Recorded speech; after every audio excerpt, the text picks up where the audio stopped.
What up? How's it going, guys? Uh, Thanks for showing up.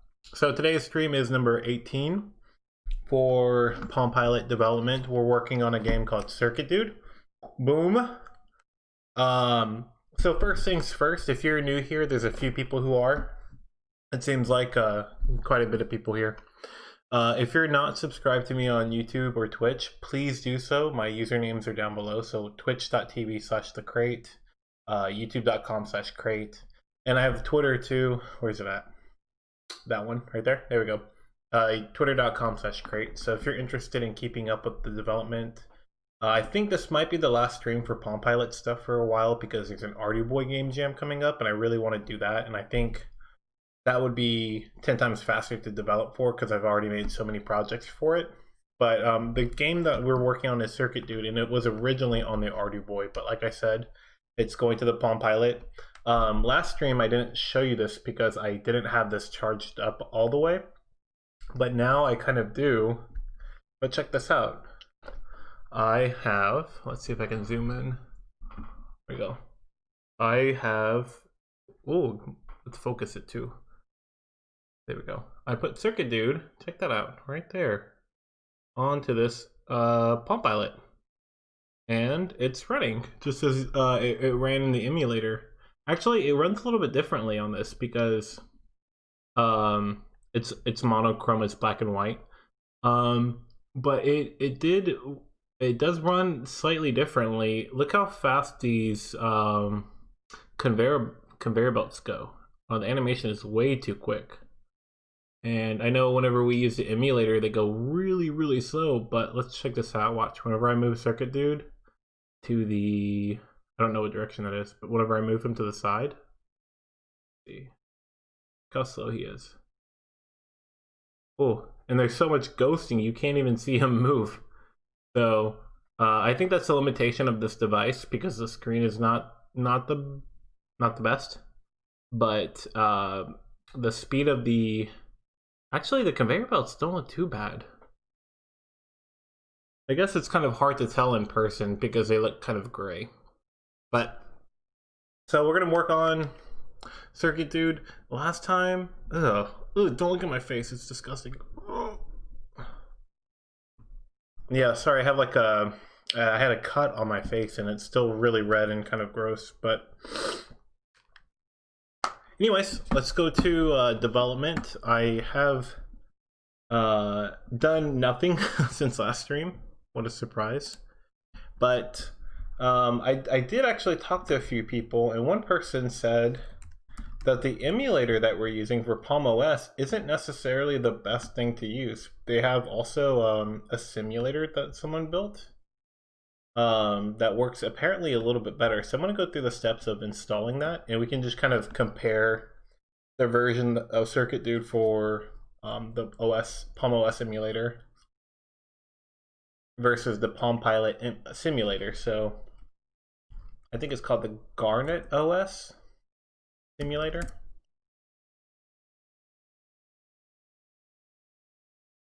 Let's see, this might be it.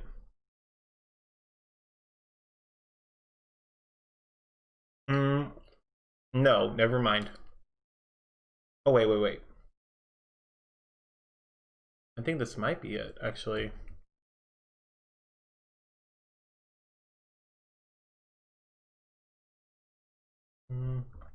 Because it was called a simulator instead of the emulator.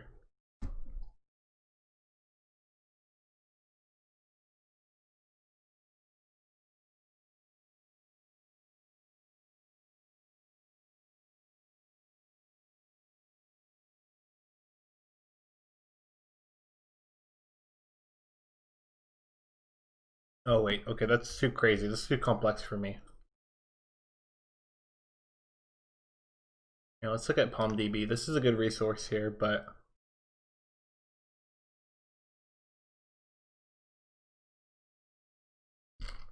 okay, this is what I was looking at before. I think this is it. Yeah, the Palm OS simulator. Okay.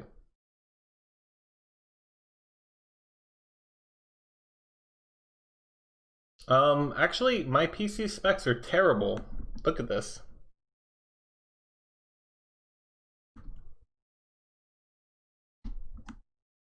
Oh, that's that's a shortcut.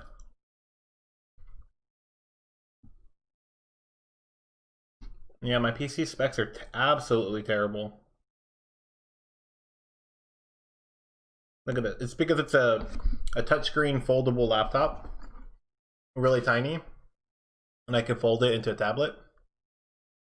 So what I do instead of streaming directly from this is I connect it to my computer with a capture card to help me stream. So everything that's actually running like OBS and all that stuff is working on this computer, this stationary desktop.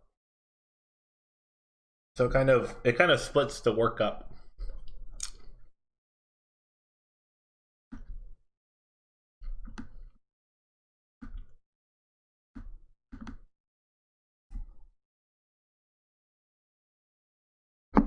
All right, I'm gonna make a new folder real quick and call it Palm Sim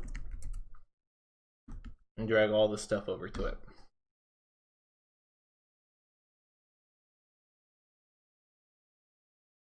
Apparently the simulator is better than the emulator.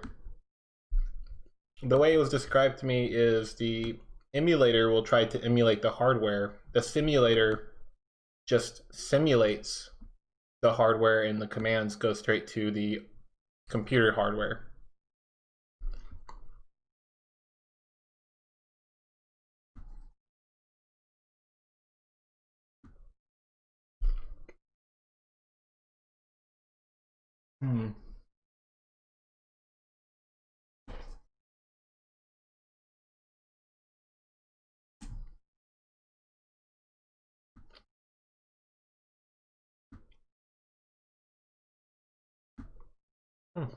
Okay, so they're both next to each other here.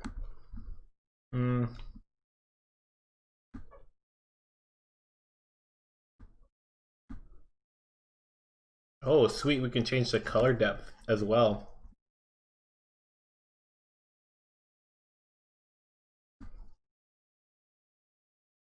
Well, this looks like it has quite a bit more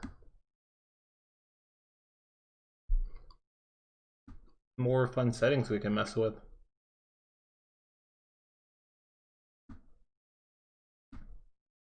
Oh, look at that.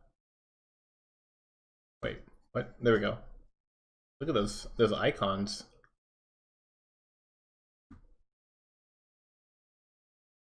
Cool. All right, I think with this I can probably also drop over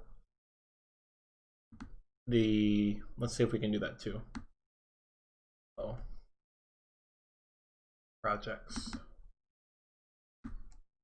Palm, circuit dude.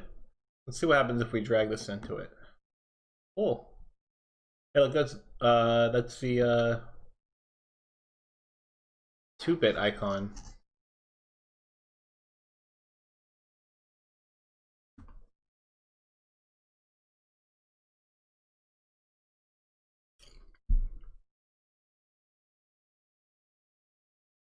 Looks like it's a bit dark. Maybe I should lighten that up.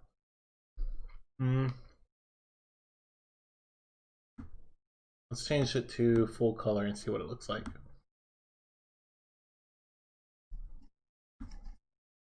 Oh. Dude, this is awesome.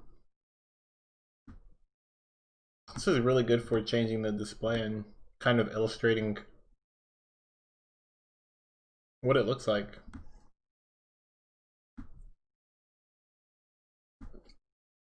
I guess every time you have to reboot the system, so.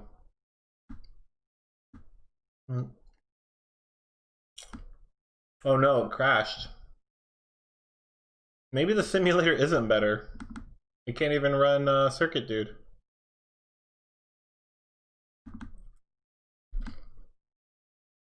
I guess we can try to run it one more time.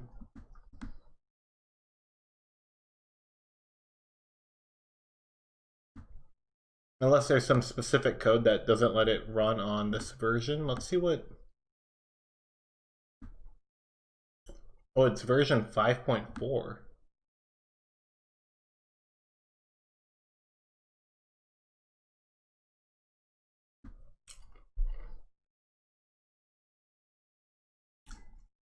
Let's see the editor.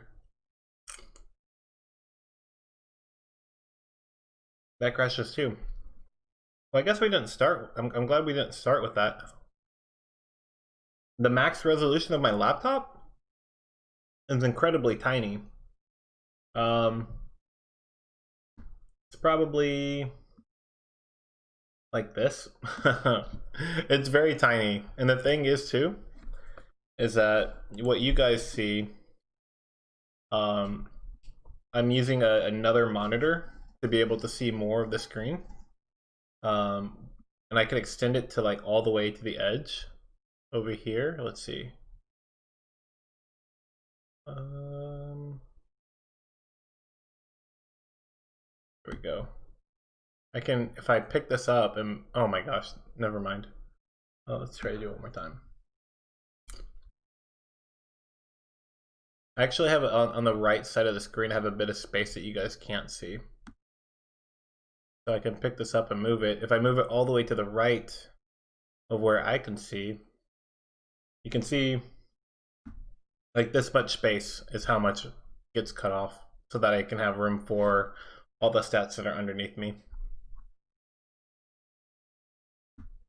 But yeah, so I guess the simulator isn't the best thing to use right now. Unless we can somehow load a different ROM.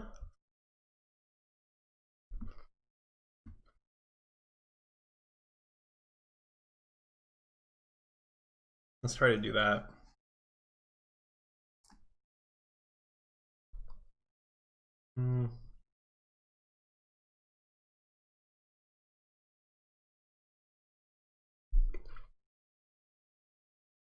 Wait, how do you change it? How do you change the ROM?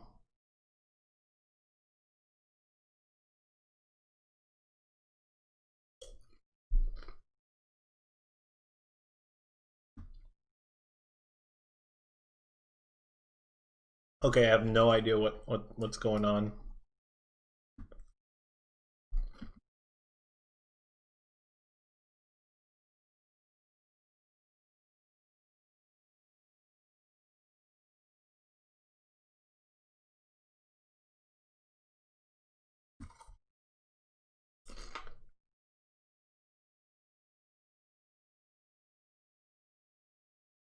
I do like that you can change the resolution though. That's pretty cool.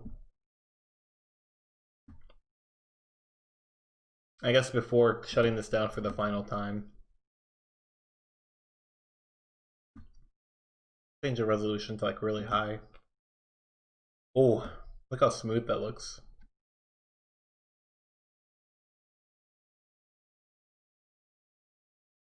Man, that's so cool. I wish Circuit Dude could run on this.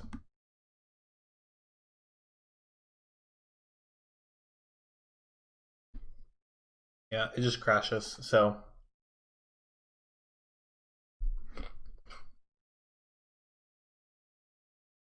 maybe the simulator isn't the best. We'll just keep using the emulator instead.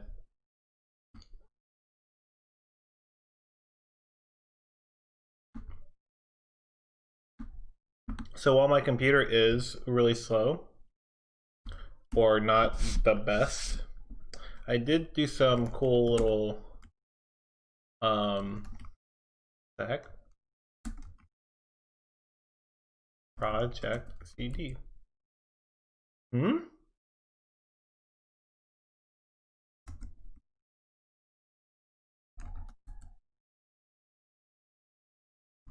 the heck?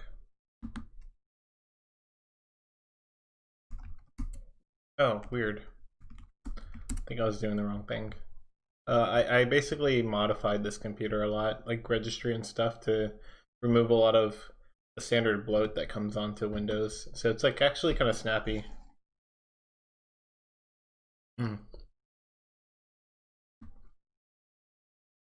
Okay, so I need to open the VS Code.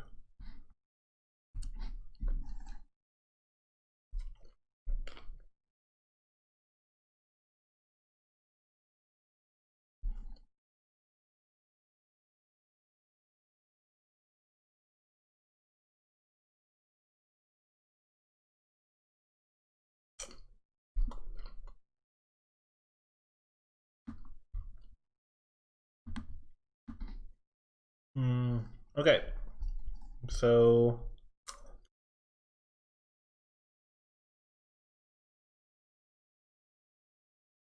so where we left off was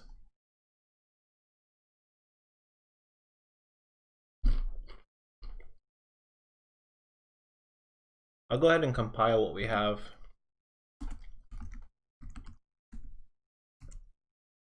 Oh, well, I can't even do that. 146. 146. Oh, yeah. Okay. So the issue we had was swapping between either a custom level or a built-in level and expanding it from memory. What I was wanting to do was basically switch between two different array pointers. However, that was a stupid idea. So instead of that, I'll just naively switch between them with an if statement like this. Because we have an array for normal levels and custom levels and normal levels. So those are the two that I'll be switching between.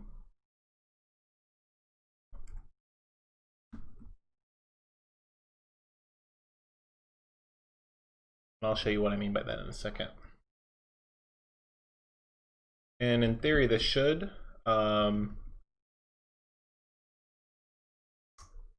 in theory, this will allow us to. Oh my gosh, this is gonna be weird.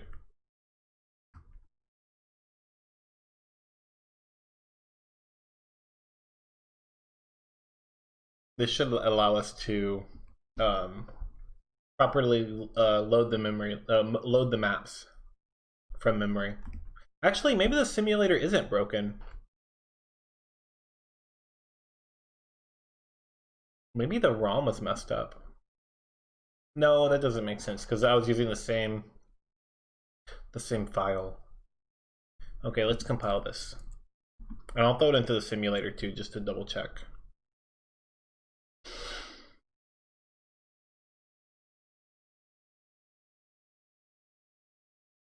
Alright, so circuit dude, bada bing, bada boom. Okay, well I can play it here. Let's check that simulator one more time.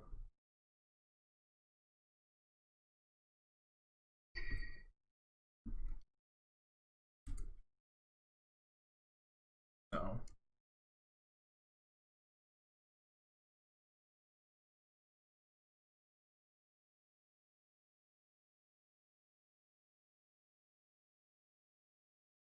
Okay, yeah, it's crashing. Man, I've been obsessed with popcorn lately. I think it's because I haven't been to the movie theaters in a while.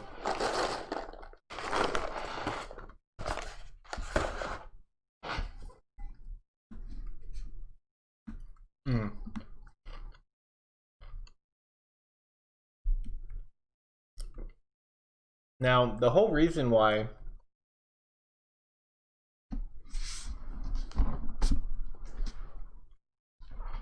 we were doing this in the first place was to make sure that we can make our own levels in the level editor and then end up saving them. So let's try. Oh wait, actually, what the heck? Level select. Oh, they're all a copy of level 1? That shouldn't happen. All the custom levels should be a copy of level their equivalent, right?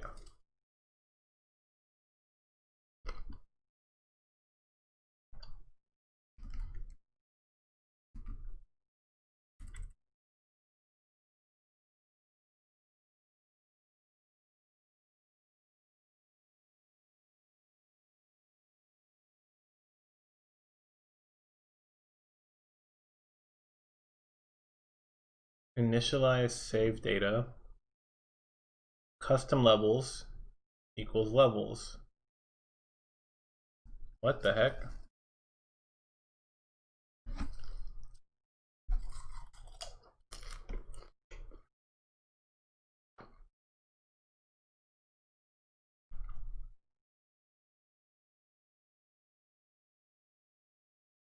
Wouldn't that make this array a copy of this array within these bounds?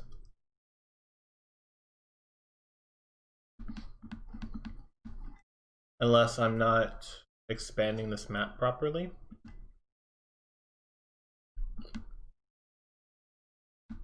Let's go to play. Okay, this one can change.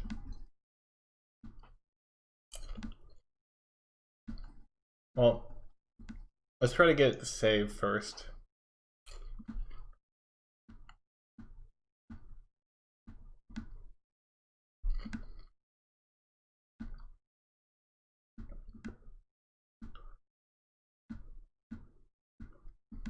So if I play through this level, it has like a temporary holding location in memory for the level as it changes over time. Obviously, putting in a chip where the socket was changes the level. So running through and exiting out and getting to the end and coming back to the level editor. Oh, it still has this. Weird.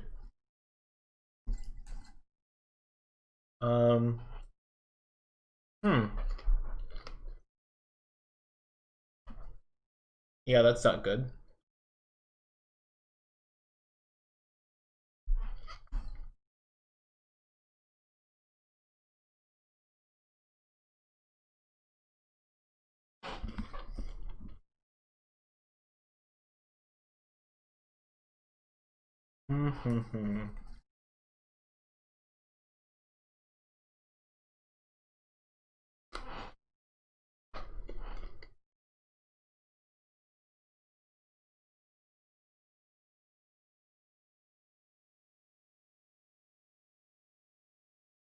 So what happens when you go through the exits? The exit teleporter. Level complete. If level complete. Wait, exits. This is drawing the exit. This is entering the exit. Edit level. So edit level, what does that procedure look like? Show form editor.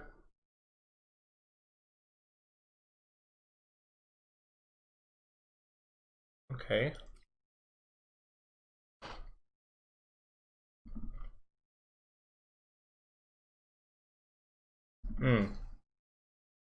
Okay, so test level. That does get called. Okay, so these are the two functions that we need to worry about. The two procedures we need to worry about right now.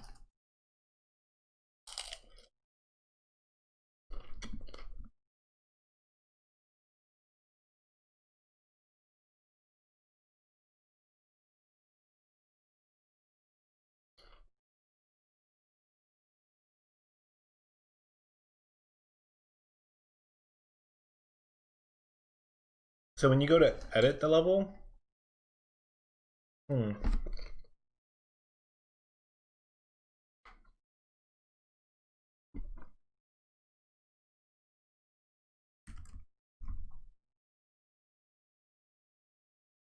so when you go to the form editor, you load this level.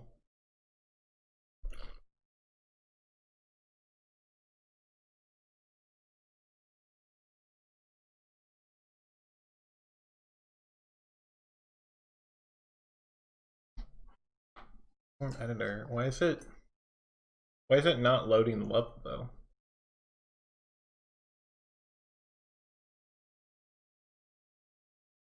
Okay, what if I play? And then do this. Edit level. Yeah, that's not right.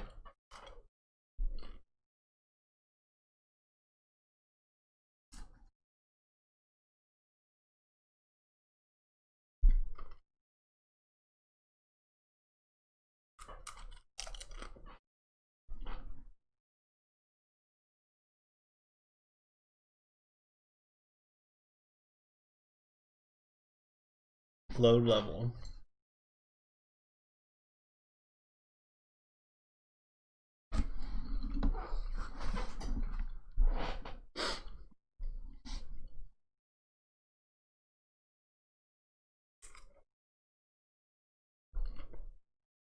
Oh, I think it's because of this. If not is custom, then expand map. So we just need to always expand map. There we go. That's the problem.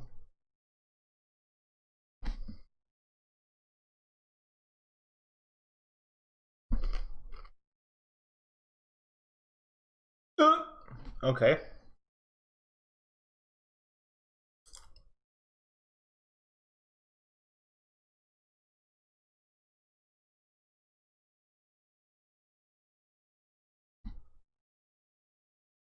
What the heck?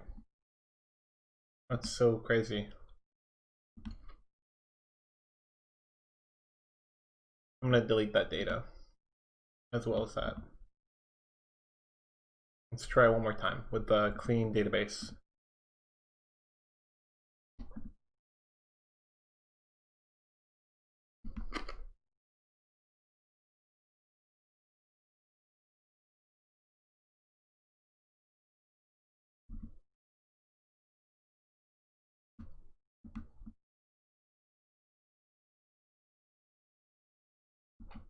I wonder what the issue with that is. The expand map is custom.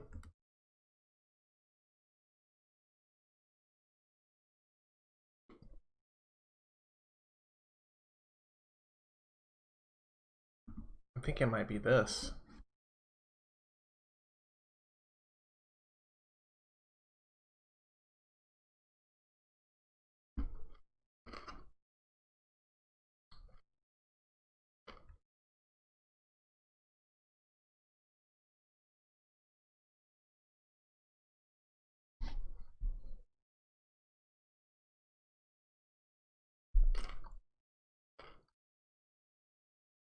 Hmm.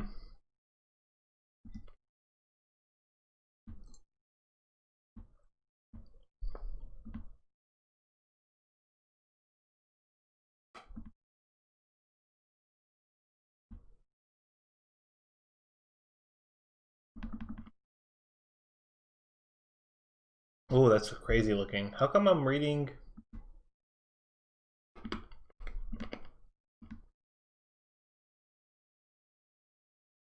How come I'm reading like random locations in memory?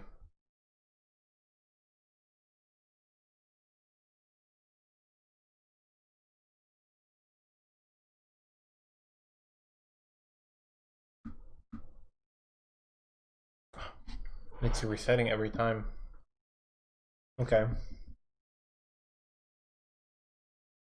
Wish there was a way to just check the custom levels array to see what's actually in here.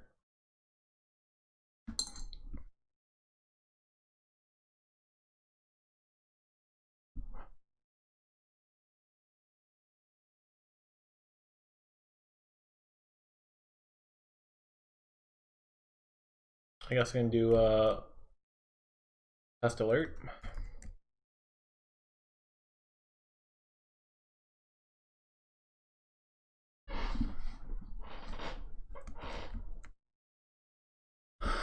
Form custom alert. And you know what? I'm so annoyed of doing that. I'll just do alert and say howdy. And we'll make our own procedure up here. I hate dealing with that so many times. Typing that out all the time. So procedure alert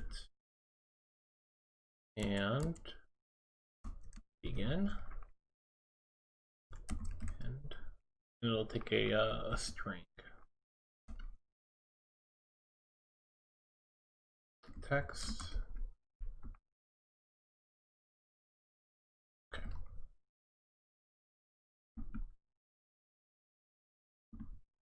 So this should say howdy whenever it initializes the database. And we'll see if it actually does that. Okay, okie dokie.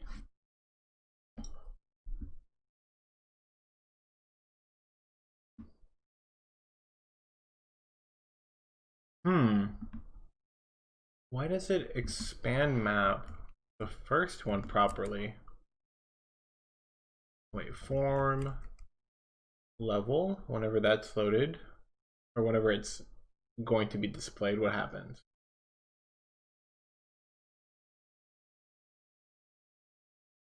Let's do like 1 or something and see if we can get it to draw the second level.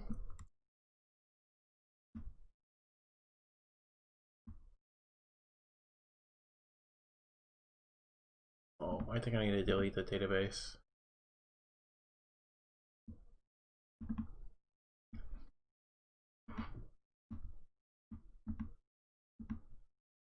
Oh, so it's whatever is the first one to be drawn is drawn properly.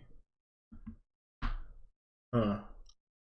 I wonder if we can modify this then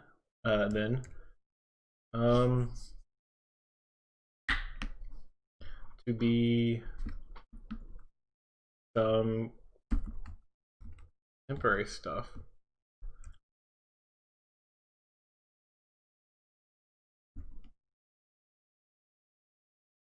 Oh, instead of zeros, let's do ones.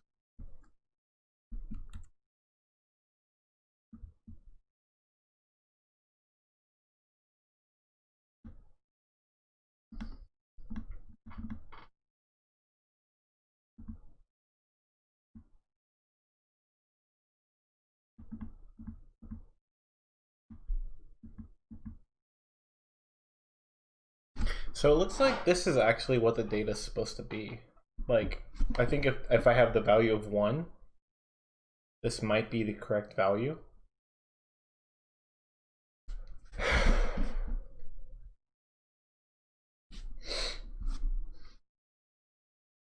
So maybe it is drawing it properly.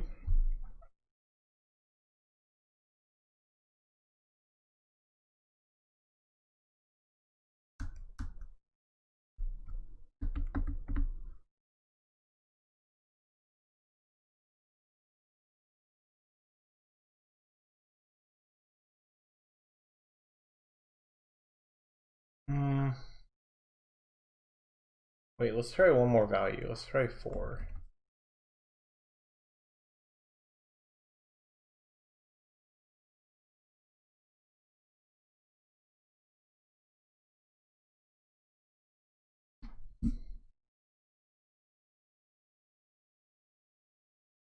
That is different. That is different. Okay.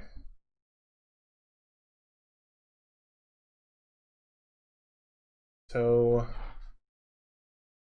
I guess what I should do is alert I to S, and let's figure out exactly what that data is as it's being put into the custom levels array.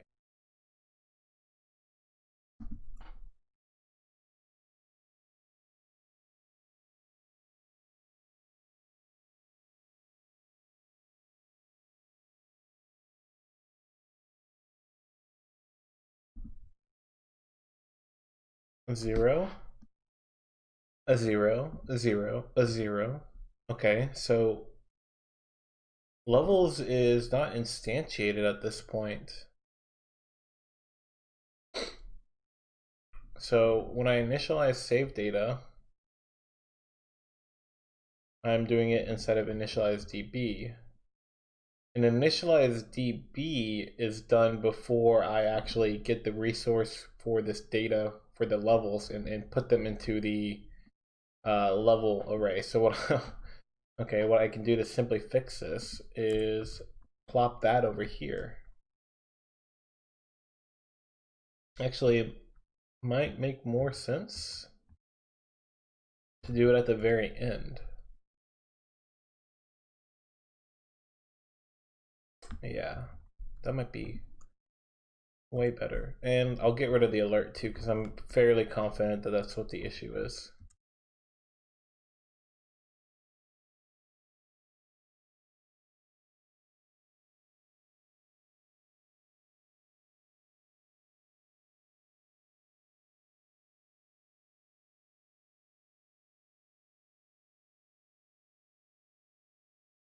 There it is. All right.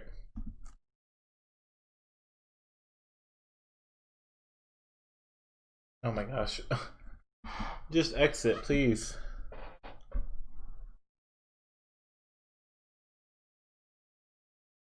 It seems like it has to get through all of the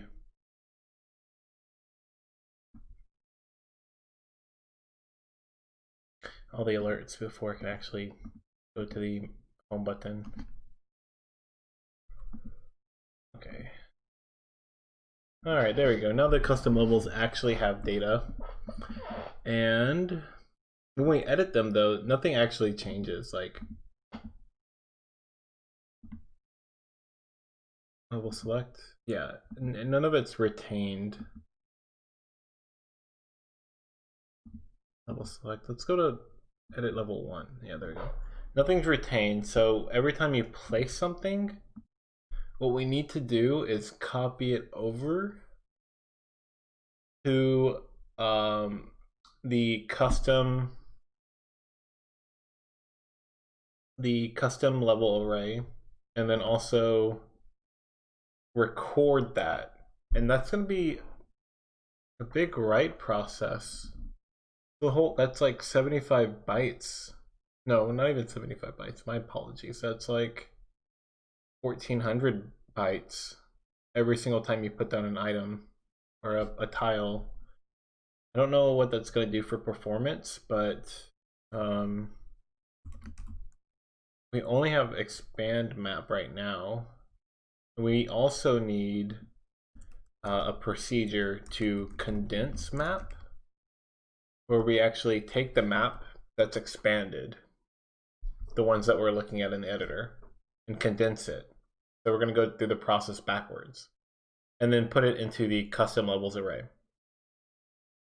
Tariq says, quick question. I'm currently in the process of making a game for the M5 stack and was wondering how I would be able to program the controls. The gamepad face is pretty much that of a Game Boy. I guess I'm not super familiar with the M5 stack, but a lot of times games will allow you to do something like this. You have like a main function, or it actually might look like this actually. Void loop, which is your main loop, and the game will always go through this process like multiple times a second. And then it'll have something to display to screen. Something, I don't know, code to display stuff on the screen. And before you do that though, you can check to see if a button's being pushed. So you could say maybe if up arrow. It might even look like this, buttons.up arrow.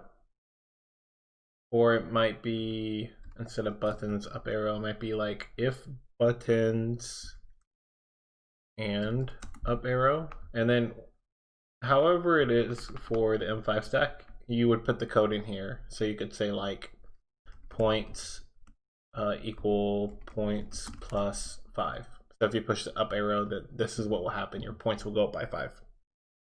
So I'm not super sure what it looks like on the M5 stack, but that's how most, I feel like, computers and systems handle it nowadays.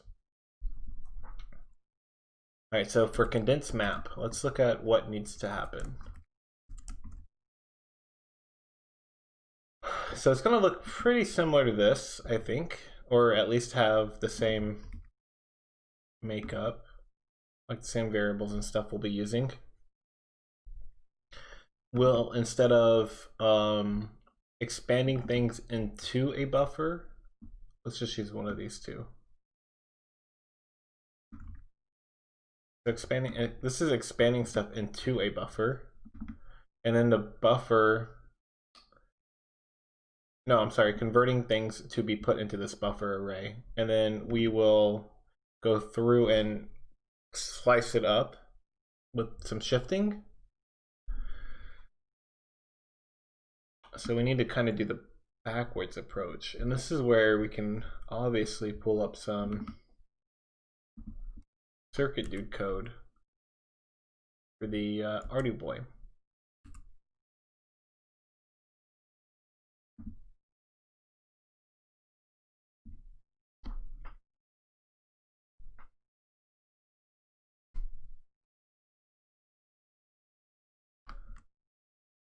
All right, so I don't think it's called condense. Oh, maybe it might be compress map. Yeah, here we go. So this is as nice and easy as it is, but it doesn't use the buffer. We might not need one either. Okay. Let's call it compress map as well, and convert this over to some code.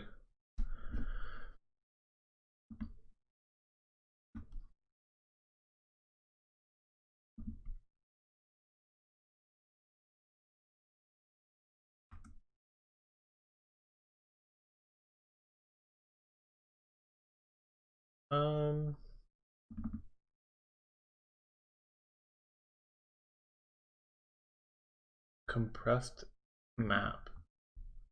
Wait a minute. What do I do with a compressed map? Do I do something with it?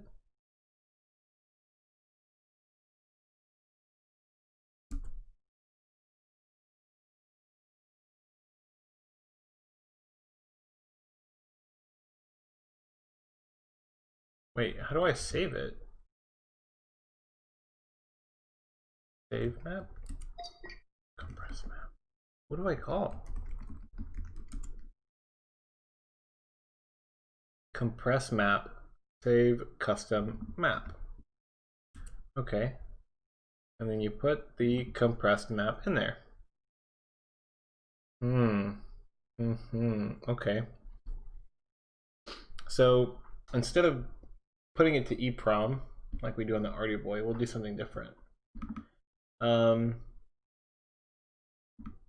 So we're going through and we're putting stuff into this compressed map. Instead of that, we will put it into, and I'll get rid of that so we can read it.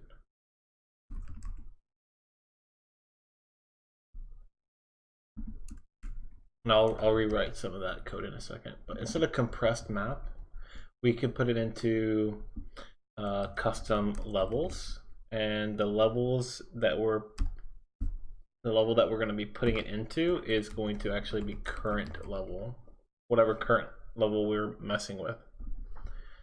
And so let's do a for loop. And the for loop, I keep forgetting it, looks something like this.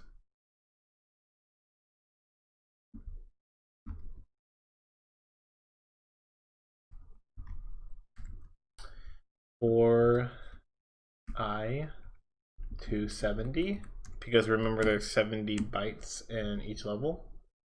Do this. Oh, but it looks like we, okay. Maybe we need to do this.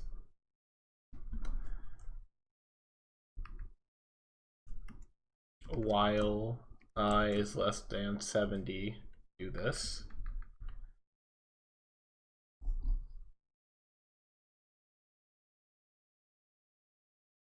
And I becomes I plus 5, because we need to jump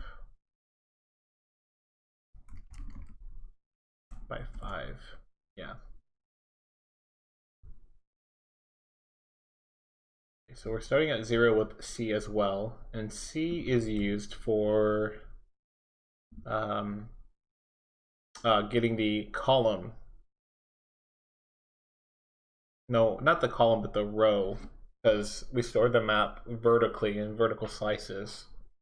So C is the row, I believe. Is that so? Let's see. 0, 1, 2, 3, 4, 5, 6, 7. Oh, no, it's not. Yeah, C is the column, actually. C is the column. So C will be 0. We'll start at the 0 column, or the first one. And we'll increase C every single time by 1, not 5. My bad.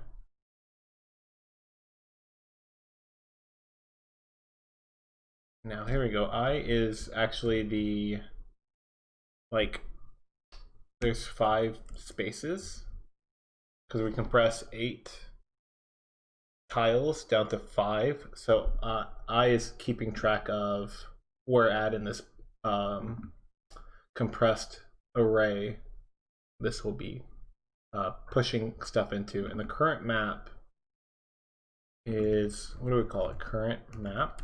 Do we call it that anywhere else? Yep, current map is where we're expanding to. So current map, and I don't think it's 0x.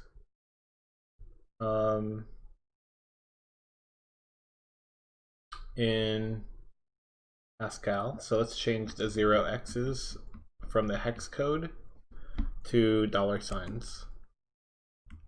All right, and anywhere we have C, let's put a capital C. Oh shoot, well, I guess it doesn't matter.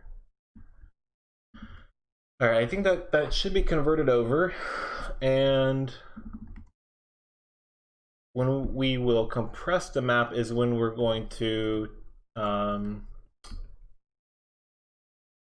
test level? No, that's not when we should compress it. That's, let's see, this is where we should recall it though. Actually, I think show form already does that, right?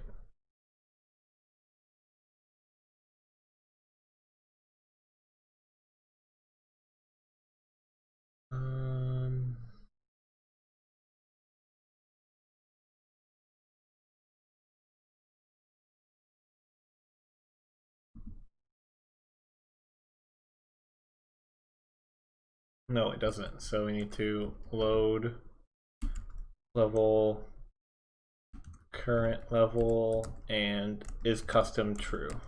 I think that's what we need to do.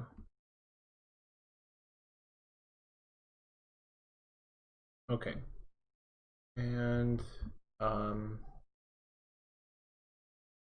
now when we actually click here, that's in a pin down event. So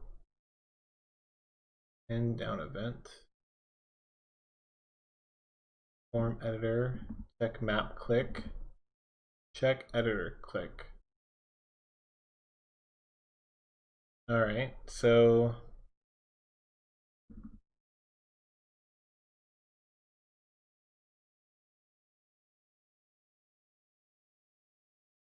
edit tile. Oh wait. This is the editor click. That's when we're clicking the editor tiles down here, not the map. This is what we want to do. Check map click.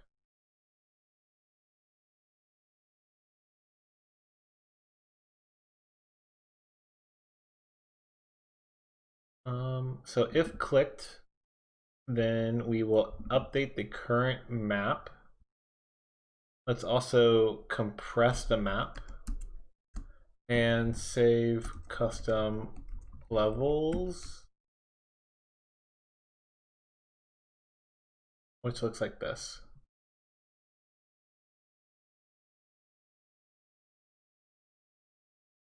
So compress map puts it into custom levels, and then save custom levels will save it.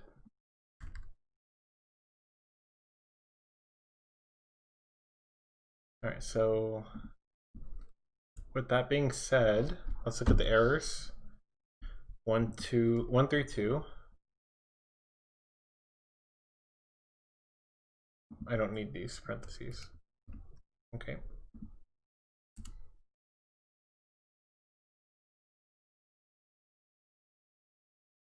$140. Oh, here we go. We got to do an assignment operator instead of equality. And yeah, it seems to be okay. So let's edit a level. Boom. Okay, it didn't crash. Let's do these because they look cool.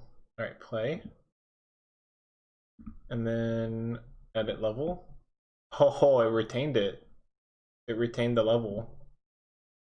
All right, so now I go to level select, but it didn't. Oh, it did. It needed to be refreshed. For some reason, it's drawing, I think, the first level. Let's do another change here. And let's try to play through it, actually.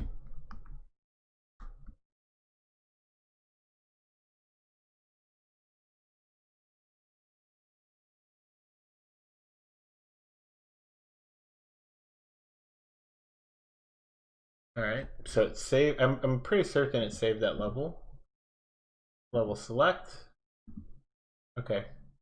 So it's something to do with just the first level just not being drawn properly. So I think we need to look at show form. Oh wait, it's because it's not load. Yeah, we actually never load the level. So show form editor.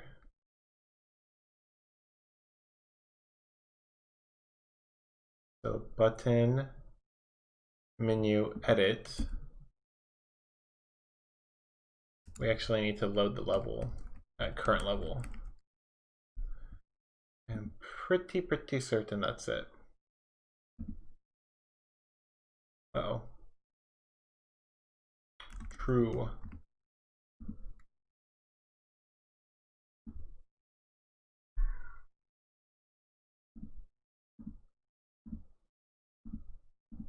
Nope. Hey, but it does save the levels between sessions, which is fantastic progress. That's really good. That's what we're looking for that. But not for, oh, button menu edit. Let's look for, wait, is that the,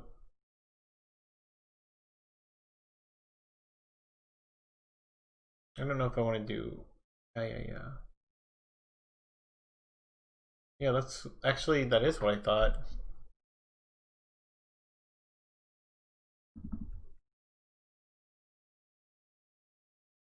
Inside of show form. Oh, I passed it.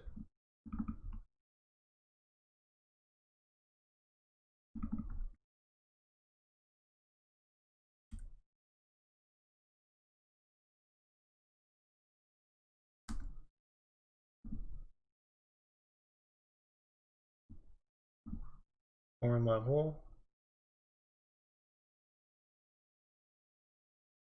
Form level. Whenever the form loads, yeah, form open event, it needs to load the level. Oh, but it says right here, it says false. Okay. So where did I say load level at? Okay, we don't need that load level. We want it here. Form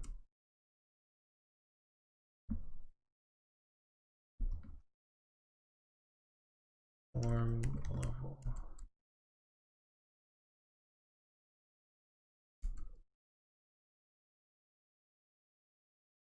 Yeah, so we don't want it to load the level with the false right here. We want it to be game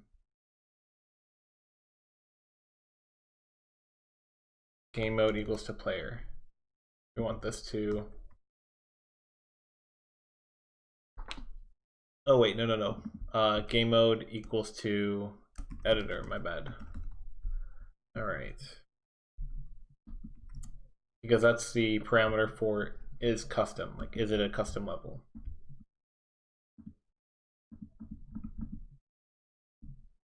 Ah, see, now it does it right.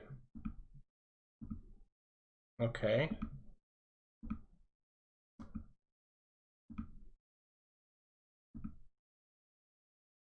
All right, now what happens if I step on these and then edit the level now without beating the level? Edit level. Cool. I think the level editor is done then. That's fantastic. Yeah, that's cool.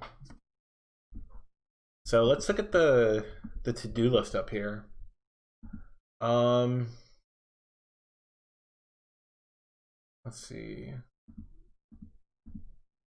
Saving and recalling levels can be marked off. Tariq says, thinks the IDE I'm currently using is UIFlow, which also allows you to download the firmware to the M5 stack. It has a blocky client, which I'm currently using to program everything. It also uses Python. Oh, so you probably are using a visual programming language. So I really can't help you unless I pull up that IDE to show you. But yeah, just look for something about buttons. They're common enough. I feel like that should be something that pops up. Maybe it might be called switch, some sort of switch.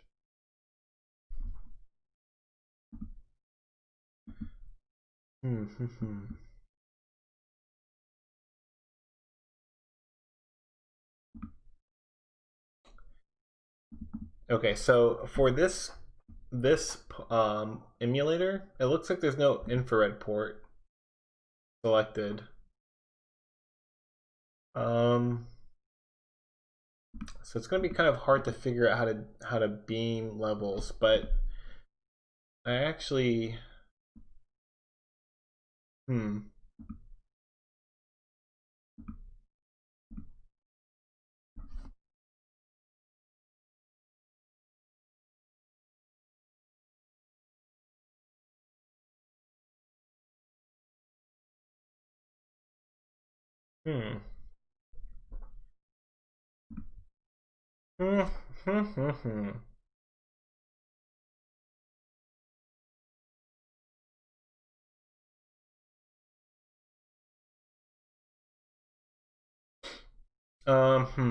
Okay, so I think the next thing we should do is blow Circuit Dude up, which is kind of part of the appeal of the other versions.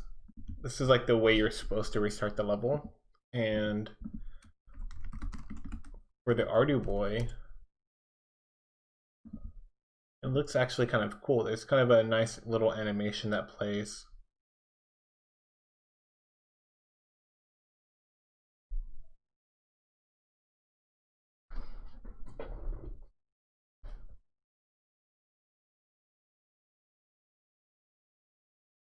Oh, this is kind of ugly. What happened? Why is it all blurry?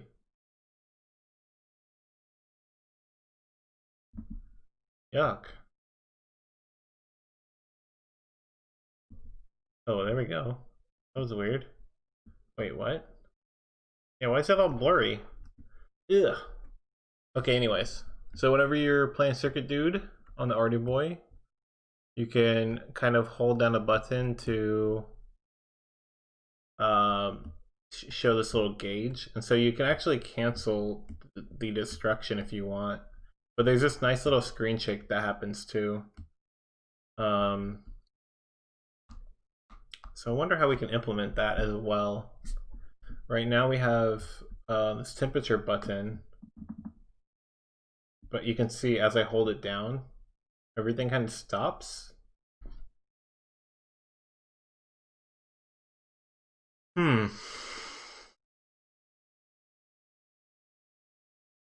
And it's also anytime I do like a menu or something as well, everything freezes, and that is kind of by design.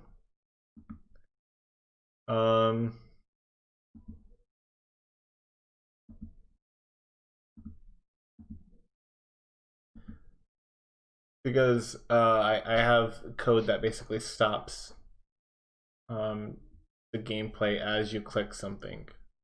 Like it determines if you click something and then we'll continue. So I think we can circumvent that block if you're holding this specific button.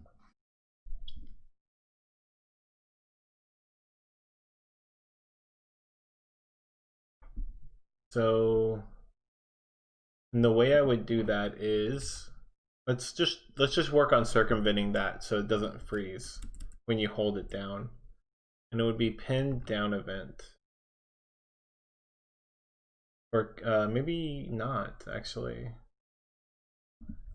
It's a button, right? So maybe it's... What is it called? Button level temp? Temp? Button player temp. Okay, here we go. So we have handle event true. And that's saying if an event is being handled, which prevents the gameplay from being drawn. However, we can easily just say handle event is false for the player temperature button when you're playing. And then we could put the other functionality in here. We could even say something like,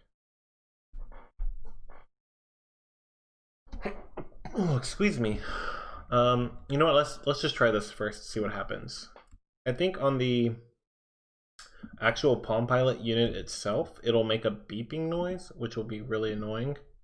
So I also need to figure out how to disable the sound from the buttons. Oh, we should actually do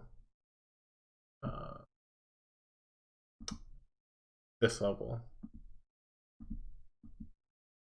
Okay, so if I hold on temp, these shouldn't stop moving. And you know what, it's a little hard to see, so I'll zoom in a little bit. Uh-oh. Alright, well, it's definitely stopping, so. Oh, wait, did I not even compile and drag it over? Did I not do that?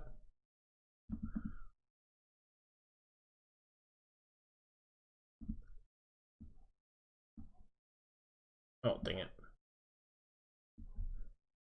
Hmm.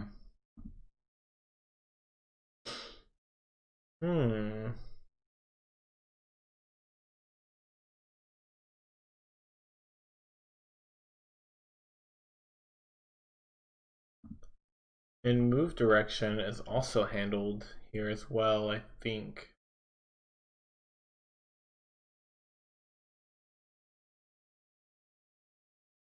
So move direction, I'm going to include a new one called explode, maybe.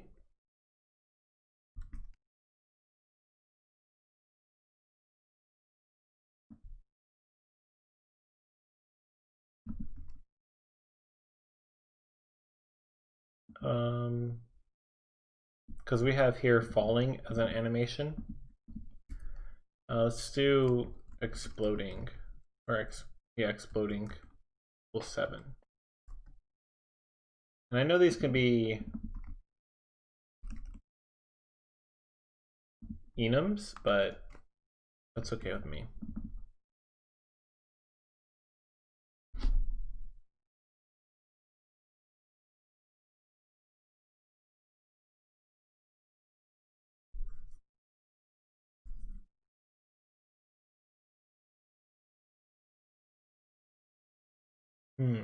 So if you are pushing the explosion button, his move direction will become exploding.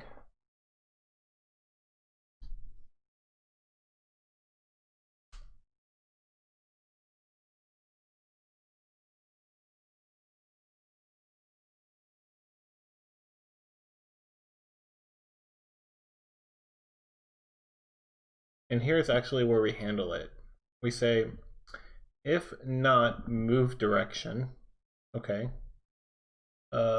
equals to stay. So if he's not staying still, okay, if he's in game, try to move it.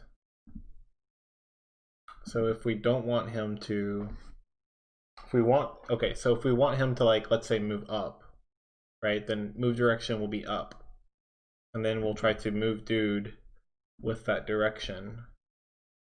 So we should look at the procedure for move dude, and direction here is being used. And let's say it's the direction is, up, down, left, right. This is what's going to happen. But what about falling?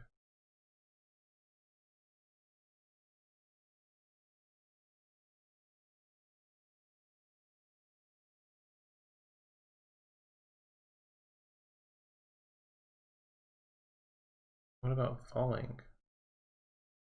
Move direction equals to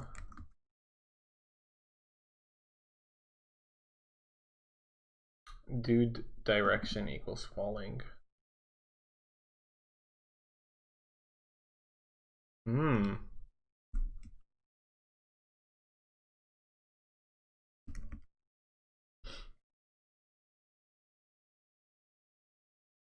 Move dude falling. Move dude.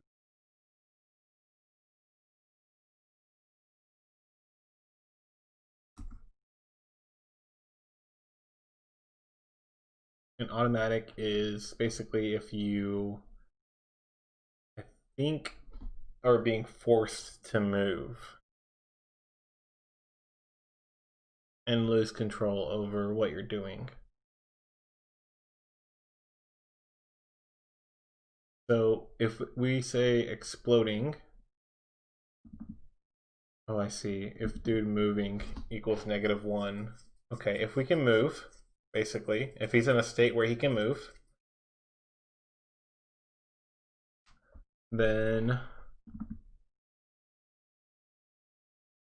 dude direction equals that direction, which is exploding.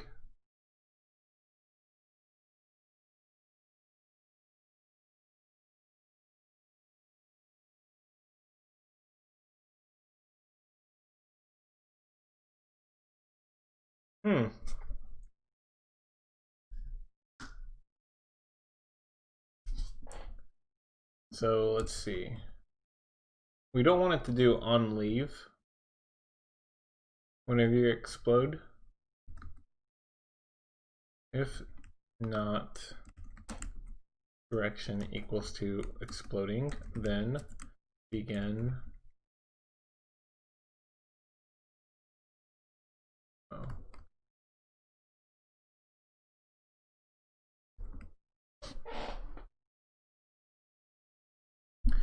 Okay, so if you're trying to move and you're not exploding, then the on leave event will fire for the tile that you're standing on top of. So like rotating walls or trapdoors will open up or something. We don't want it to just open up a trapdoor if you're about to explode, if you're trying to go through the process of blowing up, which is if your temperature is increasing, we'll call it exploding.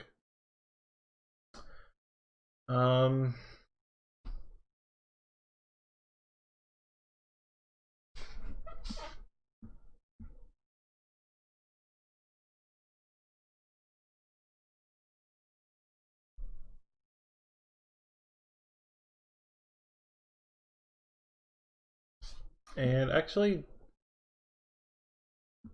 dude moving here.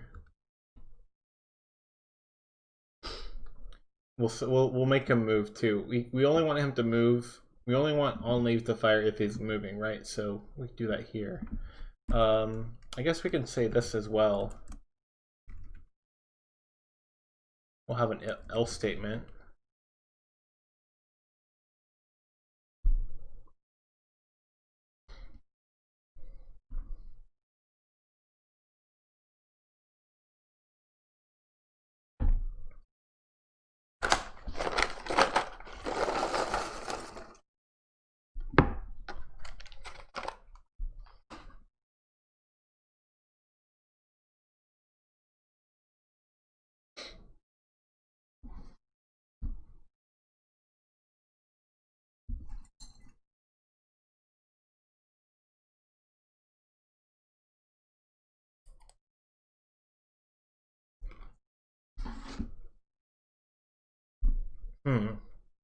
So if you are exploding, what should happen?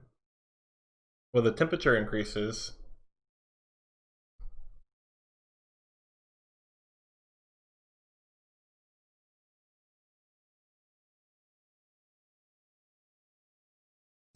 Uh-oh. The temperature is going to increase until a point.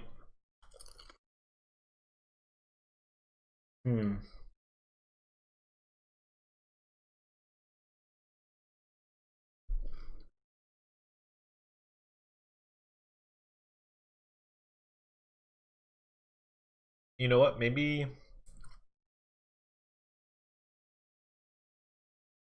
we don't need to do this. Maybe we just need to redo direction later on. Yeah. Maybe in like gameplay or something, we can look at dude direction.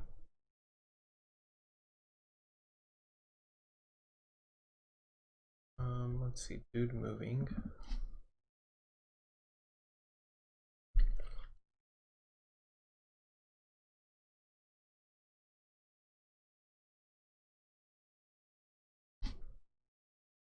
Okay, so if you're moving, we're doing all this logic, right? Well,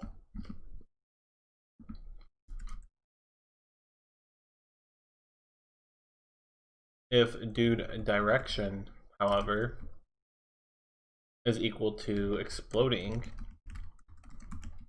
and this is in the draw dude function actually, then we'll do this. Okay, so now we're gonna draw him, I guess, exploding. But once he reaches a certain level, we want it to stop you from having control and actually explode you.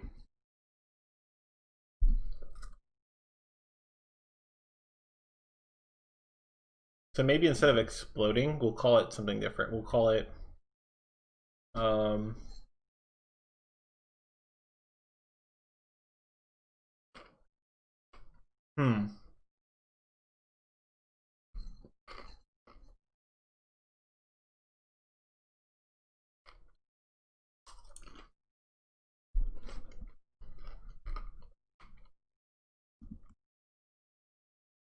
what is it called for like getting hot?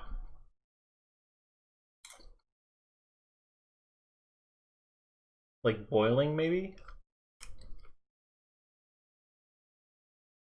Yeah, let's call it boiling. He's boiling hot. He's getting hotter, and then he's about to explode. But he hasn't exploded yet.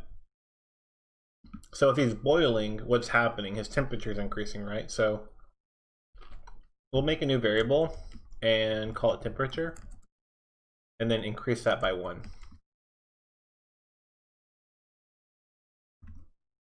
And we'll put the variable way up here.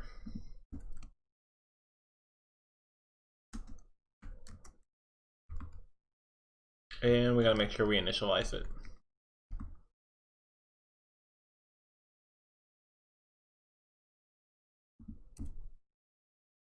Oh, actually, we need to make sure anytime you start a new game. So load level.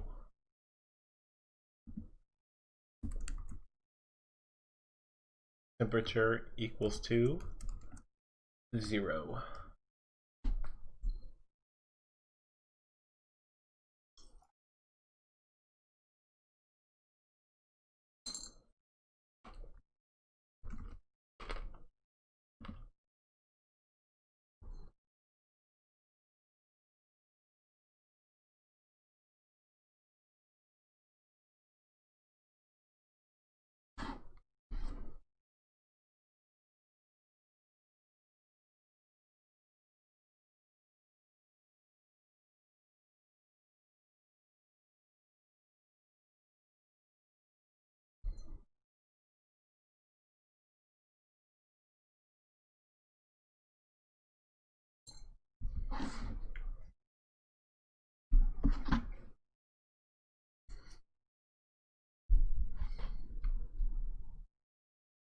Okay, so temperature is increasing.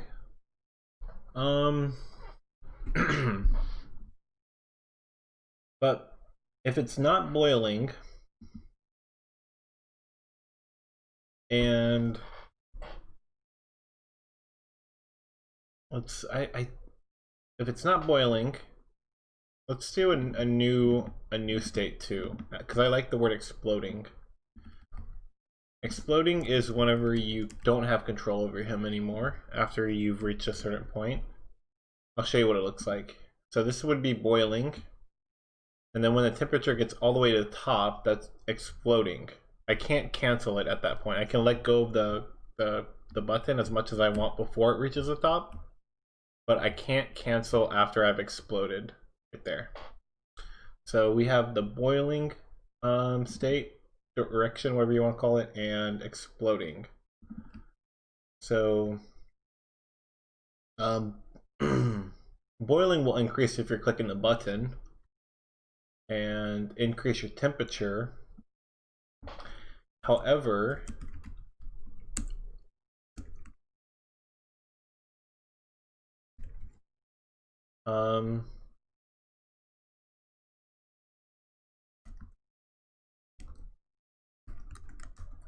if you're exploding, I'm sure we'll need to use this elsewhere. Okay, we'll have that as a case within this if else kind of chain, and then we'll also have an else. Okay, so if you're boiling, then your temperature is going up. Else, if you're exploding, then we'll write that stuff later. Otherwise, you're fine, right? You're not exploding, your temperature's not going up. None of that. So we need to say that temperature goes to 0.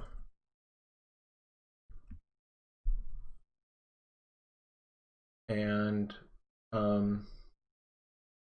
we have here the word custom level up here, but we can actually change custom level to temperature and kind of debug, take a look at what the logic looks like for exploding and keeping your temperature rising. So we'll do that real quick.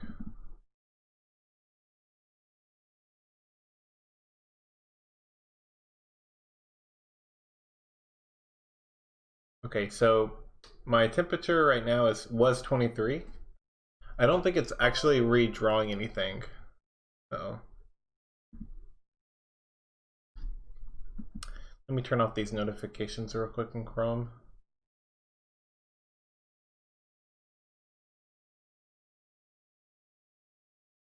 I'm gonna remove the Artie Boy ones. All right. So I can hold this down for quite some time. It is actually doing some sort of loop. It's just not drawing anything. And if I let go, you can see the temperature was increasing the entire time. Oh, it looks like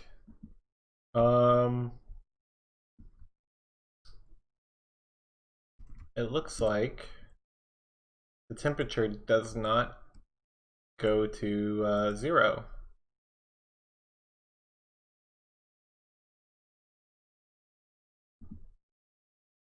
Okay, so it increases.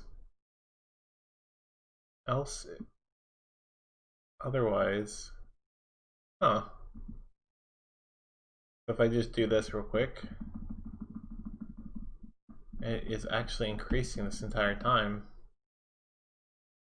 Oh wait, if I wait a while, I think it's because I think it's because I'm technically boiling right now. Yeah, I'm boiling even though I'm not moving. If I move now, there we go. Yeah, that's when I reset my my temperature when I move. So I need to change it so that boiling goes away if I'm not pushing the button. So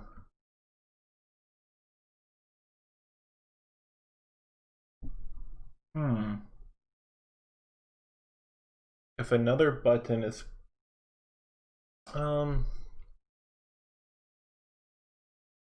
do I check to see if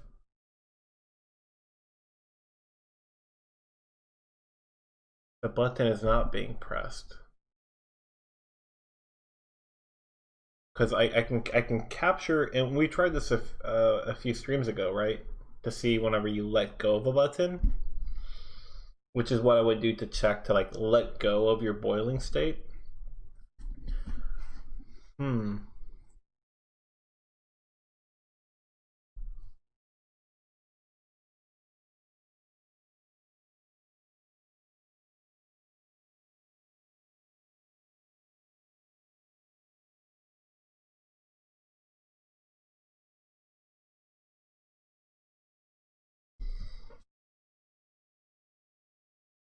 Hmm.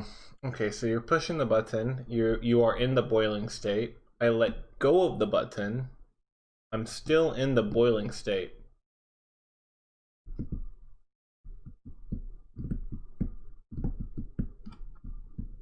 How do I know I've let go of the button? Naively, I could say every single tick, check to see if I am boiling or not, and then get out of the boiling state.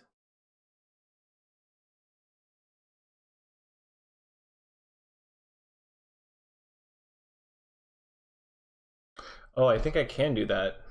I think what I can do is say, at the beginning of the loop,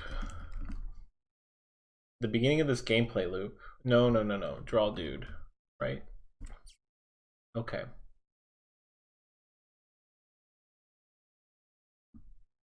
Let's copy this.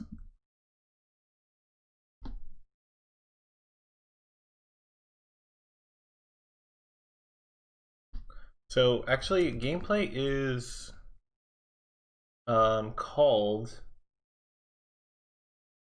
every single loop if there's no actions involved.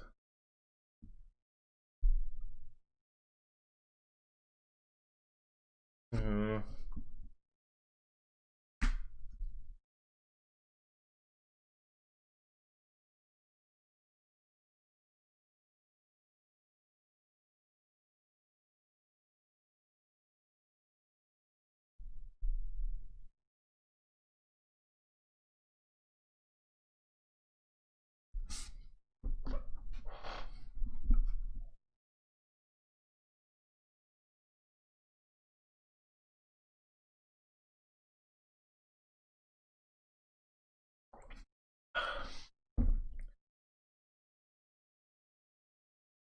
Hmm.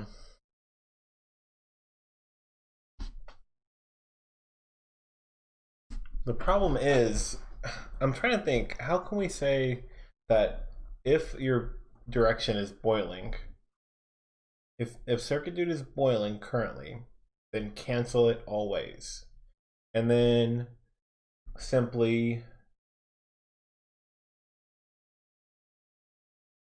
set it to be boiling again. Hmm.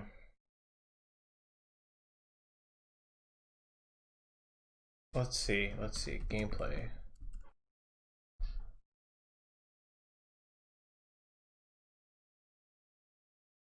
I have an idea. I have an idea that could work, but for some reason, I think it would only work if I could draw something while I'm clicking.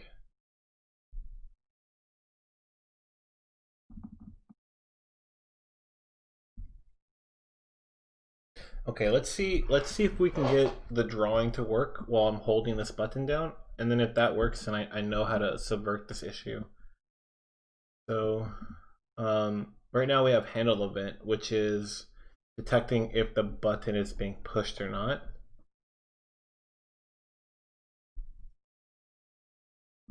And I think this repeat event is doing what it's supposed to right here, but handle event is not for some reason being set to false. Maybe I can move this up. For some reason, maybe it only is the first time that it's called. Maybe that's a Pascal kind of weird thing that they have. Because I want the game to continue to be drawn because we want to show the temperature increasing too.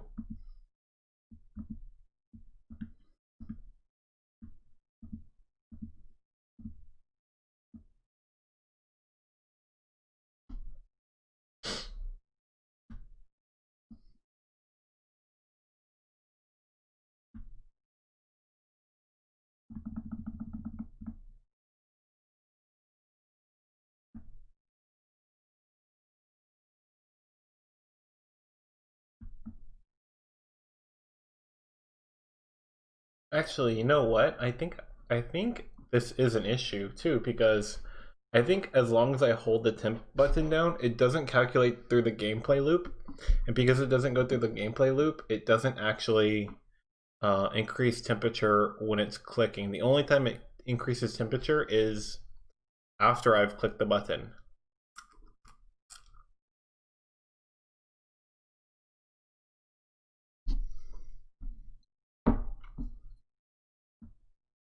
Which is why I was holding it down for so long, and the numbers only increased barely by like 10.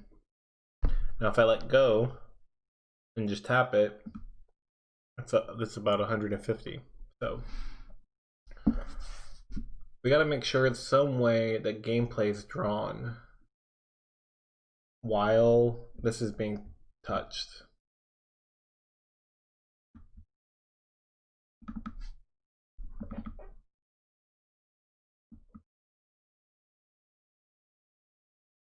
I wonder if I can do this. Alert handle is false.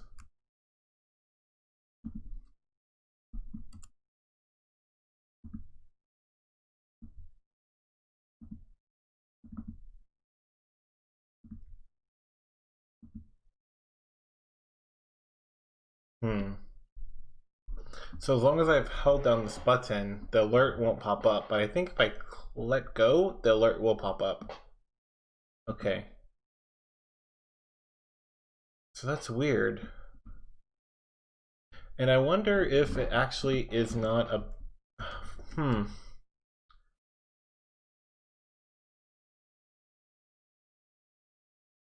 So this repeat button, the reason why it's a repeat button instead of a normal button is because you're supposed to be able to hold it down.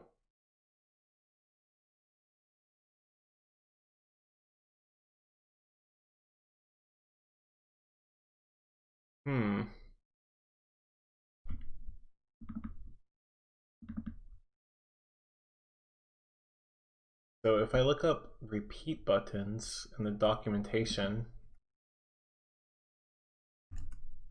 or in these examples, nothing in the examples. Let's look at documentation.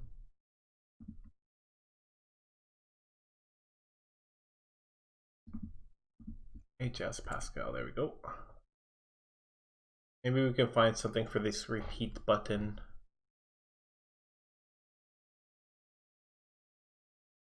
Nothing. Alright, whenever you're clicking the repeat button, however, it's called a control repeat button event. Nope. Oh no, it's just a control repeat event. And very little info.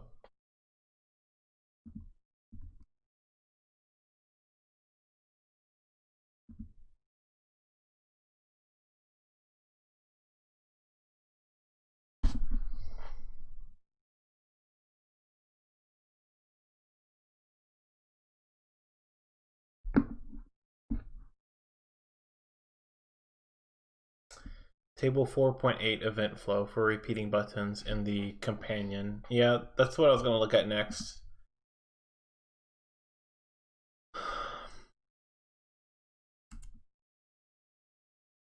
Yeah, this probably is the best.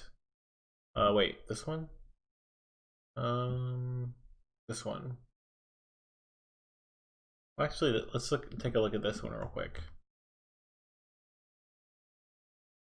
Event flow for repeating button resource. A repeating button is similar in appearance to a button, but it generates different events.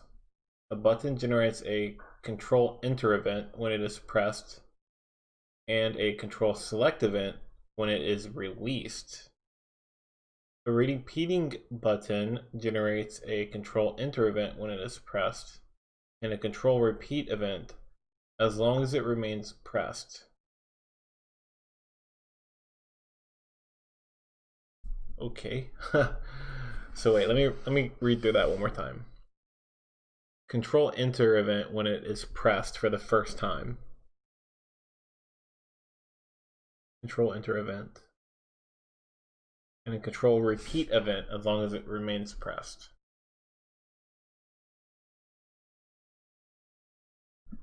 Isn't that what this is? Control repeat event?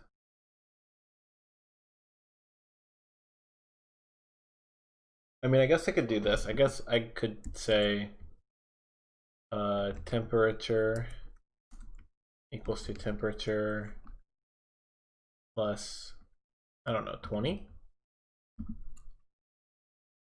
So while I'm repeating that event,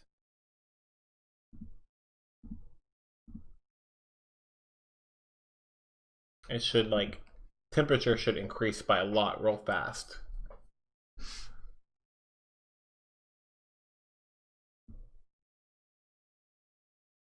And it didn't. It didn't increase by a whole bunch at all. Oh, my screen share blinked out? My bad, guys. Let me see if I can get that back.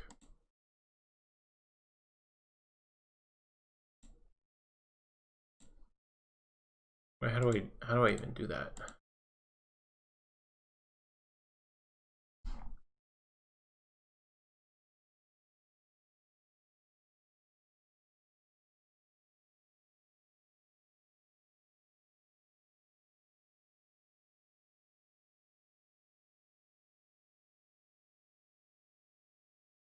Okay. All right, you guys should see it, right? Okay, so basically I put in here that the temperature increases by 20 whenever the control, oh, wait a minute.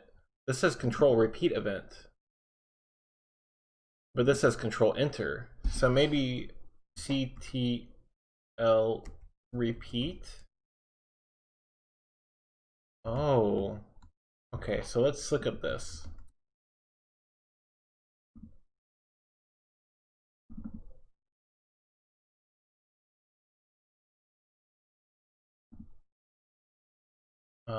Control, is there a repeat? There is a repeat. Okay. So it's reading the last button that's clicked instead of the button that's being held. Okay. All right. So that should help. Let's see what happens.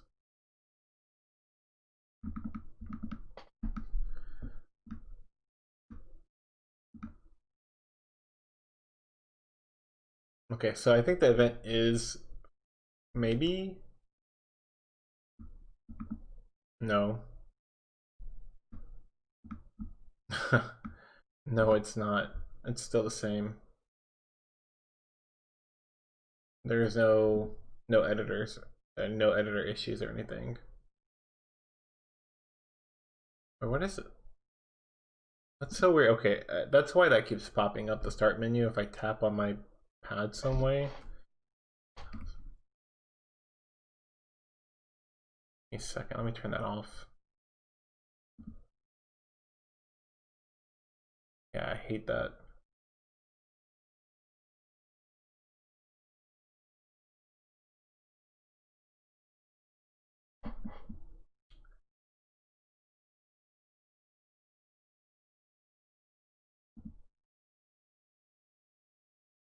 Okay. All right, now that won't pop up anymore. All right, so my flow is, if there's a control repeat event, then I need to look at the event data control repeat control ID and look at this stuff and do it.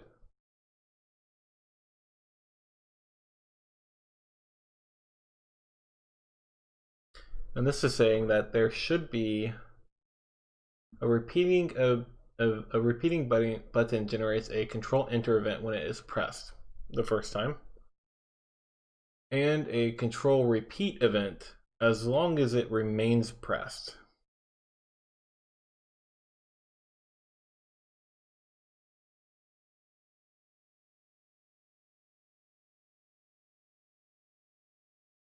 Okay, so let's look at this flow real quick. User action, pin goes down on a repeating button. The pin down event stored X and Y coordinates and the event type. Control enter event. Okay. Pin remains on repeating button for every given amount of time. The pin is down on the repeat control object. A control repeat event is generated. Control repeat event.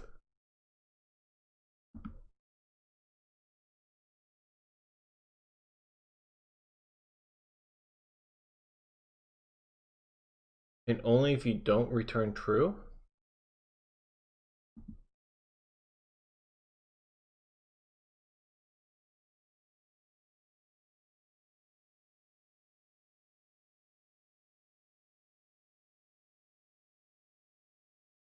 Your JavaJack says the reference doc also say it only refires every half a second and only if you don't return true. So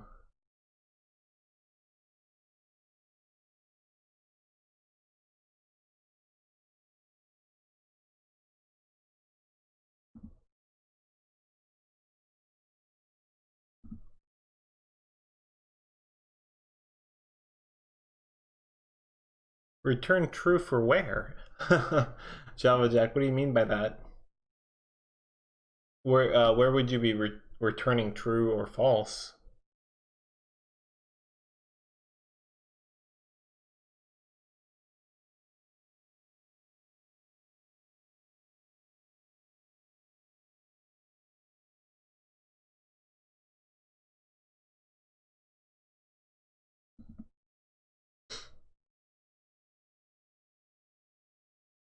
Hmm. If you return true in response to a control repeat event, it stops the control repeat event loop. No further control repeat events are sent. You return true. You're looking in the companion.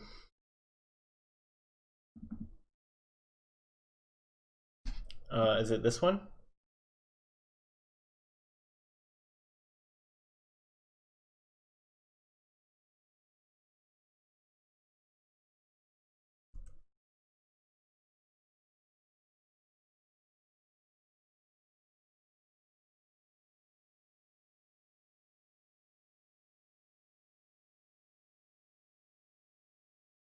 Repeating button. Oh.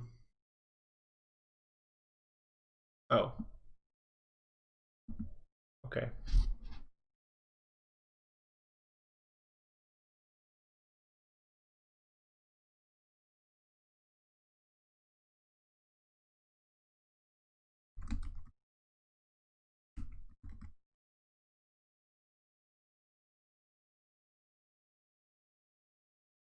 I can't seem to find that in the reference one.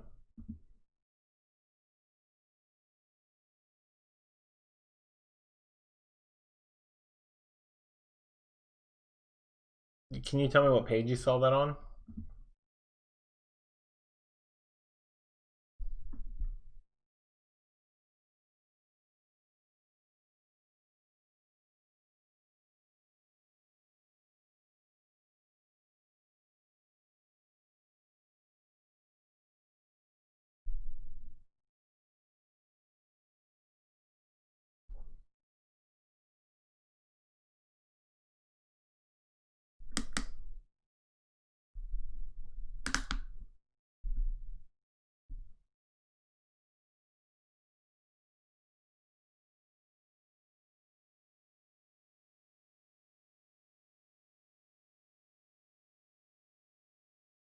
Page 45. Okay.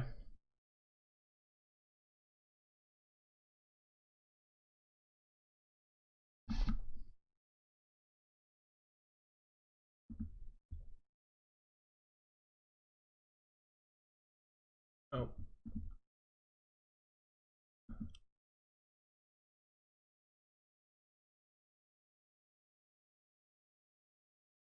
Oh, you must be in this one. Okay, I was on the right one, I guess.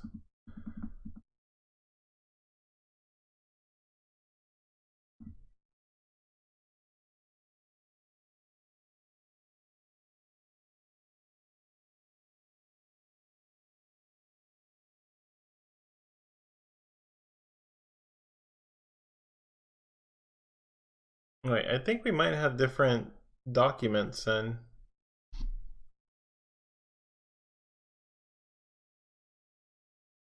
I think I have different ones. Here's page 45 of the reference. But I have multiple ones, I think. Let's see.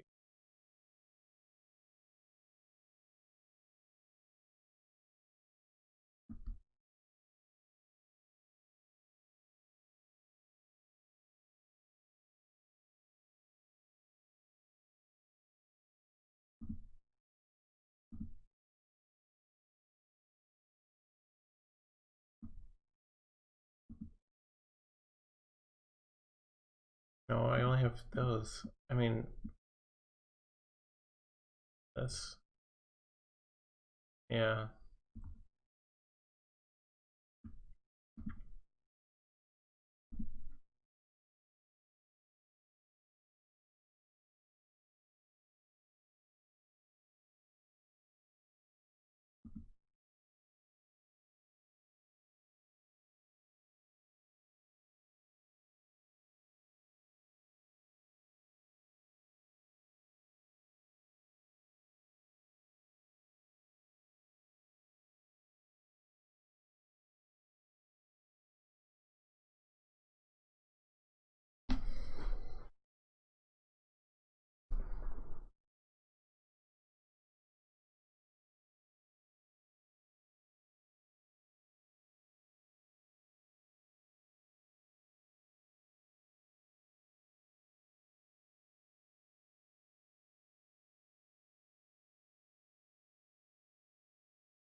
I don't even think pin up event is in this one. Let's see.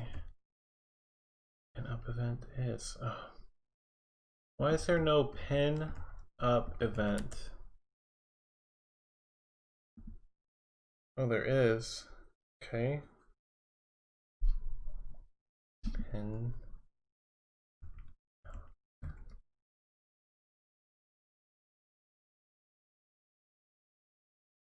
Key up event.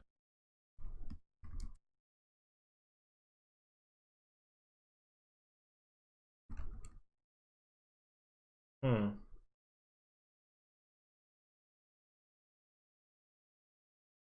Check OS5 PDF.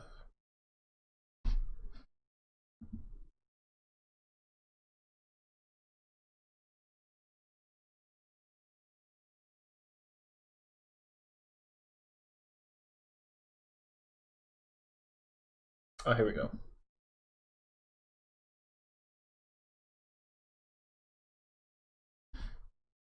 Yeah, page 45.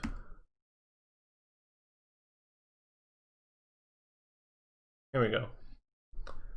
So that for the control repeat event, the control routine census event, if you return true in response, it stops the repeat event loop.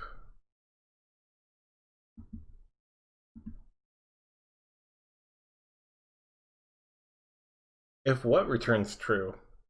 Yeah, huh. What is returning true or false?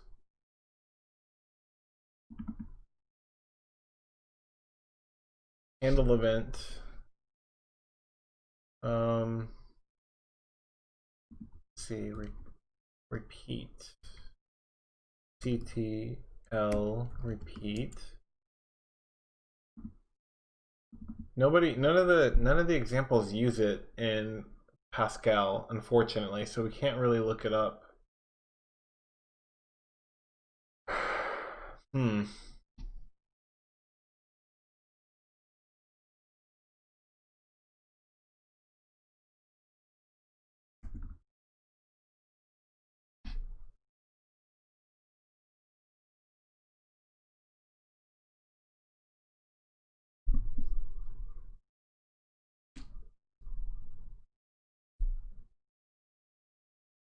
What if we just, I mean, I don't know what it means by return true.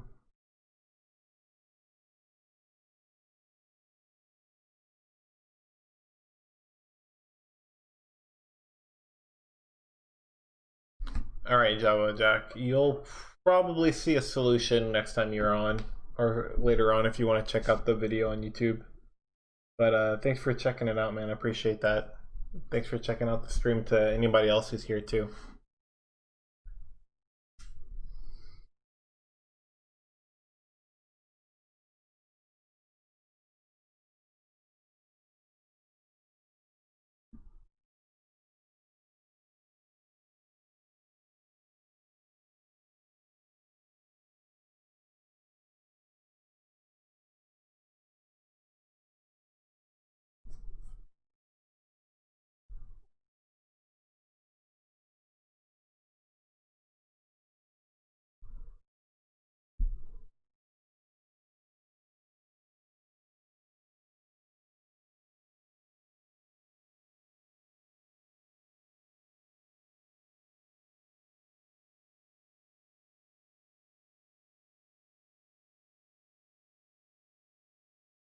Wait a minute. So I wonder if I do this.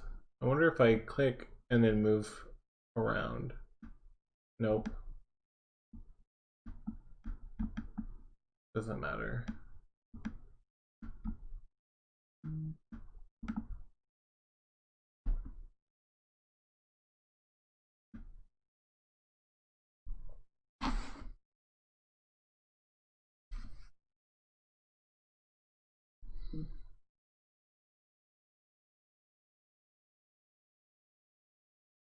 I really, really want a milkshake so freaking bad.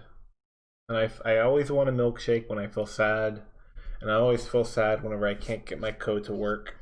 And I never can get my code to work whenever I'm streaming this stuff because Pascal is weird and the documentation isn't kind of all the way there.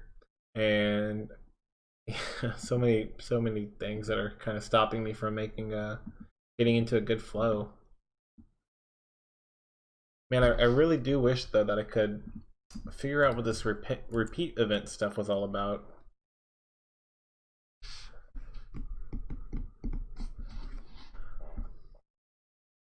I wonder if I just put.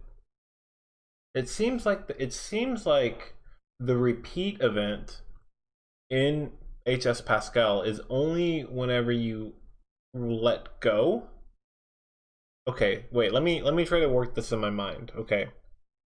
So, as soon as I click, what's supposed to happen? I'm supposed to push something. I push the button in. It, according to these documents, it says control enter event is pressed. That's fine. Okay.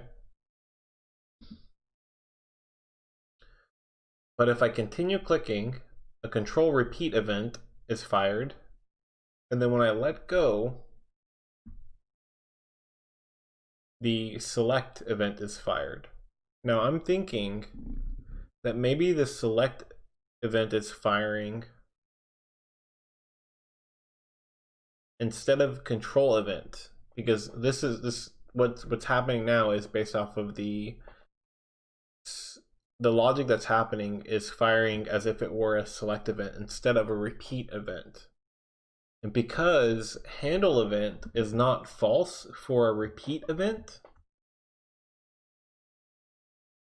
then it's not actually drawing anything when I hold it down. So in my mind, it seems like the code is acting as if instead of repeat event, it is select event.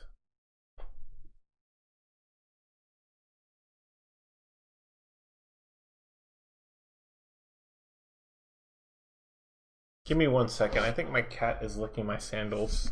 I'm gonna.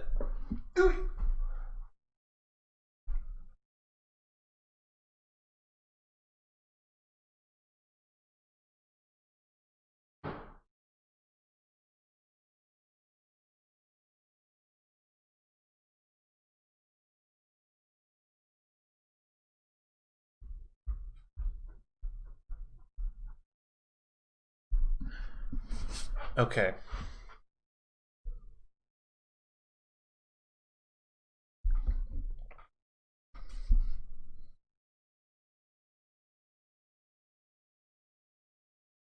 And so the select event is right above.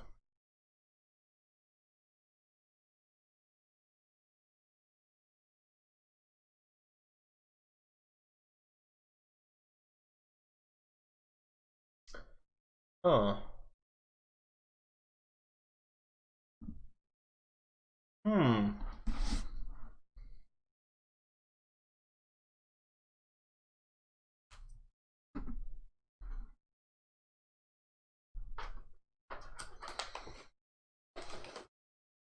Look, he's really sad. He's back there. He's moping because I took his sandals away. He wanted to lick my sandals. Okay, so the repeat event, for some reason, is acting like the select event.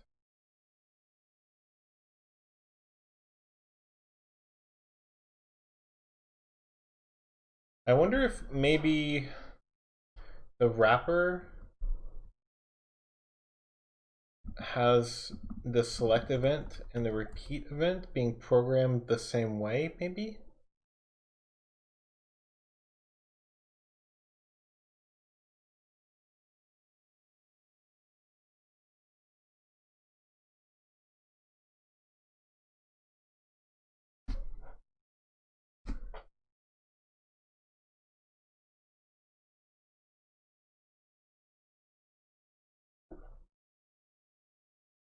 But I think repeat buttons and normal buttons are programmatically different types of buttons.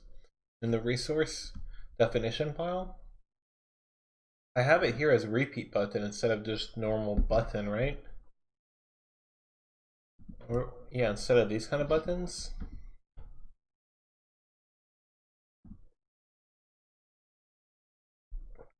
What if I change it to, instead of control select event, I do CTL enter event instead of select. I wonder what happens to the repeat buttons. I wonder if there's interference in some way. Oh, what the heck? These aren't even working.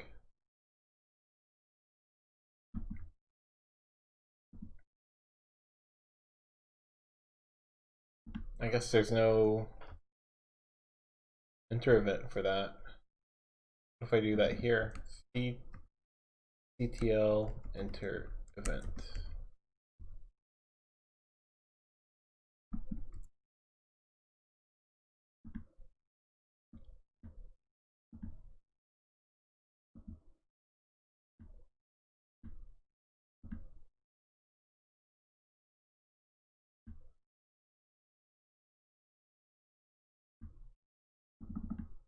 The enter event isn't working either. And the enter event seems like it should work even on repeat buttons. A button generates a CTL event enter event and a CTL select event. A repeating button generates a CTL enter event. Apparently not. when it is pressed in a CTL repeat event, as long as it remains pressed.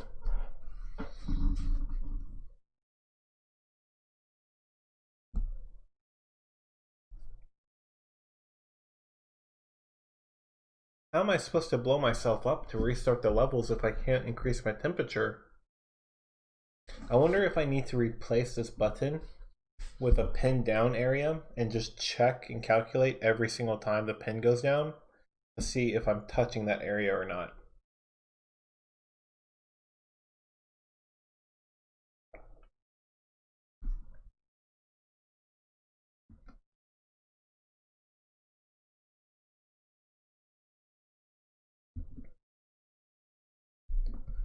Hmm.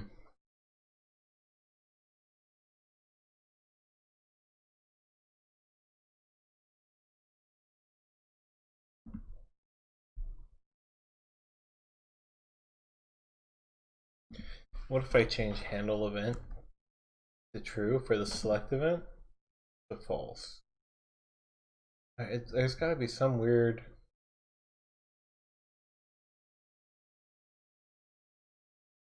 Or maybe the pin down.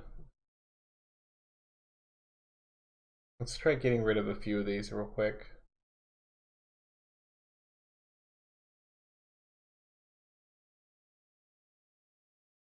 Okay. Just see if any of those change anything.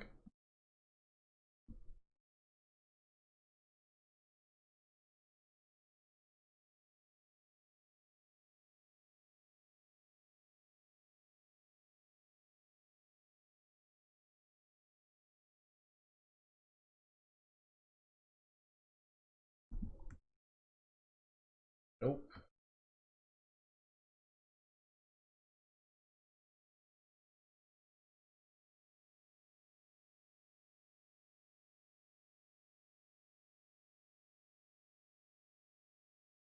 See, this is interesting because the event data includes the CTL repeat object and the control ID. So it knows exactly what I'm pushing on, yet it is not respecting the repeat event thing. Maybe these repeat buttons just need to be buttons. Maybe that's where the issue is.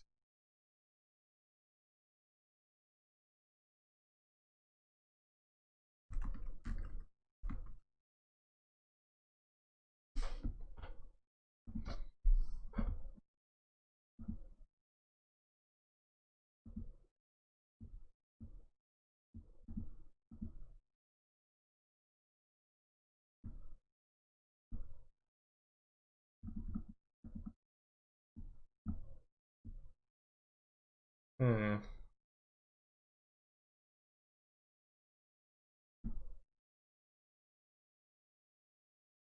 Okay, I think I have a workaround. I think I have a workaround. So we can merge these into the repeat events. I mean the inter events.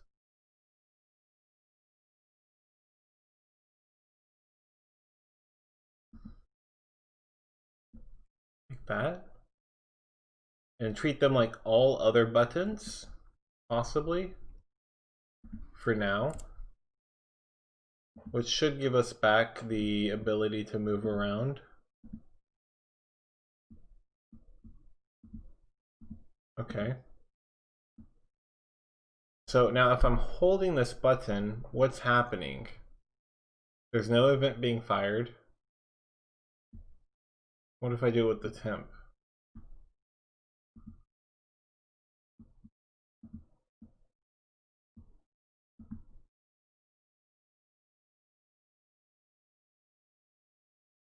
Hmm. Why does it freeze? Why does it freeze everything?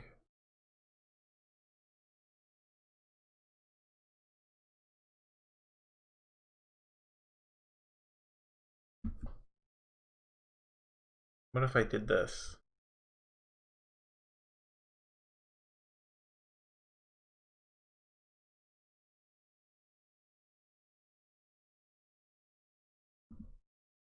Oh, actually, let's say a form dispatch event, menu handle event, and system. They're all their own things. Okay. Hmm.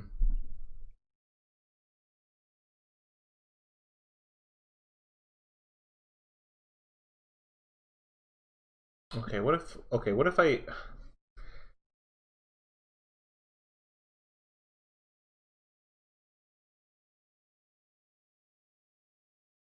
What? Okay. What if? What if action needs to be set here? Action equals to false. Okay, we're handling the gameplay events here. We have this repeat set to repeat, and then we do the action stuff here. Okay.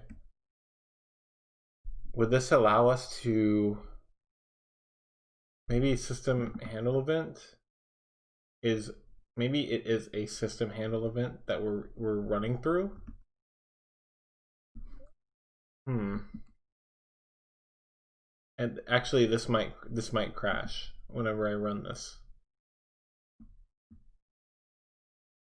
No, it didn't. Oh my gosh, look how fast it's going too.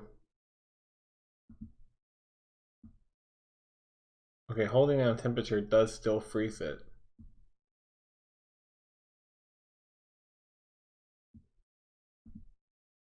Okay, I wonder now if I do this instead.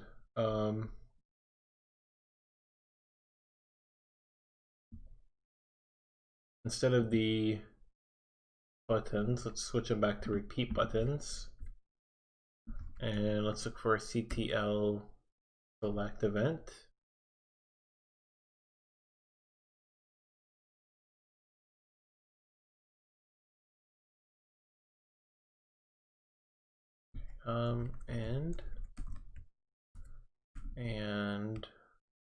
And again.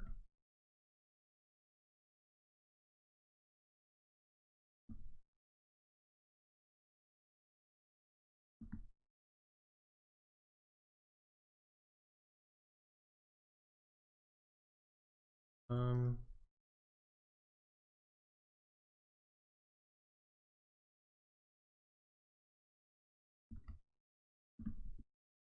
I think this needs to be here.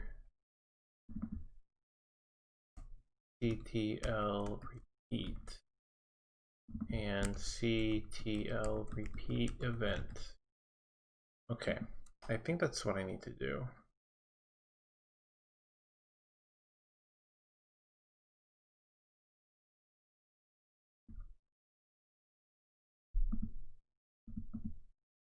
It's running fine. Actually, it's running really fast. Maybe it looks better on the hardware. Oh, wait. Oh, it is working. So I'm able to hold down these repeat buttons. Okay.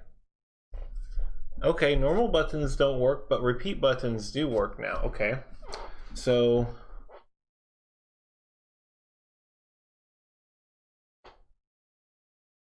oh, so handle event is true right there. I want to change that to false. Okay.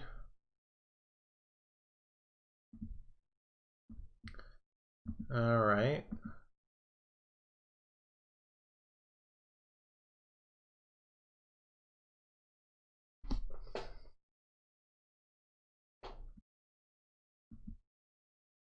See that? Okay, I don't like that then because the repeat event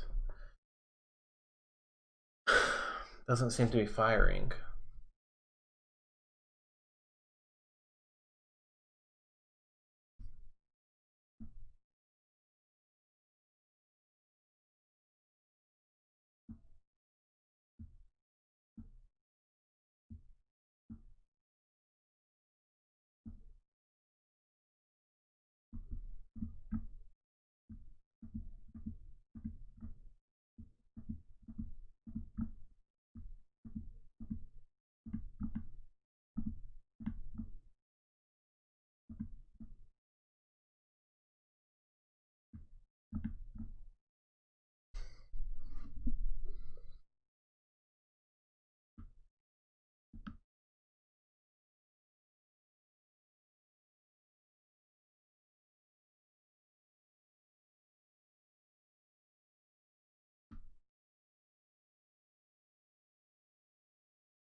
Maybe it's just the alert thing that's not working fine. Maybe the alert.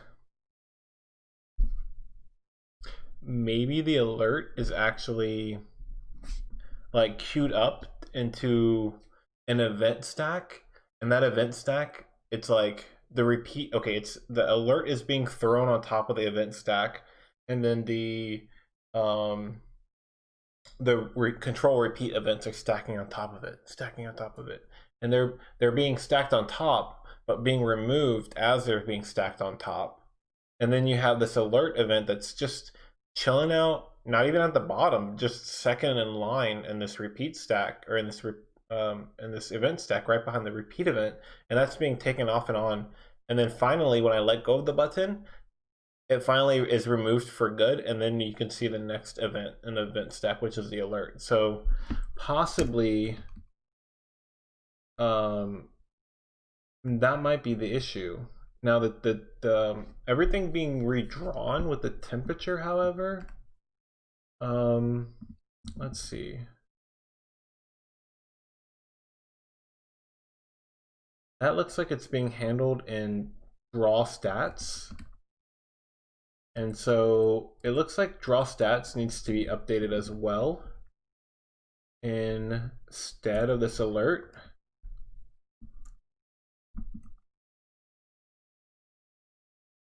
So let's try to throw that in. And I swear this has got to work.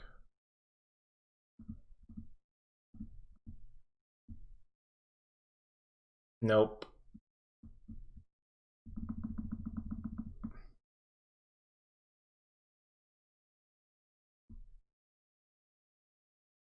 Why is that not drawing? Huh.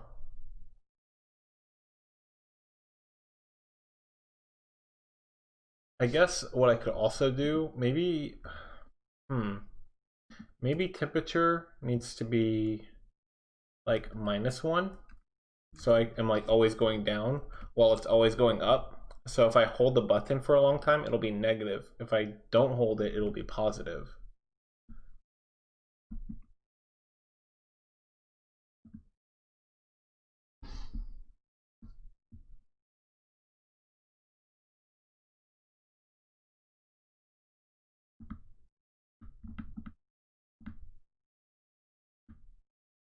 All right, let's see what happens. I hold this down for a long time.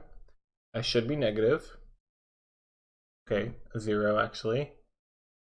Hold it down for a long time. Oh, 0 because it was at 1. And so if I let go, will it be at 38? Oh, it's 0 again because it floored. Okay.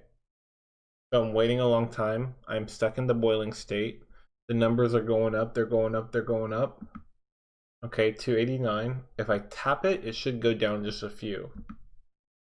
Oh, it goes to 0. Hmm. Hmm.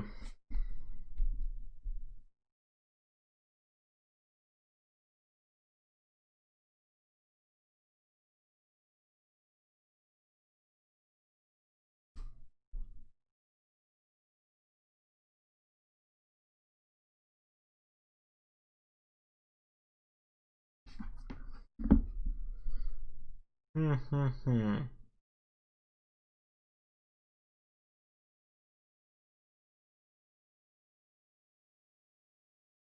Yeah, this is definitely interesting.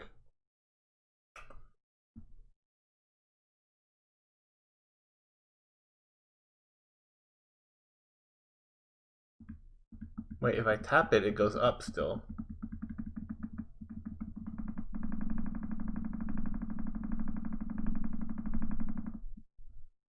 Okay, if I move, oh, it resets to 1. Okay, okay, I see. If I'm holding it, maybe it'll be negative?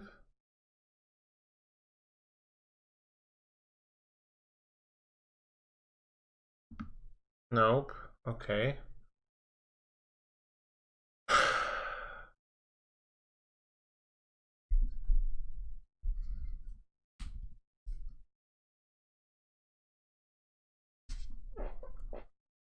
I do wish we could do some sort of draw stats, however.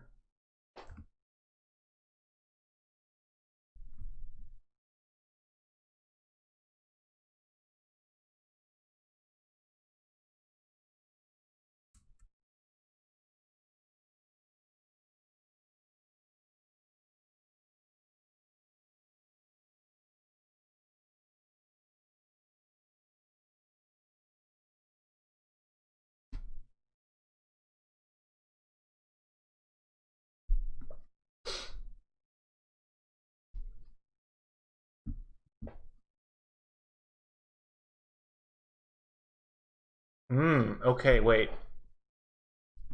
Wait. Okay. So there is an event that's going on when the repeat button is firing. I'm holding this down. I'm drawing. Why am I drawing? And it's because all the drawing takes place in gameplay, which is not here anymore. Gameplay was here. And when gameplay was here, if I held this button down, it would pause because it wasn't drawing, it wasn't refreshing. And that was because there was something getting in the way. The repeat event is happening either here, here, or here, right? Somewhere in this area, which I don't really have control over. That means, kind of lost my train of thought for a second, but sorry to put you on the edge of your seat. The event is happening.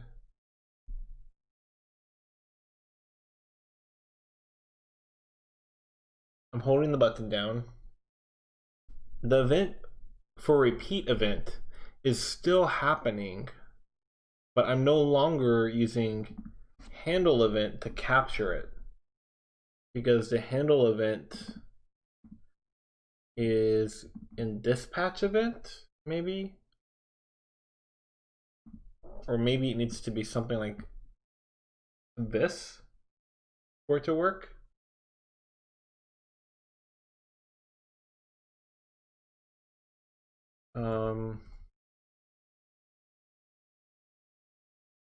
Dang. Okay.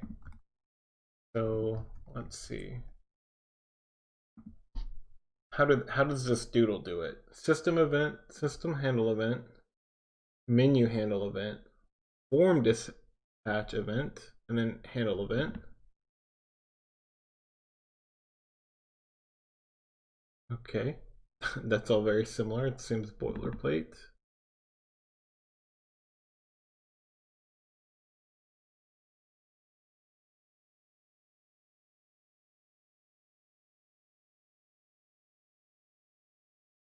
Hmm.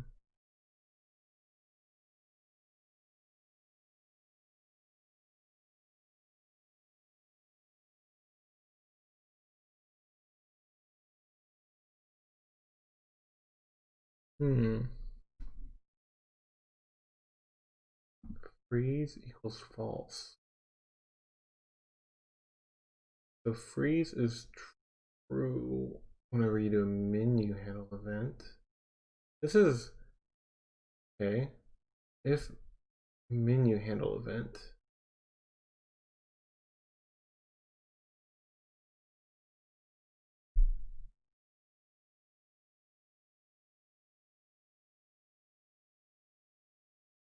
Okay, what if we did this? What if we did this? And else begin draw stats. We actually update the stats here. We also update the stats here.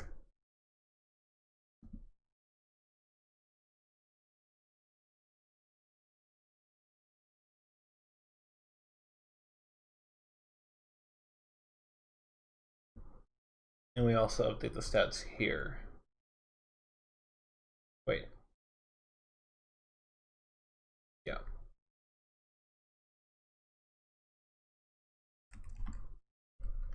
All right.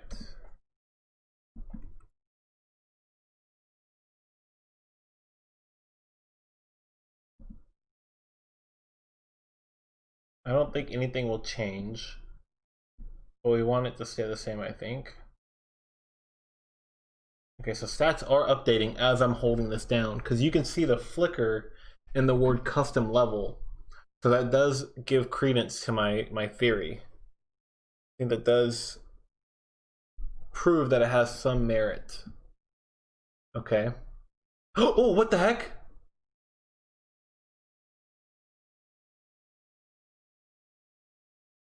Oh my gosh. Okay. Okay.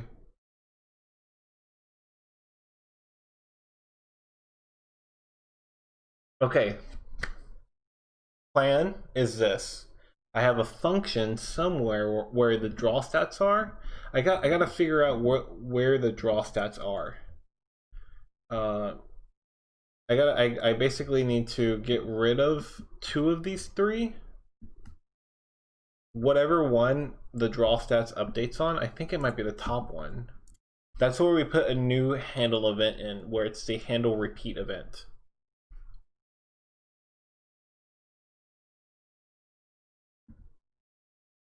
Actually, let me run the same program I just ran. Play.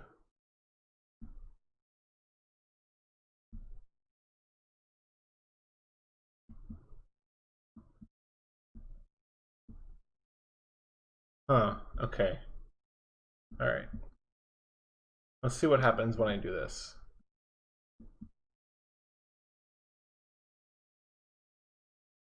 So it is that. So I think, man, that was a good idea. That was a great idea. So it is this it is this area right here.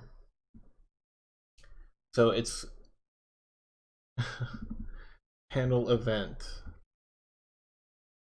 form dispatch event.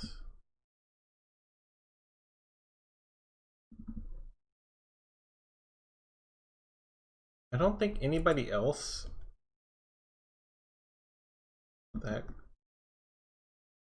I don't think. What the heck? I'm misplacing my fingers on the keyboard.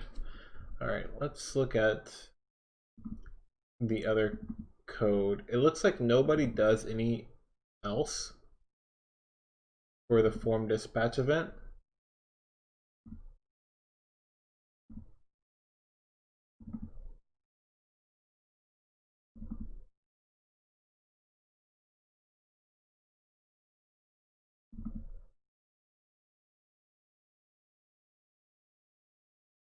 Yeah, nobody does that. Here. Nope. Nope. Nope. I mean, though, to be honest, a lot of these are pretty elementary games. Like Circuit Dude is a little bit more complex. So I'll chalk it up to that. And so we'll have a new function called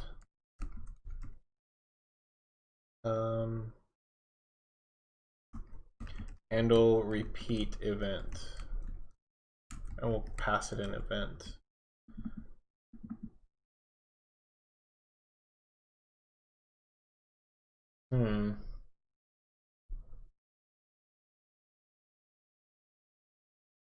Actually, I think I can just pass it in handle event.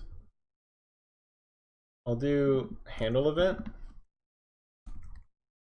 And I will also say draw stats as well.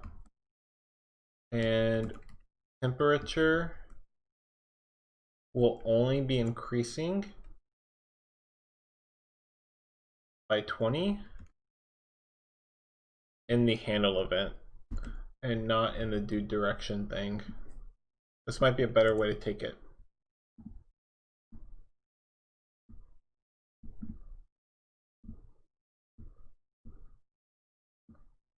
Oh my gosh, that's beautiful. That's awesome.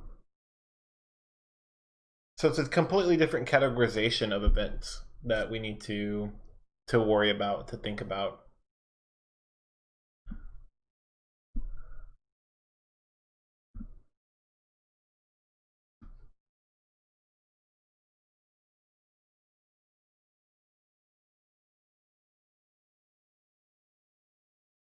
So we could actually say temperature, let's see, temperature increasing by 20? Huh.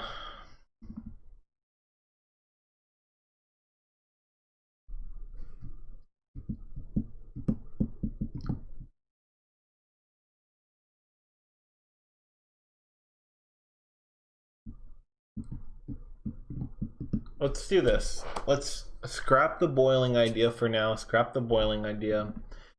and exploding will be 7 instead.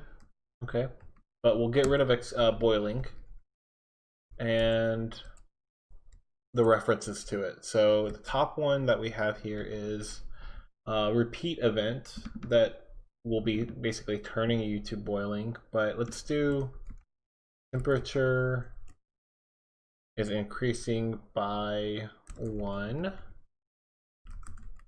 Okay. But we only want we only want this to happen. Oh, wait a minute. Also, let's side note for the I think if I change these to false, you can hold down the on-screen buttons now to move around. And you can hold it. So we'll test that as well. Because right now, if you hold, nothing happens. Okay, so temperature is increasing by 1 whenever you hold the temp button down. But there needs to be also some way of gating this. So we can only do this, let's say, if do direction equals to stay. Okay. And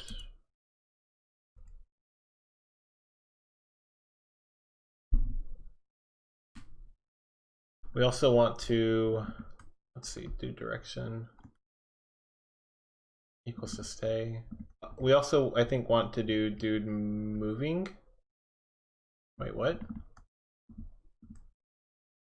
Yeah, dude moving equals -1. That means you are free to move. Dude moving greater than 0. Let's set temperature to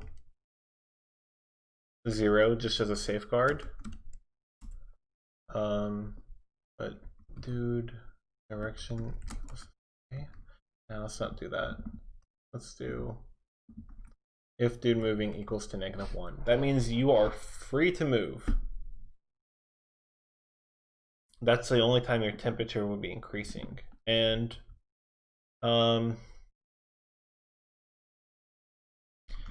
inside of gameplay, we say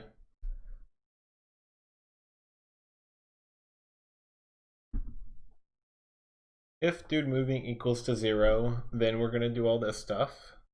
Okay, if it's greater than 0, do this stuff.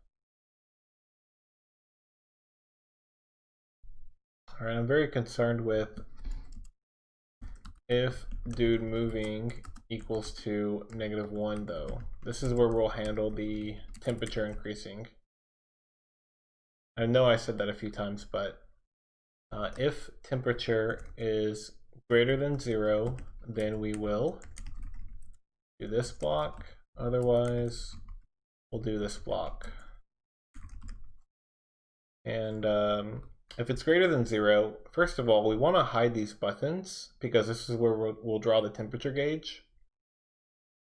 Right now we're drawing these stats, so we'll keep the draw stats just for now so that we can get it out of this area.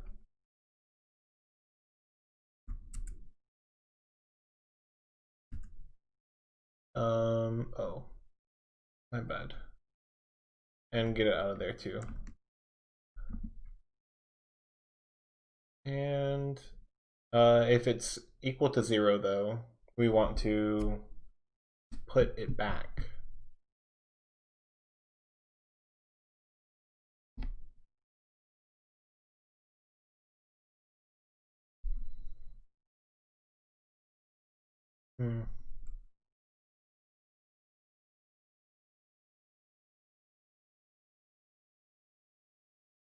So button player left, button player right, button player up and down.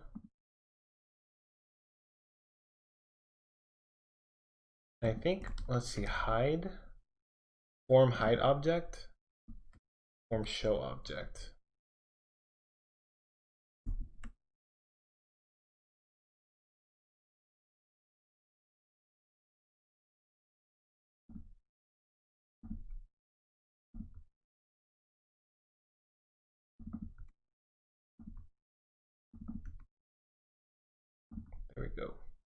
Julio. So we are hiding the object. And now we want to show the object over here.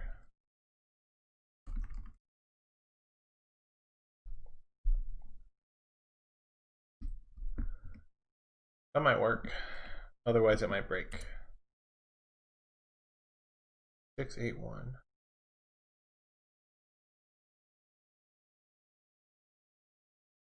Oh, okay, so we will get rid of that.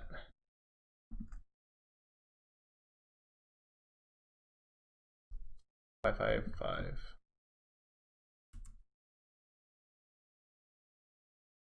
Oh, I guess we get rid of this too because we don't need that anymore. We'll put it somewhere else. And it is compiled.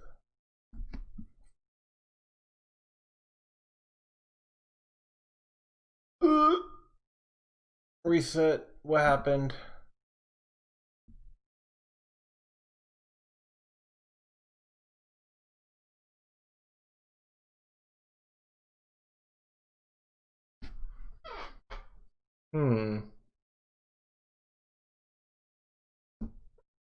Let's try to run it in the custom level editor. Nope. So I'm trying to, it seems like I'm trying to draw the map. And anytime I'm drawing the map, draw game is true. And because draw game is true, it actually gets into this draw area. I'm gonna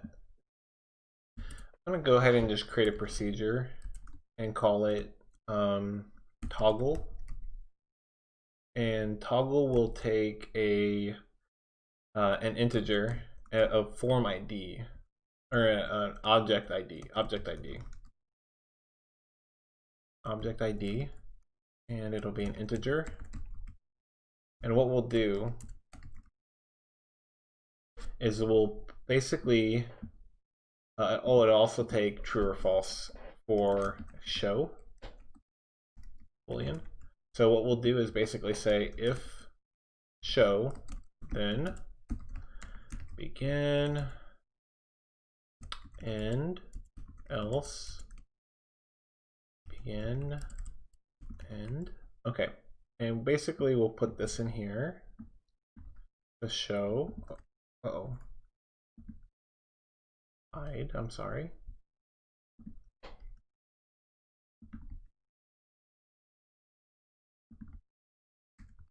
Okay, and instead of this and this, we'll do there. And we need to get the object index. And so the object index, we'll make a variable for it and we'll call it index. And it'll be an integer, of course. Oh, maybe index is being highlighted, so I'll do I.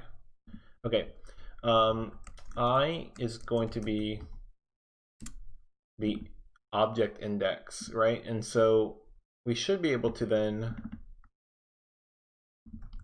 do this way. So that should be our showing and hiding code. As it currently stands, if I were going to basically do this.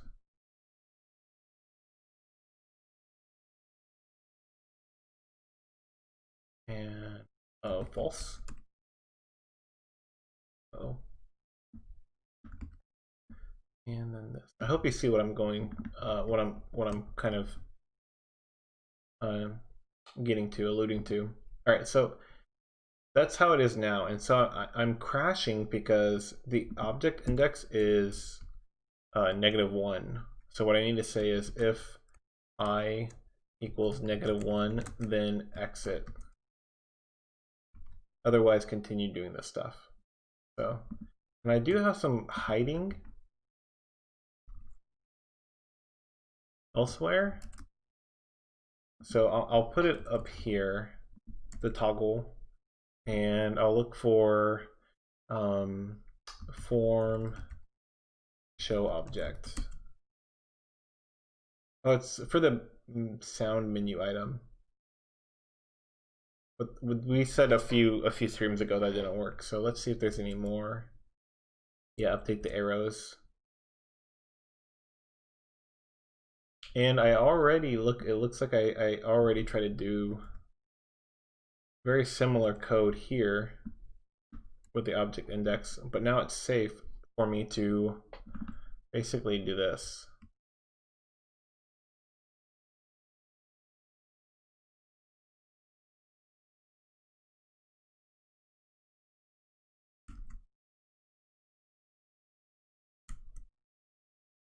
Toggle true to turn it on, and toggle false to turn it off.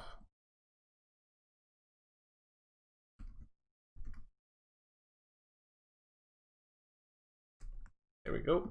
All right, let's see if there's any more form hide objects. Oh, there's several. Ugh.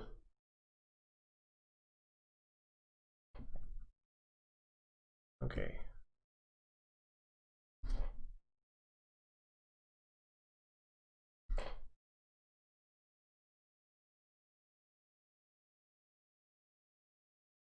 The toggle.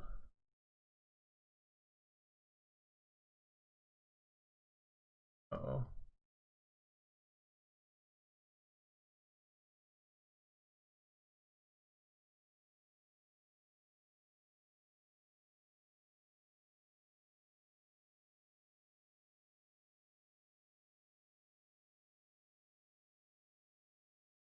Form show. Okay, so we need to toggle. Alrighty.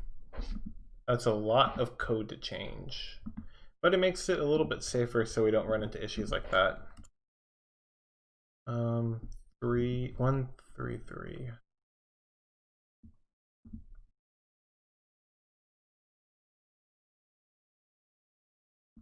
I forget you have to do semicolon there.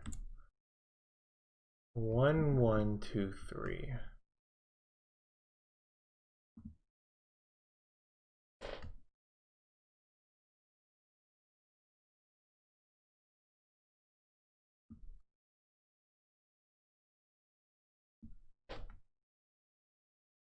One, 2, 7, 2. 1, 2, 7, 2.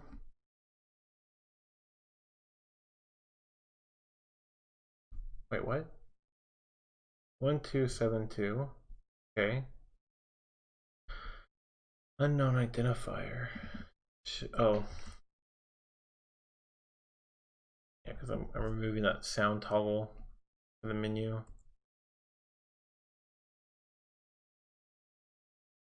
There we go. What happened?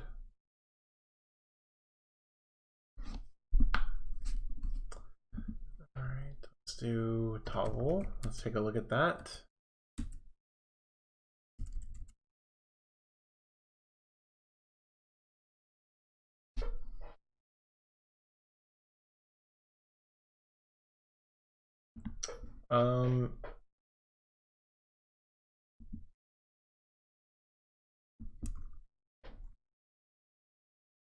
Fix that real quick. Why is it? Yeah.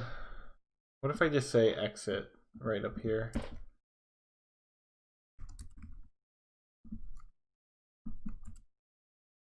Black.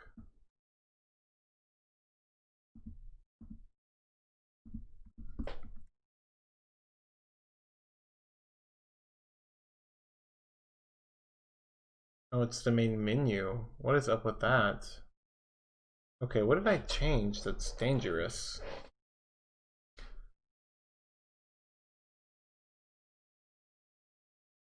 Okay, I don't think it's that.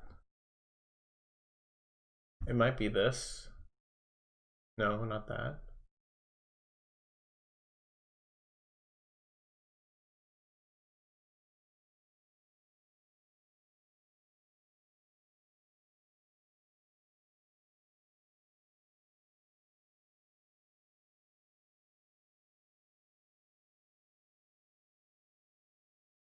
Wait, maybe it is that.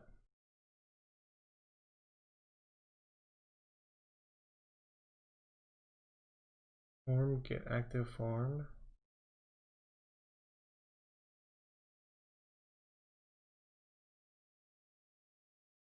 Form hide object. Form hide object.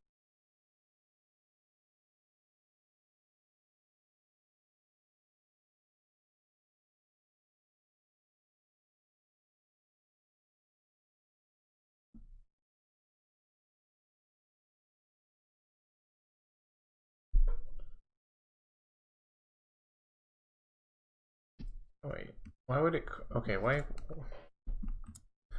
What if I got rid of this?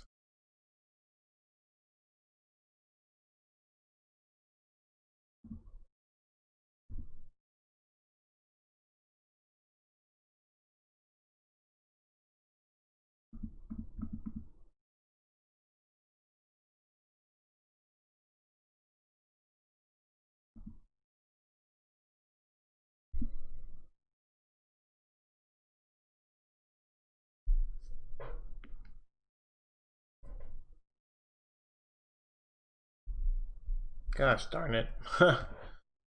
Alright, let me back up all that stuff real quick and go all the way back.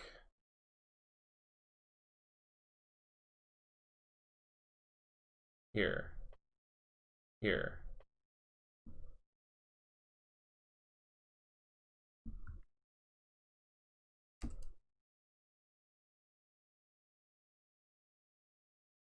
Okay. See what happens when I do that.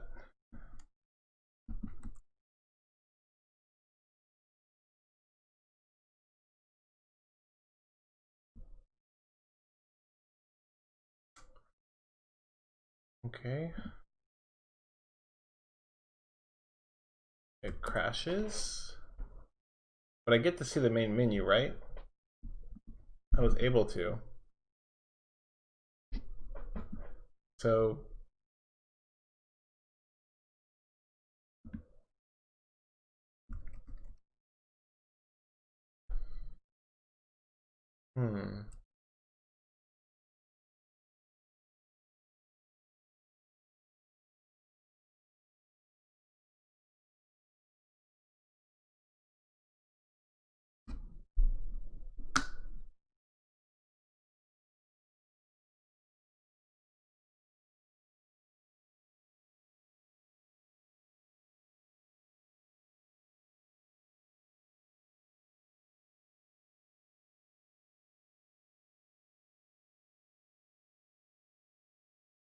oh, that's right. That's right. Okay, let's see. Okay.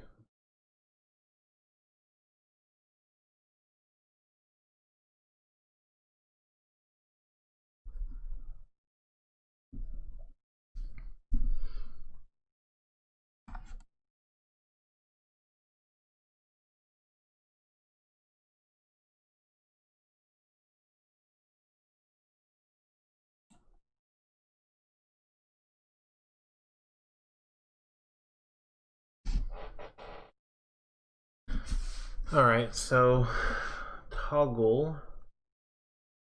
So we're WinDraw rectangle full screen. I'm gonna just retype that because it was not capitalized. Okay. Form get number of objects.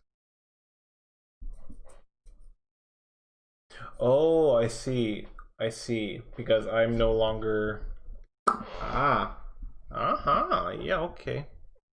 I'm doing that one safe. I'm doing that one safely. So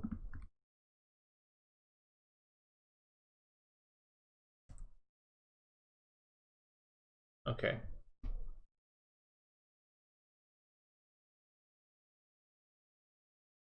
So this bit right here actually is wrong because I already was looping through and getting the index of all these objects. So I need to do show form object index. And possibly that's it. Oh, I have to say what form, which is the active form. And hide it.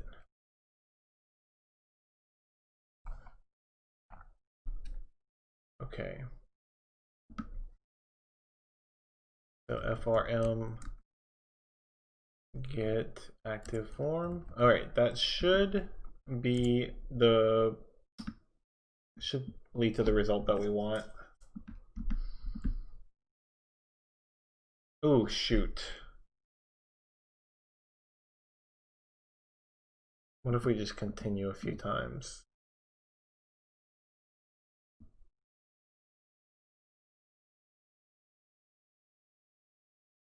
One, two, three, 4, 5, 6, 7, 7.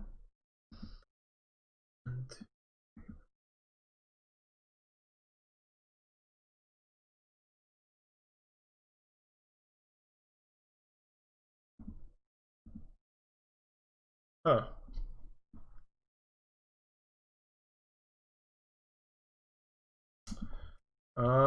I'm thinking that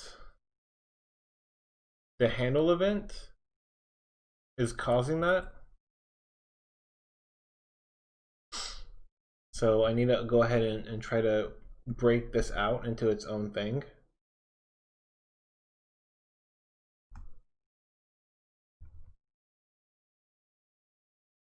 I think I need to do that right now. I'll just call this function handle repeat event, and it'll take a var event type. It'll also return a boolean the same way, var begin end.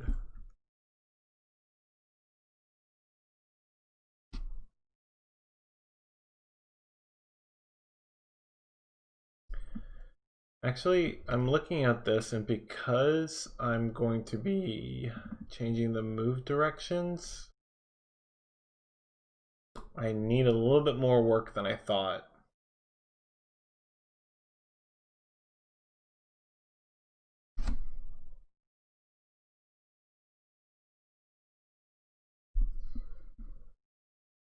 Okay, this is gonna be a little bit more work than I thought for this, but for instance, at the end of this function, we have some of this stuff right here for, well, we don't need that. Yeah, for move direction. Actually, maybe we don't. Oh, actually we do. Yeah, we need this. But that might be it. Actually. Okay, that might be a little bit easier than I thought. So we need to include that. We need the T form. What is that for? Oh, for the form load event. Okay. So we're not going to need that one. I don't think we need I for anything.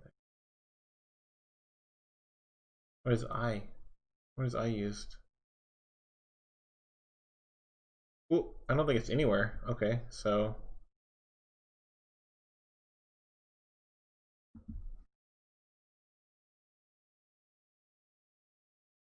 move level. Oh, okay. So we don't need that one either.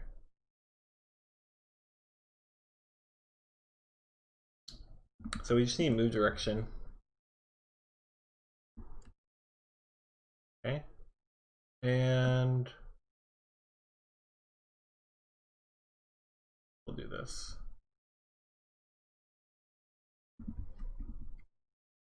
We'll check the E-type of the event, and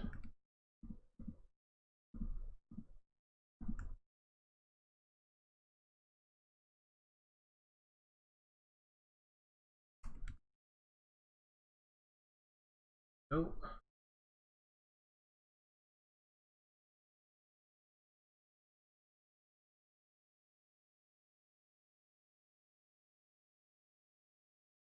okay, I think that might be okay. I'm going to collapse this so I don't get confused again. But I think this is okay.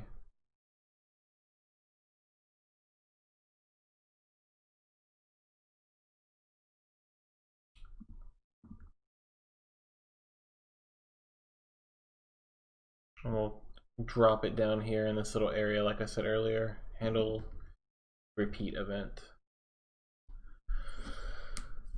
Okay.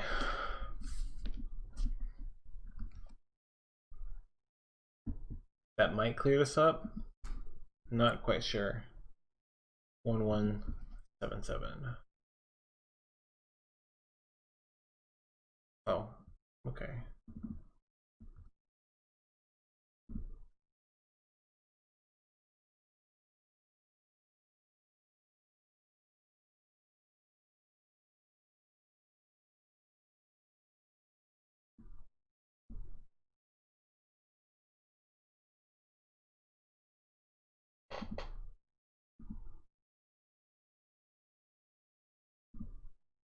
Dang.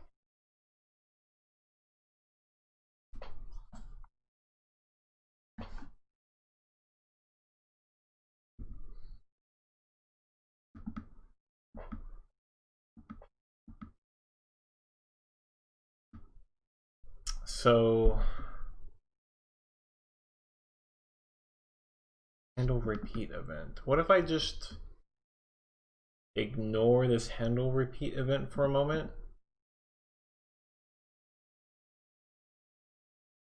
Actually, I don't think that's what I don't know if that's what the issue is. Is it this toggle thing again? What if I just say exit?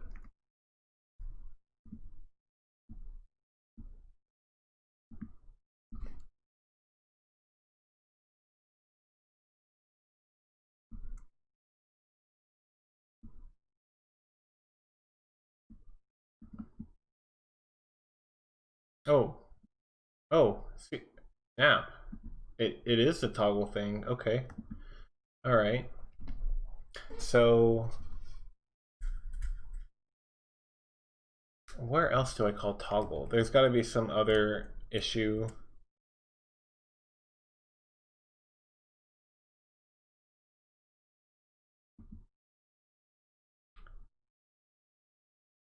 Where I'm calling it with the index instead by accident.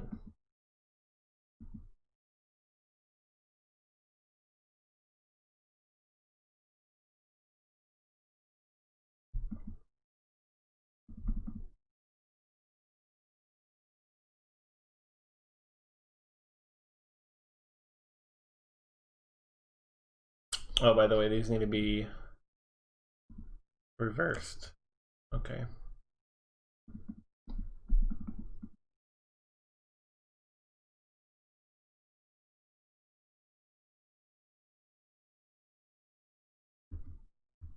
How is this not safe anymore? What if I said, um, if object ID is less than 1000, then exit. That'll prevent me from accidentally putting in an index versus a object ID because they're all at least 1000. Oh, shoot.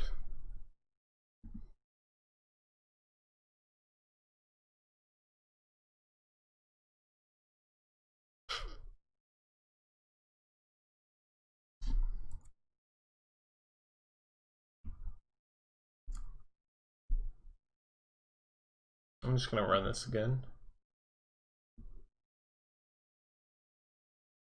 Without hiding anything. What do I hide in this? The only thing I hide is up and down arrows, right? So up arrow. Up.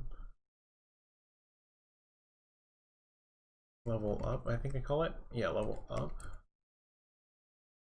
All right, so I think the update arrows is actually what is the issue because I go through here and I say the mode is not player. So I'm looking over here.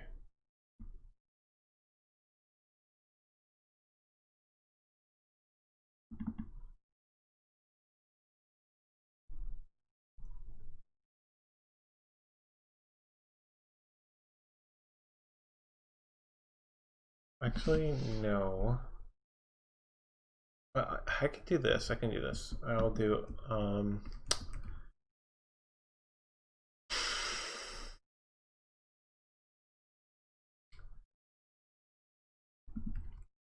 maybe it's not update arrows. Let's just keep looking. Let's keep looking. Button level edit.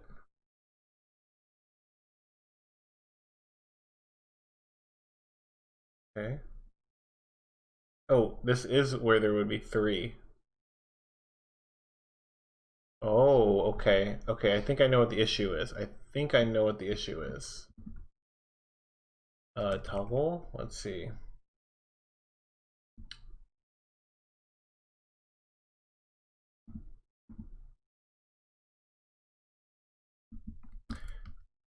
Let's exit right after this, no matter what.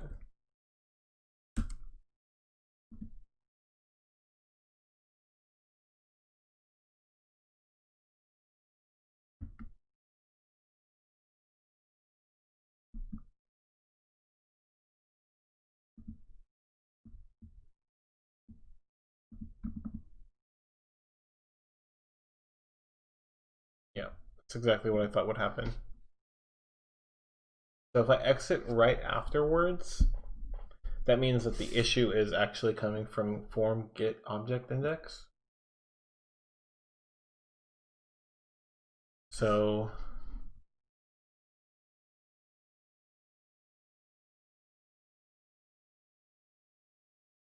form get active form.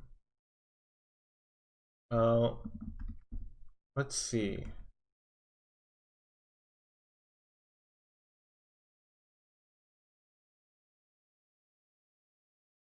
Turns nothing. Oh wait, that's not what I want. Form active form. Wait, yeah, form get active form. Returns the currently active form. Returns the pointer. I think I might be able to say form. No. If form get active form equals nil, then exit.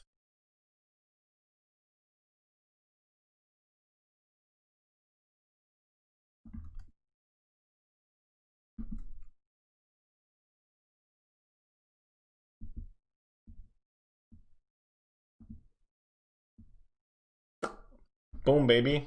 So it was actually dying between loading the forms for some reason. So toggle should not be firing. I don't think. This load event thing. I don't think that it should be firing these.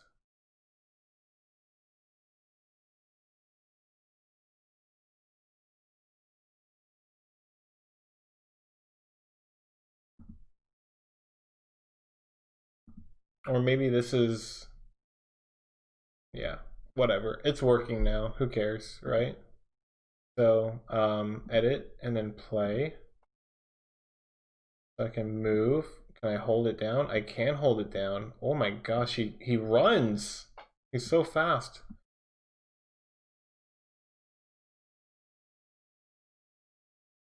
Whoa. Did you see that? He like sometimes will go in the direction that he last went into, or maybe to the right. What the heck? Oh, he always goes to the right. What is going on here?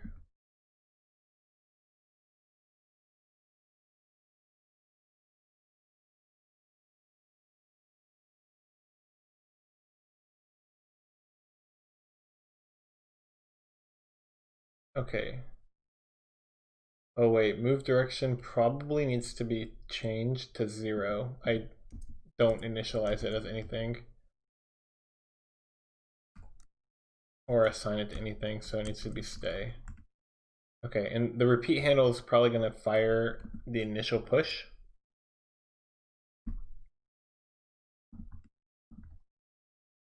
So it needs to be initialized with a value to handle that, which will be stay.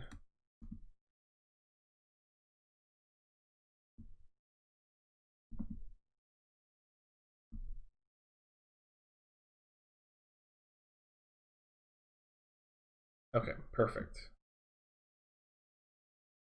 Yeah, I had garbage data in that direction. But tapping doesn't work either. So I think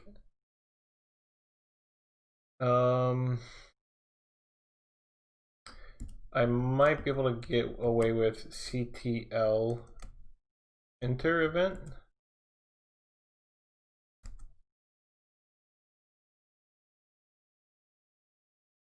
See what happens if I do that.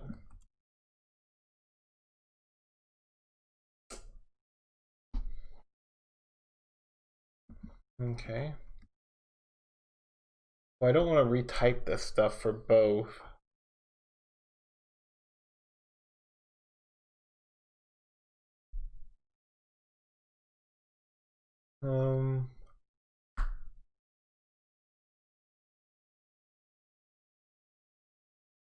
I guess I will, just to test for now. Just to test. I guess I could do that and then get rid of the temperature thing. Or no, actually I want it to do it as well when you tap the temperature. Because too many players will try to tap the button to explode and something will change and they'll be like, oh wait a minute, that flashed real quick. Maybe I have to actually hold it. So what is the error? 1172.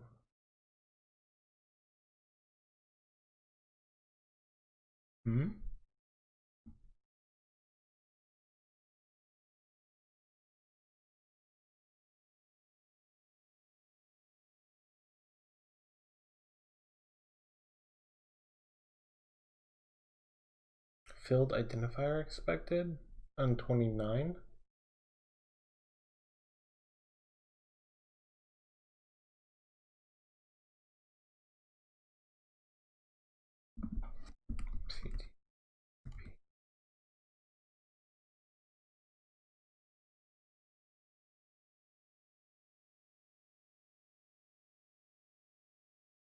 Oh, maybe it's not called enter event.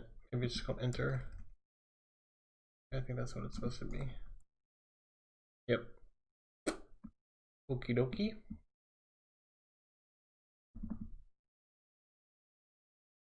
Edit. Edit. Play. Okay. So it fires on the initial.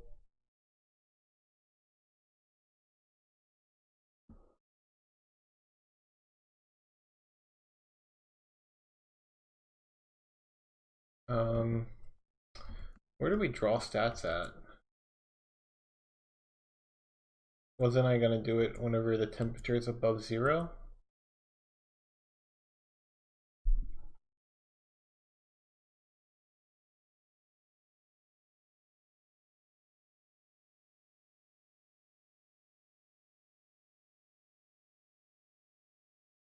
Yeah, what the heck? Temperature.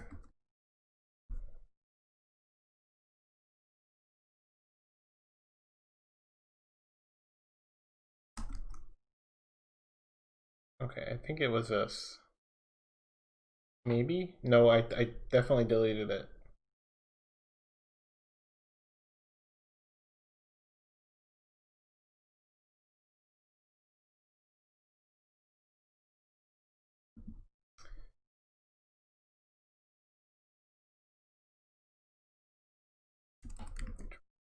We'll just draw them right here.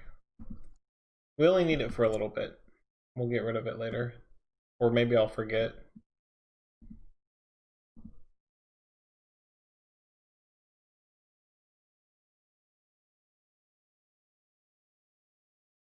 Okay, I've let go. Now I'm thinking this is the problem we were at earlier. So we've looped around to back to this issue of, well, now I've let go of the temperature how does the game know that I've let go of the temperature? I mean, I can like move to like, like get rid of that. Um,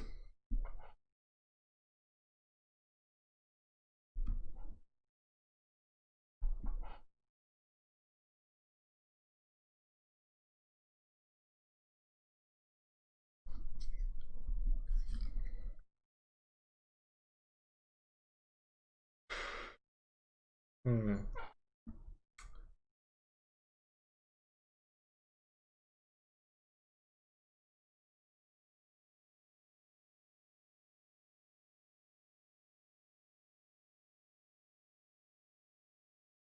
Hmm.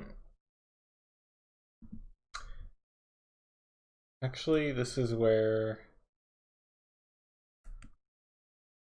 we want to put the temperature stuff whenever it's changing. But if it's, yeah, this is what we want. We don't want to update the UI stuff too much because it'll slow down the system. So we only want to do it whenever we know we need to. So instead of anytime he's not moving, update it. That's wasting too much cycles on that. Let's throw it in when we know we're about to not be moving, as well as when we start moving, and that will prevent this issue where it's like I'm not pushing it and then I push down and it's the arrows are gone while I'm moving, because then that will narrow down the scope of what we need to fix with this temp button to whenever I let go, and that'll be the only issue left. So let's do update thermostat, or toggle thermostat. That's probably better. And when you initiate your move, right? So dude moving equals to, oh, I'm sorry, assigned.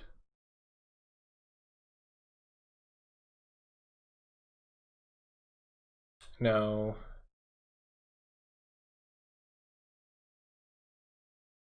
it looks like,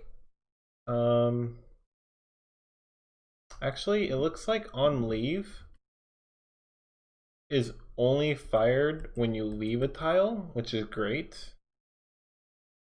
I'm gonna put it in that as well. Toggle thermostat.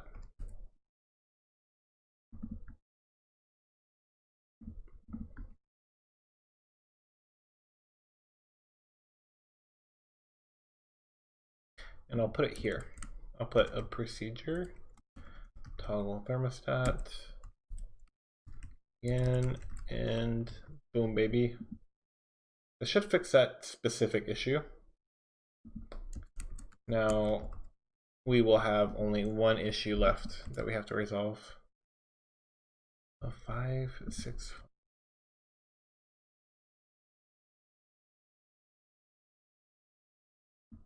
Uh-oh. There we go. Too many ends.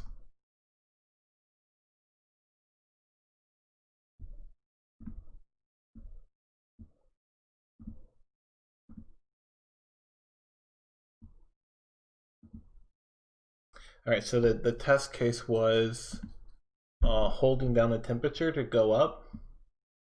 Oh, wait, what the heck? Oh, it's because we also want to toggle the thermostat and set these to hide whenever you do the repeat event.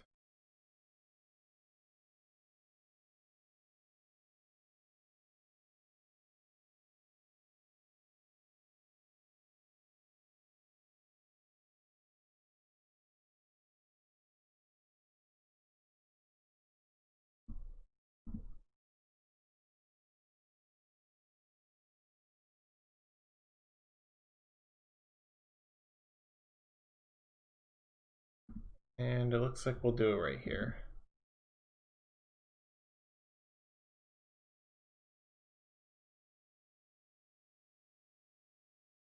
In fact, we can also do if temperature equals to 0, then do it. Yeah, that's Gucci. So we only do it at that point. Now the toggle thermostat will also handle the drawing section as well, to turn the decal on or off that we're going to be using.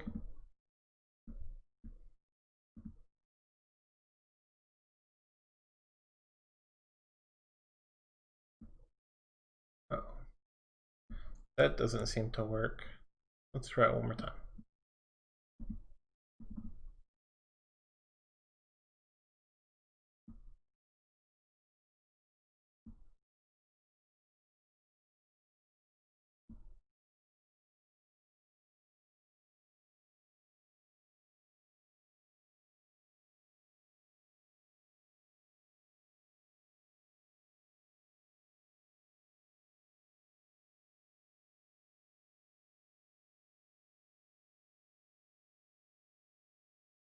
Okay, so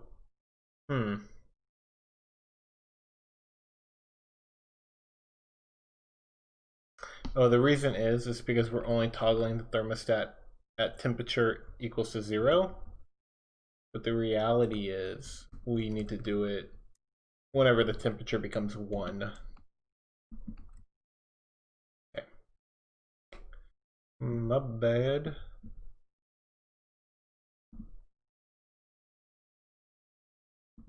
Alright, so temperature increase. All right, now we're at the area, the issue where the thermostat, the buttons to move don't reappear whenever you let go of the button. So the temp button. So I'm gonna push up.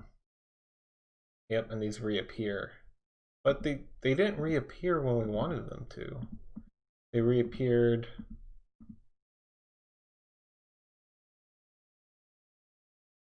whenever you landed, not on leave. Okay, as soon as I tap down, it should appear. And then it actually toggled thermostat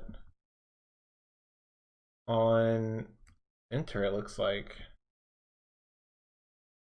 On leave?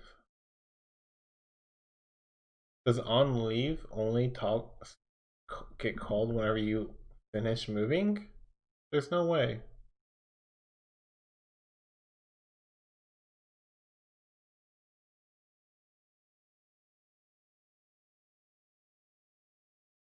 Oh, it's called for the one you just walked off of. I see. Why is on leave called then? No, wait, that's wrong. This is in move dude. Move dude is saying to move in a direction if you can move. Dude moving equals to tile size, so that's setting up. Yeah, let's do this real quick. We'll say alert.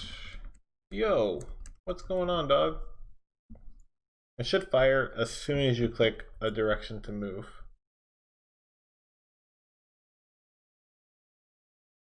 So we'll try that out.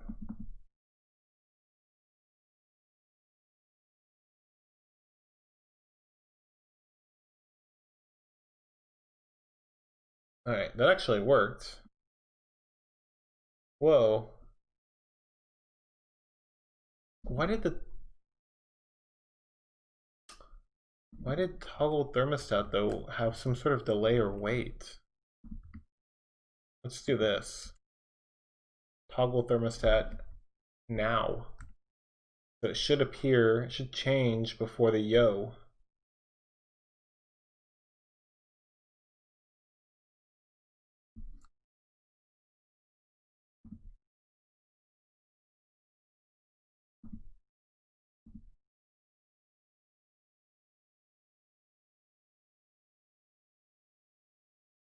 Oh, why is there a delay?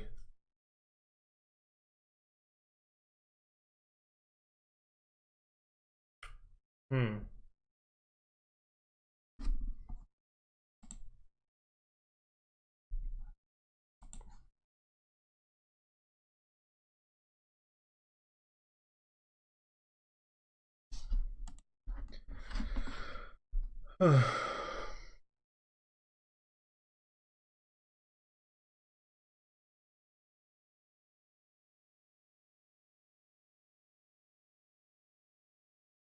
Just gonna take a mental break for a second and look at my phone.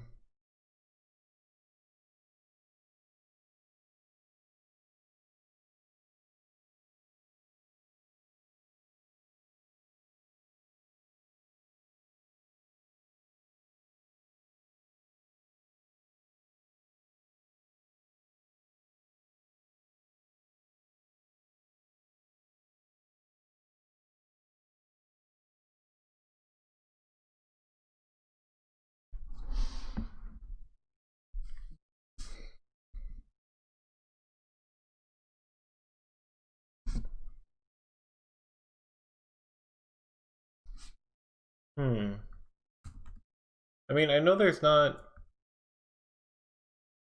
some sort of event driven competition.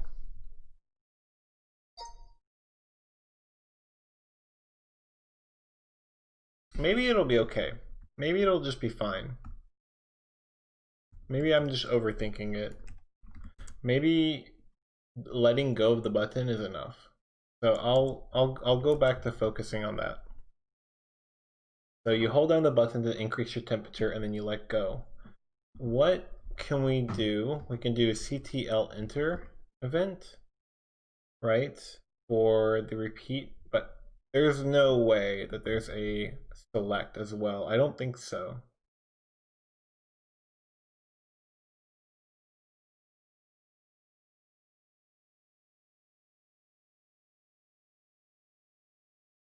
I think this is the main difference between the two.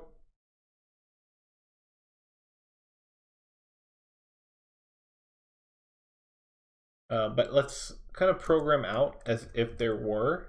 Let's pretend like there was, right? So if you let go of it, right?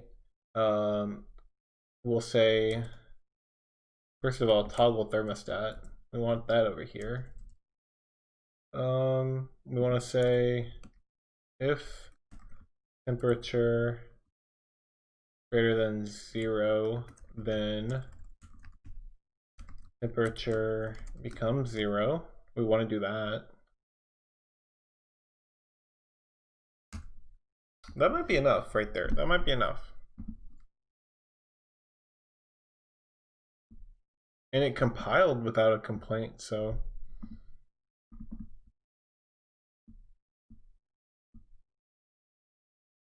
yeah, so there's no let go of the event. There's no way to let go. Let's see.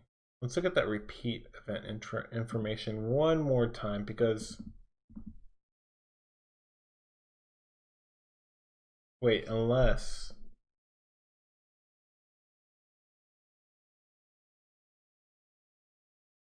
wait, wait, no. Not CTL enter. We want to do CTL select. I think that let's throw that in there real quick.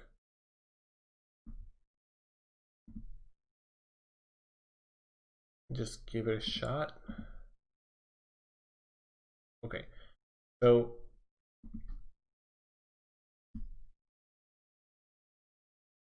let's try this. Do I do CTL select event later? I do. Okay, over here. I want to put it down here.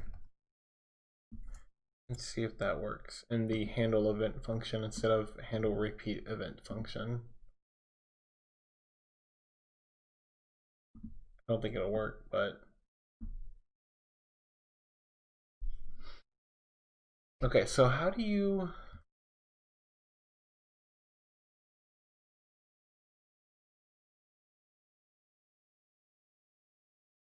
do these repeat events? Like you know that you've let go of the repeat event.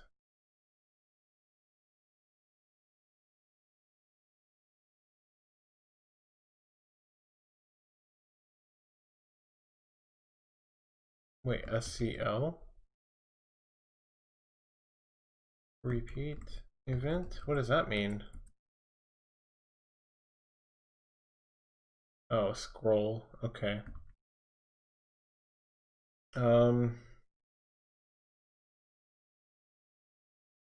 Repeating button resource.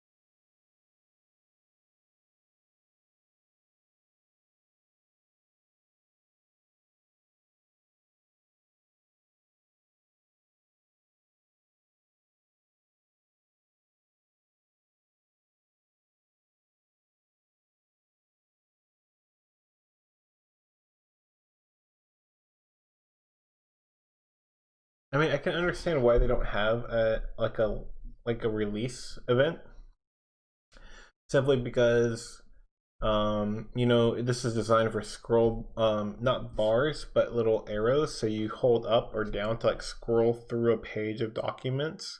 So like you're scrolling the page. I'll give you an example. Like I'm holding the down button, so I'm scrolling, and I'm scrolling. I don't need to know when I let go. I just stop holding down. So that makes me think that what I need to do is just stop uh, increasing my temperature, right? And then I can check that. So I think what I need to do is, this is what I thought of earlier. So temperature is the value, but boiling is if I'm increasing the temperature or not. So upon load level, boiling is going to be false. And then whenever I increase my temperature, actually, let's get rid of the select event. Okay. Anytime I increase my temperature, I need to say boiling is equal to true. Okay. And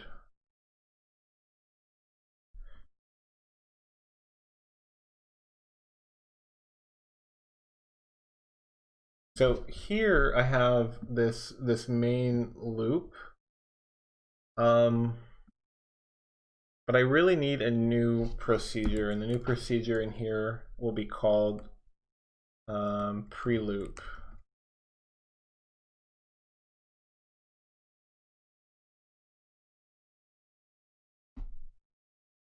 Okay.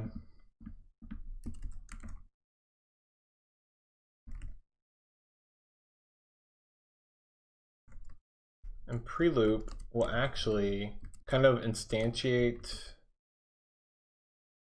I don't want to say, basically I have boiling right now. I could say something like boiling equals to false, right? And every time I go through this loop, I'll handle the boiling if it's increasing or not in this handle repeat event. And that way gameplay will actually know if I'm increasing or decreasing based on boiling's value, because it'll always be false unless I'm increasing. But I want to kind of genericize this a little bit. I don't want anything inside of this main function to look like it belongs to any kind of video game specifically, so that if somebody wants to use this code later, if I release it. So boiling will be in the pre-loop, and that will be false.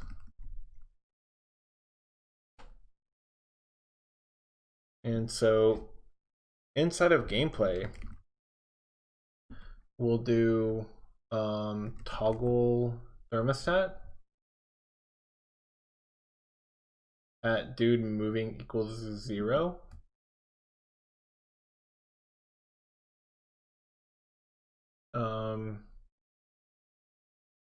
Wait a minute.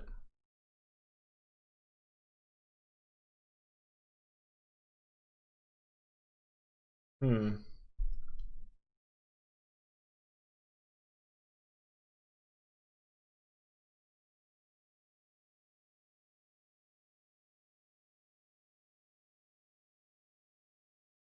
No, because it's always, yeah, here we go. I've even commented out temperature right here. So if boiling, if not boiling, then we'll do some stuff.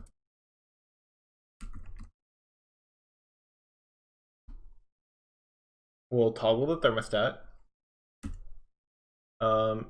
But okay, so we'll toggle the thermostat and we'll also change the temperature to be 0, right? But this is only if we've decided to no longer be boiling and temperature was above 0, which means we were boiling. I don't want to sit there and toggle the thermostat, like I said earlier, every single loop if I'm just sitting there and doing nothing, right? Which boiling would be false every single time if I'm just sitting there. So toggle thermostat if temperature is greater than 0. So if temperature greater than 0, we'll do that.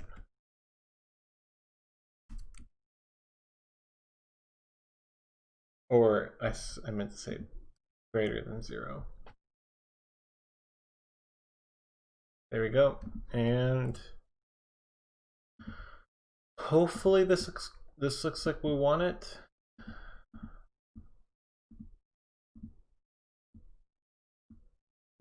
Ho ho ho. Yes. So you can see the temperature go up. Oh my gosh, that's awesome. So what happens if I'm temperaturing and then move? Oh, I can't move whenever I'm holding the thermostat. That's good. But if I hold this thermostat and then let go, or drag off of it,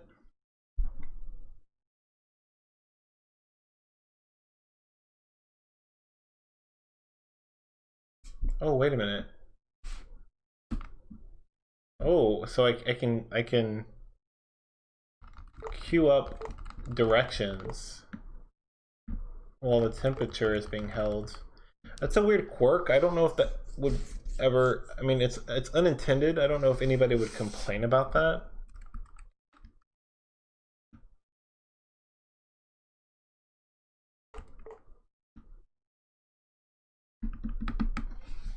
But I can easily fix that right here. I'll say move direction equals to stay, or do direction.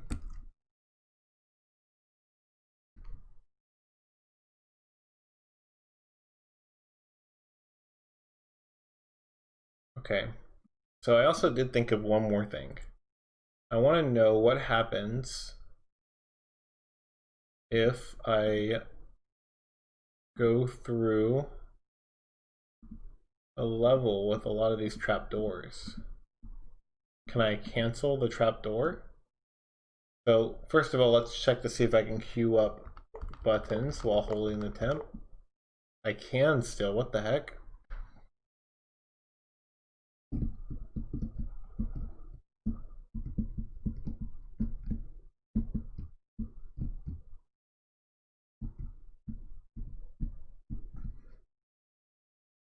Do direction. So what if I open a trapdoor and then close it, but hold this down? Oh, I crashed the game.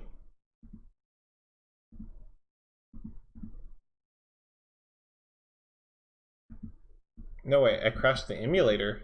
Oh my gosh.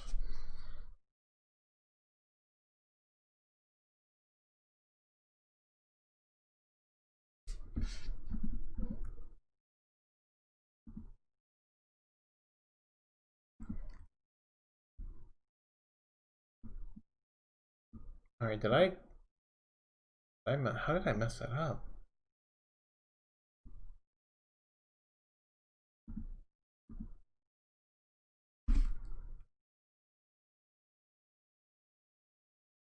Okay, so just playing through it is fine.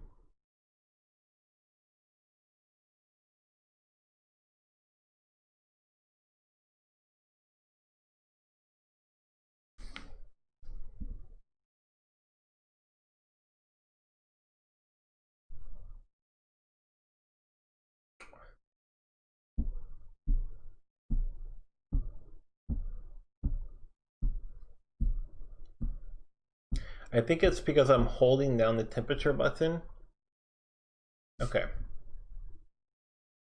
Yeah, I'm holding down the temperature button whenever it goes to a new form.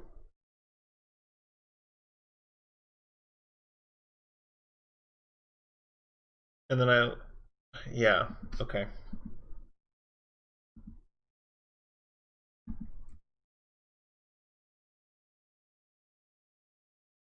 Let me figure out how to describe this.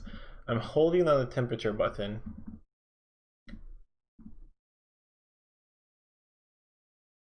while I move back from that view to this view, which I think is fine. You can hold down a button when changing views. But you can't make them reappear, which is what the show would do, right?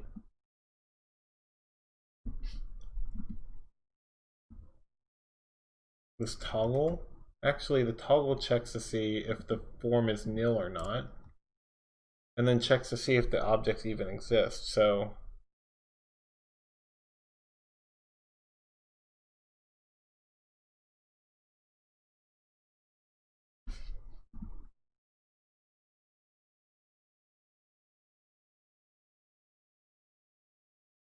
let me get rid of this draw stats real quick so I don't forget it.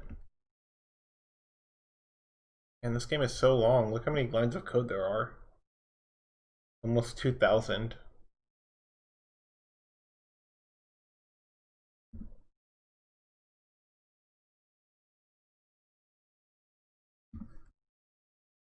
Okay, so temperature is increasing. Okay, let's do this. Let's say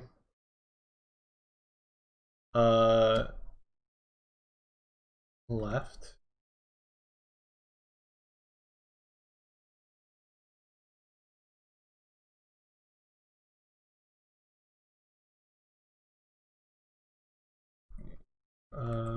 Yeah, here we go. So this is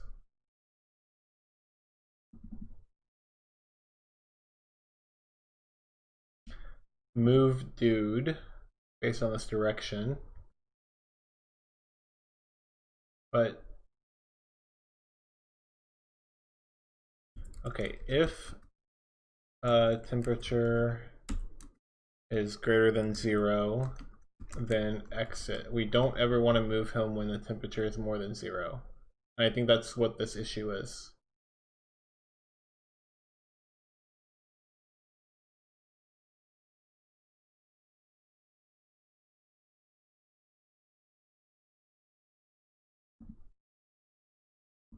I know I'm a little all over the place, but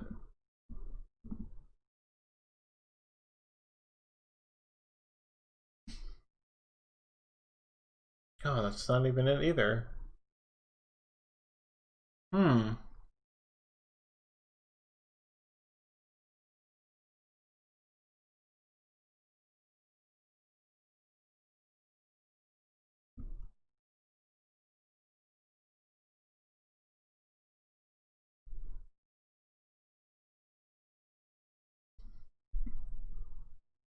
Move direction.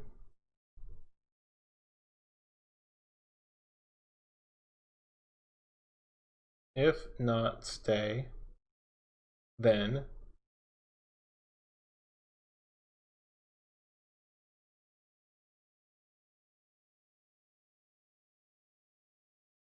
I see.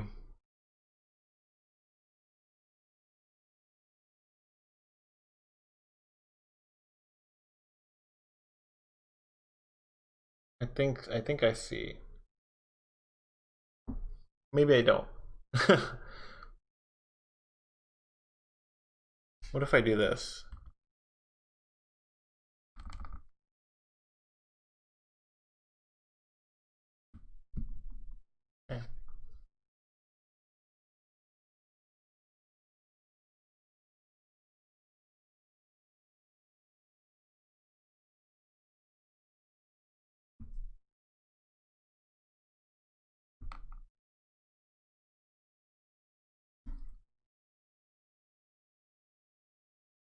He moves so freaking fast.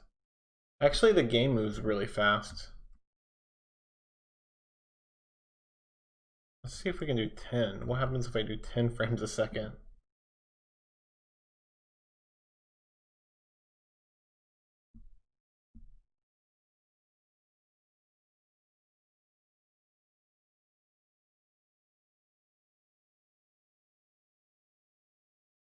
If I just tap it, he's so slow.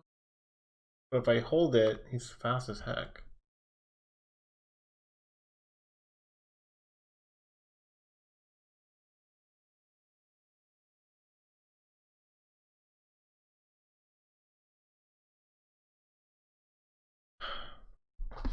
Does that happen with this Palm Pilot?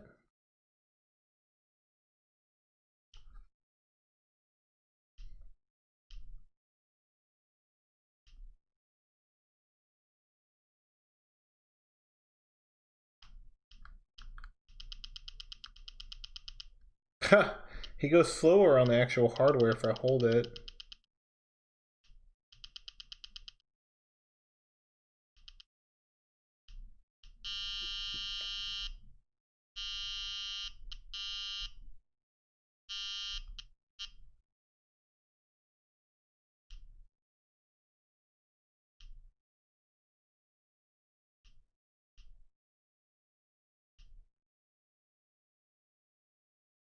But the animations are way too fast, so this might even out on the hardware itself. I can't comment on what other hardware would look like.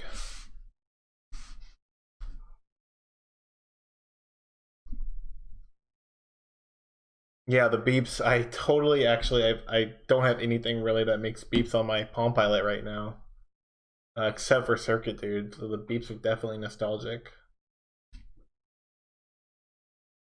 So I guess I won't worry about the speed right now. I'll take this and put this on 20 though. Actually, yeah, 20.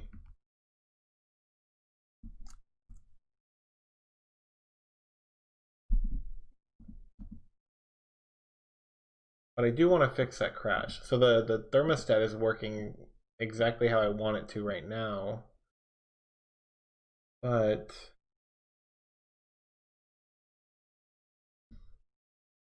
this does concern me.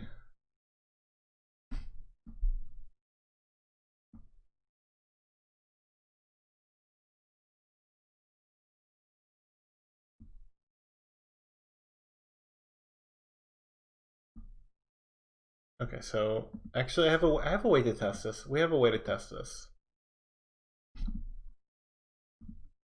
Come on, close. It froze again, so.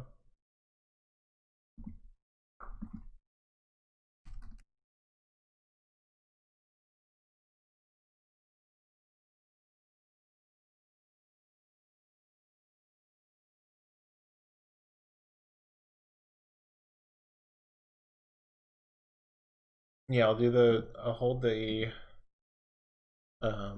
arrow key.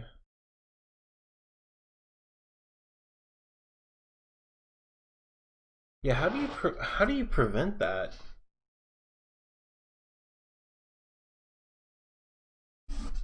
How do you prevent that? Okay, an unallocated chunk of memory is a chunk of memory that has not been reserved for use by the application through calling memPointer new or memHandle new. It should only be accessed by applications under should not be accessed by any applications ever. Such an access usually means the application is accessing chunk that used to be allocated to the application but has since been returned with memPointer free.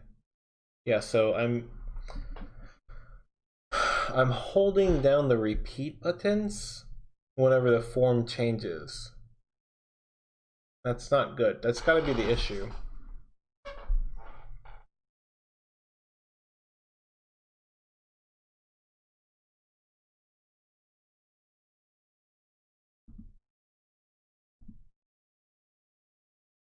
Jeez. Okay, the emulator actually dies hard every time that happens.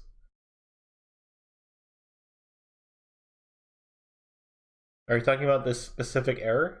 I haven't encountered this error on the Palm Pilot, and I think it would kill my Palm Pilot, so I don't want to check it on the actual hardware. So I'm being very um,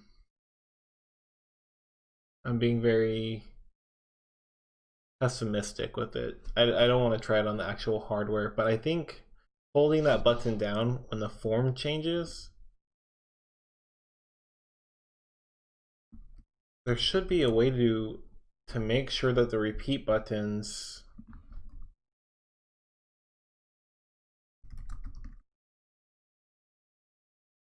hmm.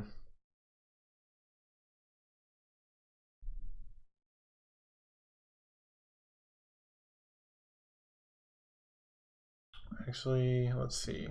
Repeat event. What do I do with these repeat buttons? Do I do anything like special with them? Case E-type. I go through the event. There's like an event that I'm watching, and that holds information like this control ID. But that's just comparing numbers to numbers. Well, I guess it's the entire computer, but yeah, I'm just comparing value to value there. So I'm not actually looking at a pointer to anything.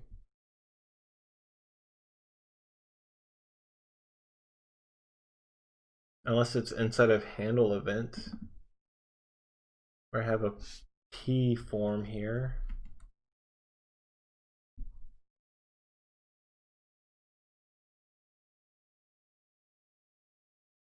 Form set event handle none. I bet that clears the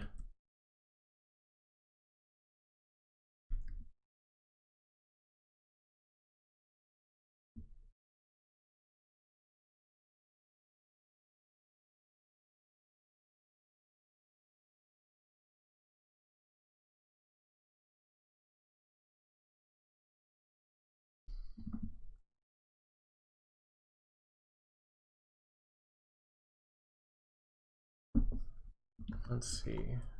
Who calls this? Everybody calls this. Default handle where called. Oh. Does this create a new form handle event object?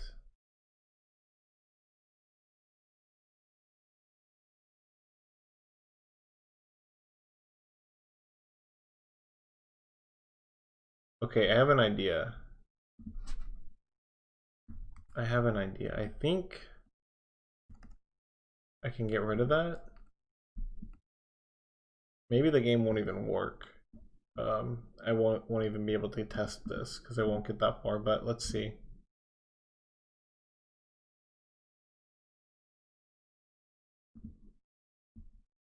Oh, actually I need to keep forgetting I need to put trapdoors so that I can die while holding a button. Oh, okay, it still dies.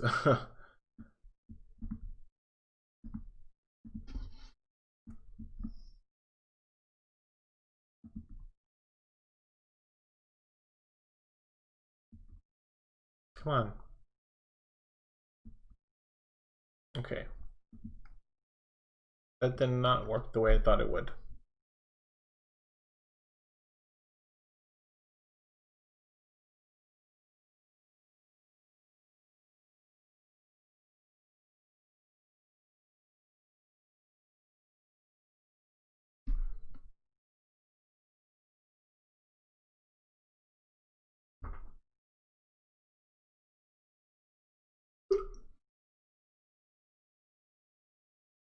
My cat is snoring so freaking loud. I know you can't hear him, but geez.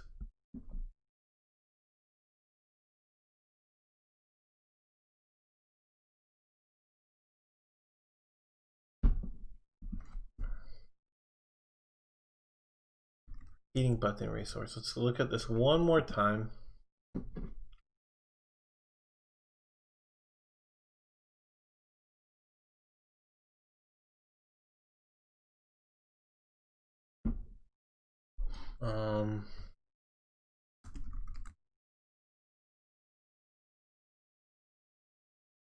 Repeating button resource. Change form.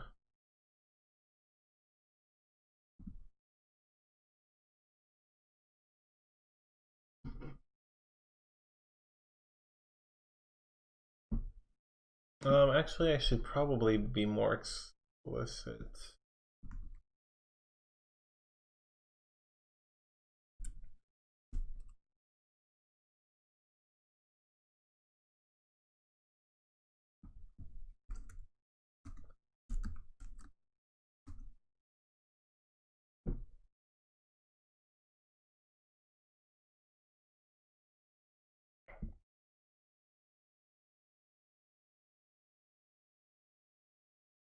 Let's see.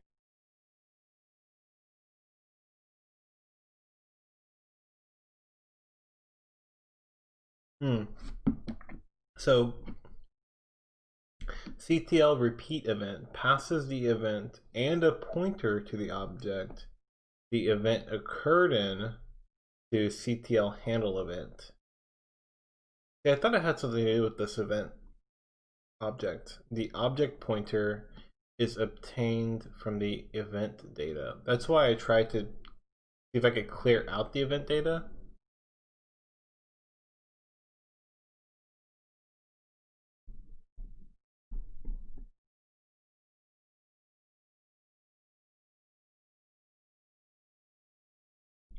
They do it on load event.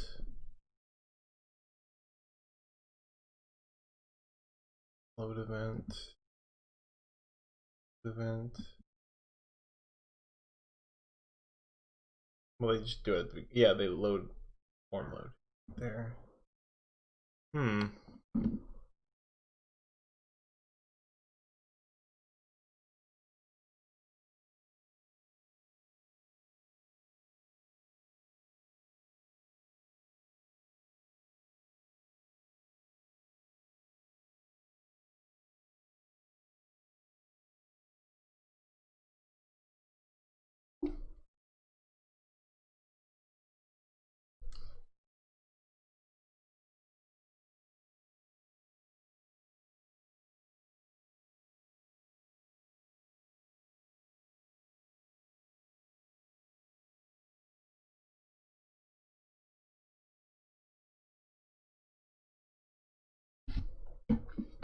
Oh man, it's already 11:30. Oh my gosh. So late.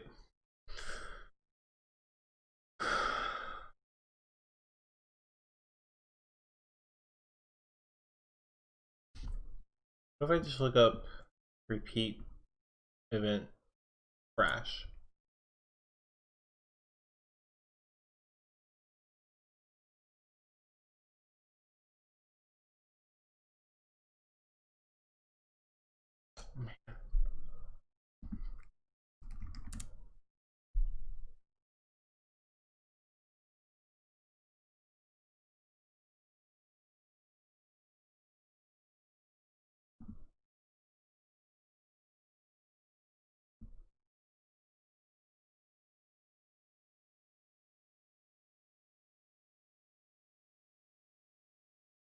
I wish there was some other way to test this.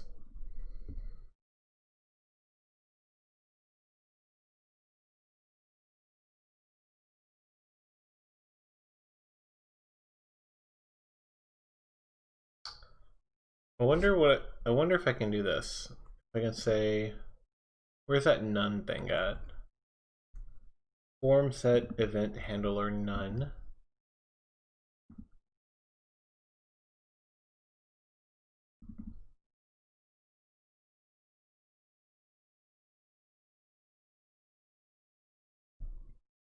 I wonder if I can do form, what is it called?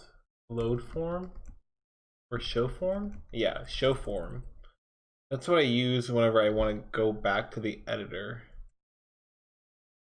which is like queuing up, going to a new form, right?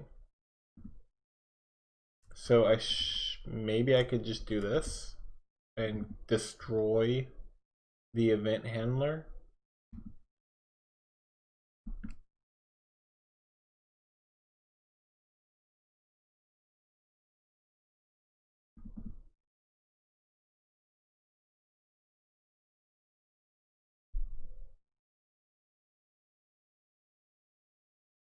Form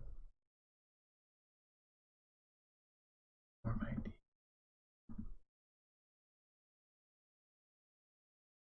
Get current form. I think that's what I'll do. Get current FRM get active form ID. Okay, this might work. Oh, Nani. 7:30.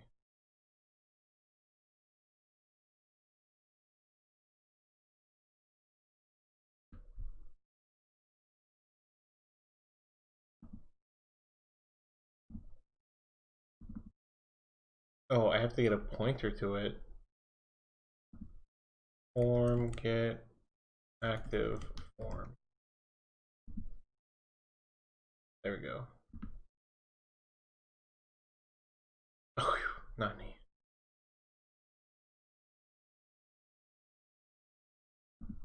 I'll say if form get active form is not nil,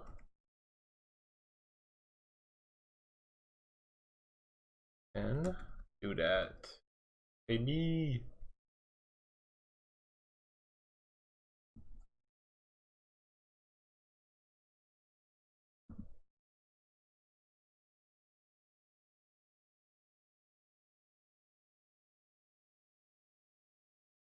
Wait, how is there an error in this?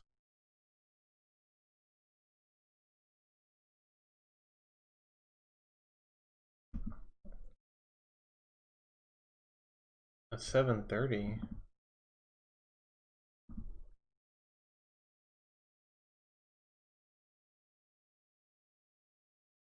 What about that? What the heck?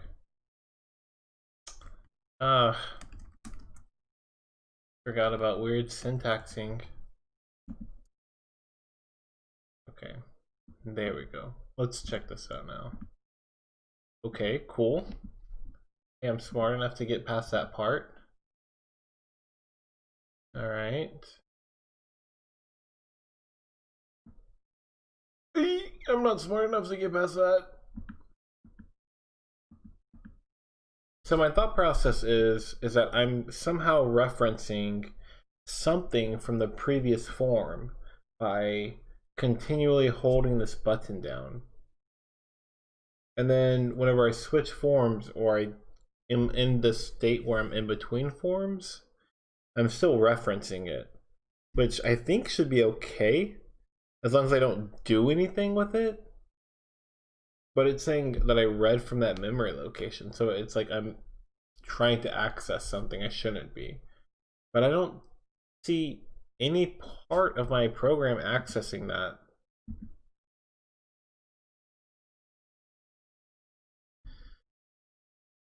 Oh my gosh. Oh my mama. Pizza. Okay. We'll maybe go for another 10 minutes or so, but I gotta close out sometime soon.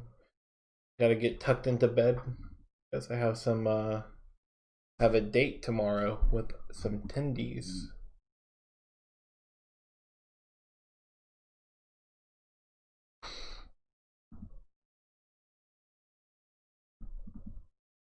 What if I do form set event handler? Does anything pop up?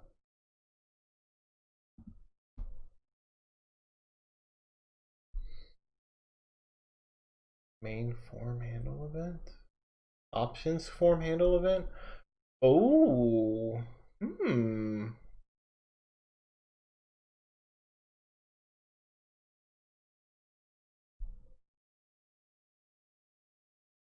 maybe I can set an event handler like they are.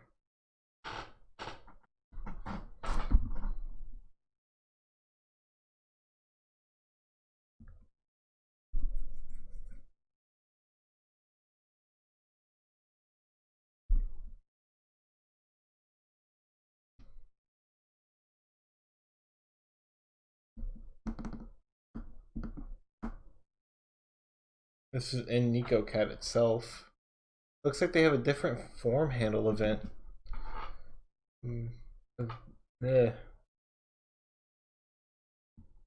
Oh my gosh.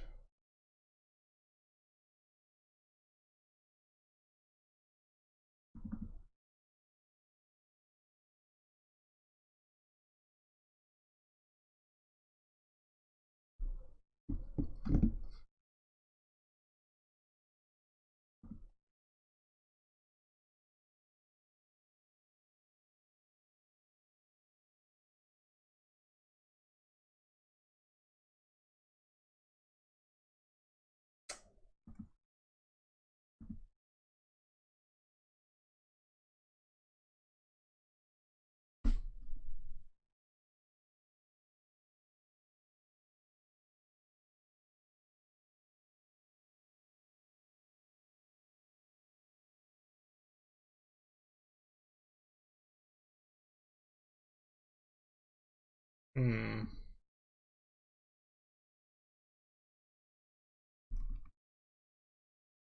What if I type in dead? Alive, I mean. Oh, don't want to get demonetized. Okay, so if I'm looking around for dude alive, and I see that it's not, then I will increase my depth count, and then load level, and then load level.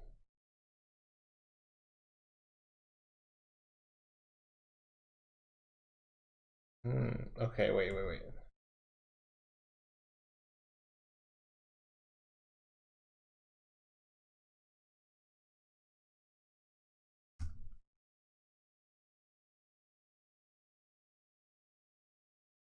Okay, actually, I do this. If it's player, edit level. Edit level, I actually do show form here. So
Hmm.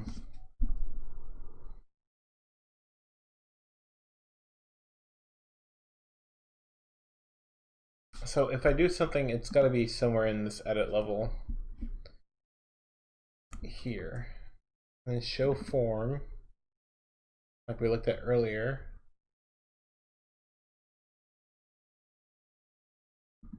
Actually does do form go to form.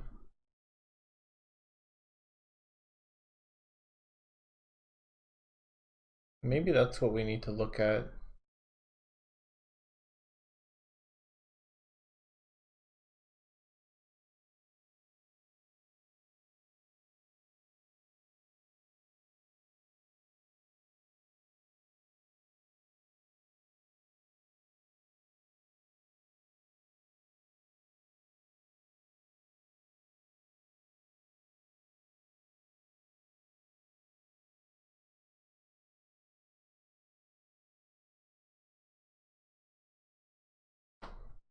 Hmm.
Oh, my brain is hurting.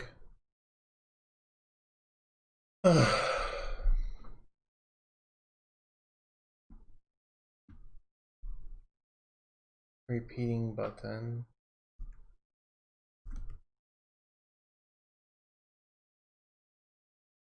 It's got to be something to do with the form closing. Got to be something to do with the form closing. And some sort of memory is being read somewhere.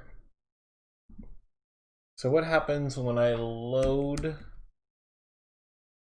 edit, when I go to edit level, load level?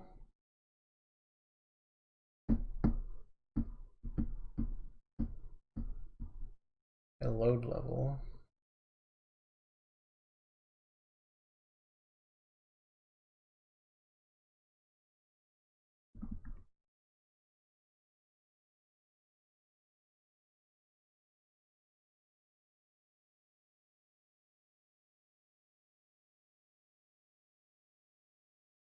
I do try to draw the map.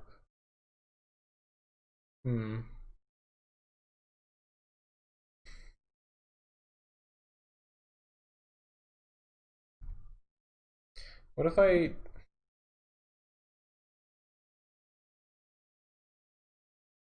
Maybe E-type. Okay. Maybe event itself. Oh, okay. Wait. I think I know the answer. Think... I think I know the answer. Okay, repeat event is handled here,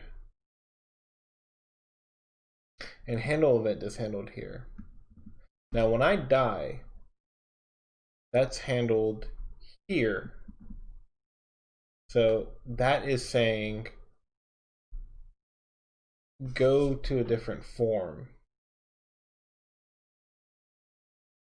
But it's also...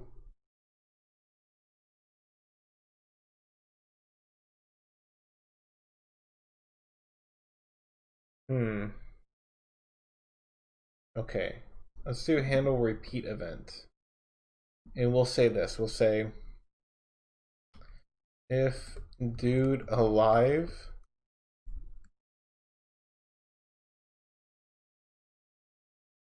then exit. If not dude alive. So if you're dead, okay, if circuit dude is dead,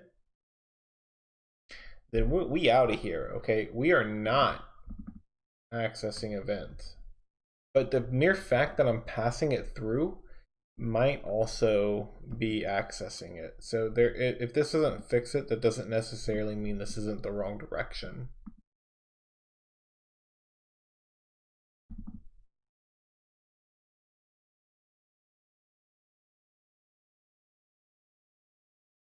But geez, it takes so freaking long to test this.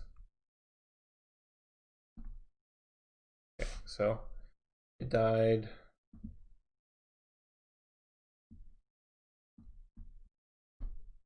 It definitely died.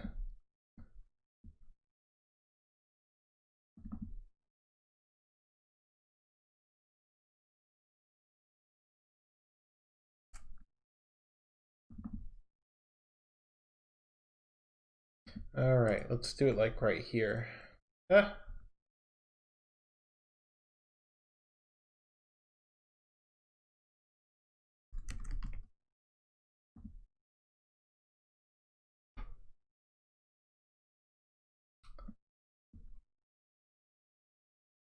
We won't even pass event. We won't even pass it.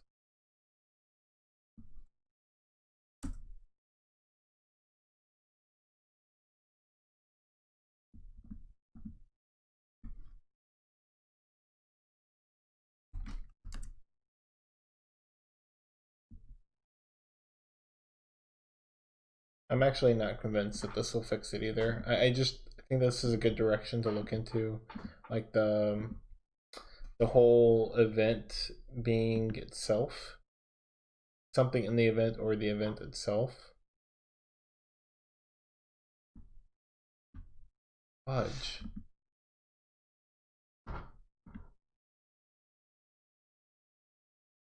Shoot, shoot, shoot.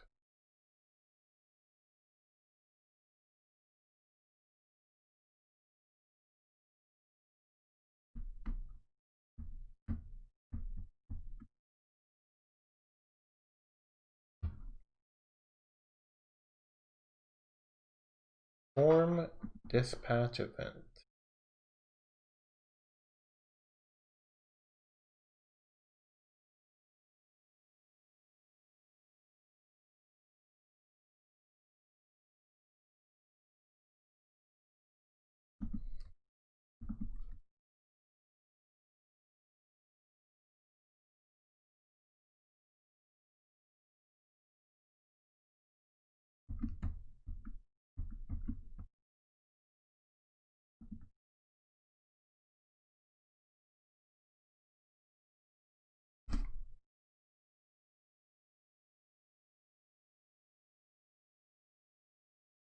Can I do this? Can I say if event equals nil, then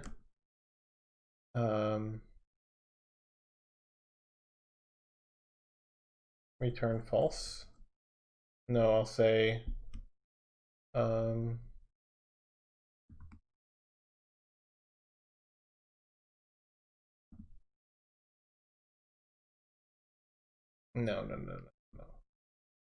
Okay, I already have these here, so then exit right here. Handle event. And we'll do it right here again.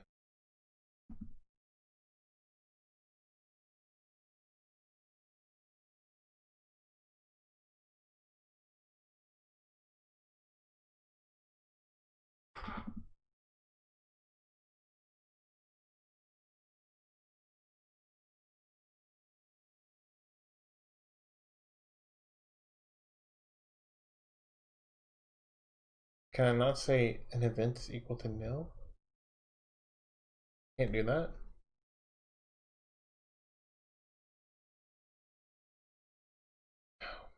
Jeez.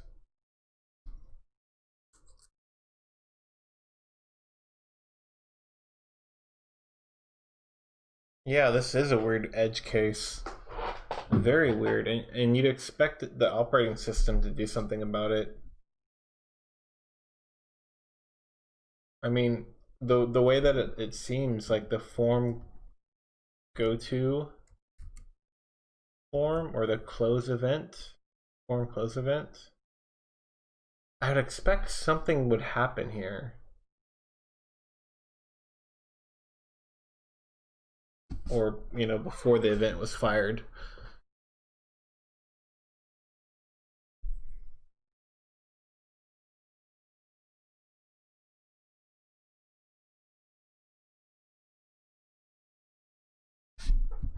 I gotta make sure of something. Give me 1 second.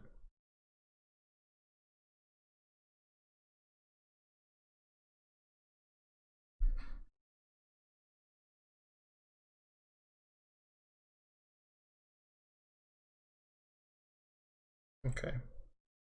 I think I'm Gucci on that.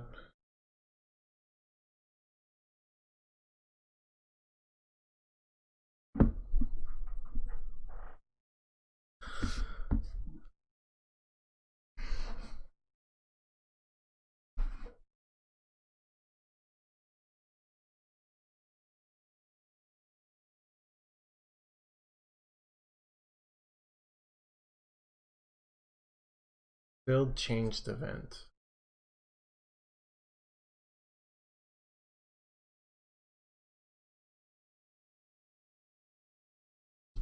Okay, so I call this gameplay function, and the gameplay function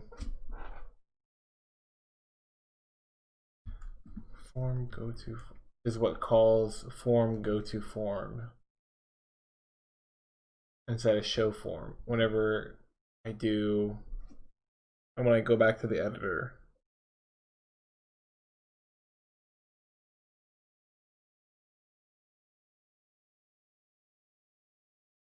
When I go to the editor form, I use this function, this procedure.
Wait, nil event. A nil event is useful for animation pulling in similar situations. This event manager sends this event when there is no events in the event queue. No, that's not what I want.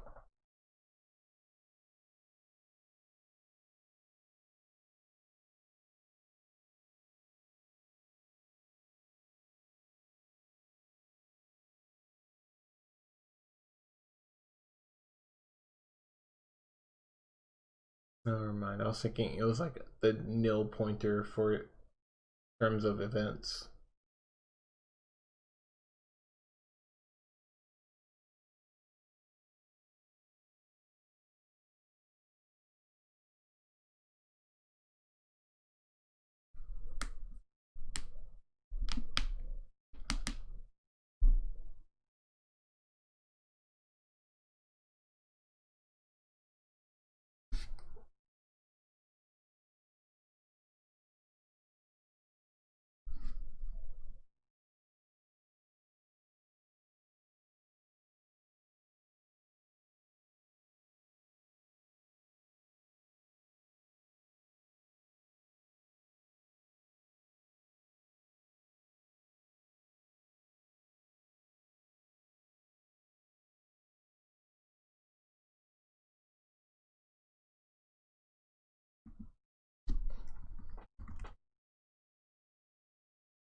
Dispatch of it. Let's...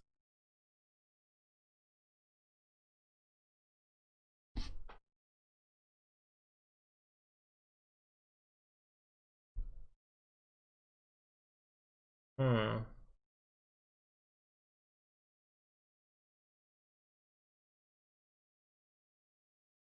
Oh, wait a minute.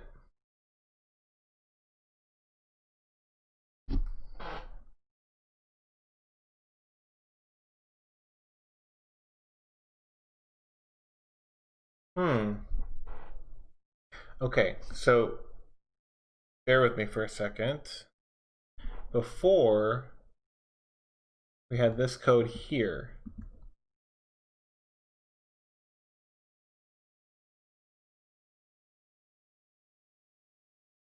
So the form dispatch event, I think, might be handling the destruction of the forms and such.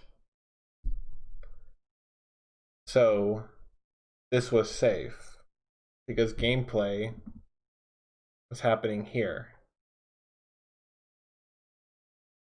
But now what I've done is I've essentially duplicated it here as well, outside of this knot.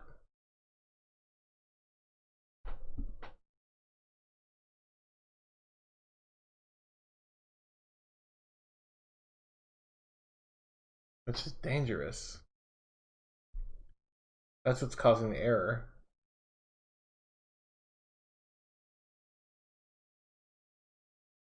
Is there not a way to do the handle the repeat event here as well? And have it work? Well, let's just try it. Let's try it.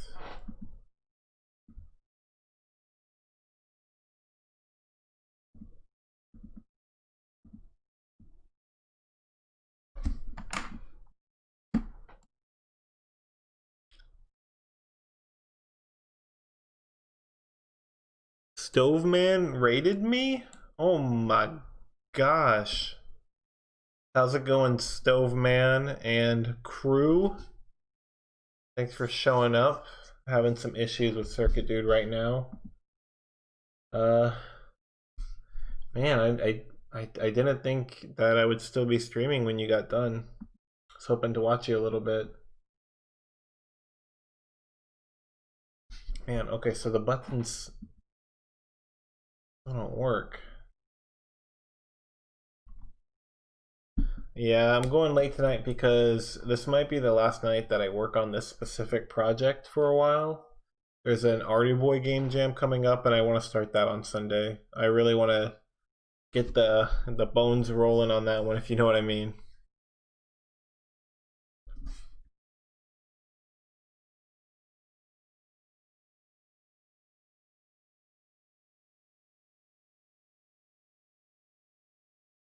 Yeah, so the I know I do.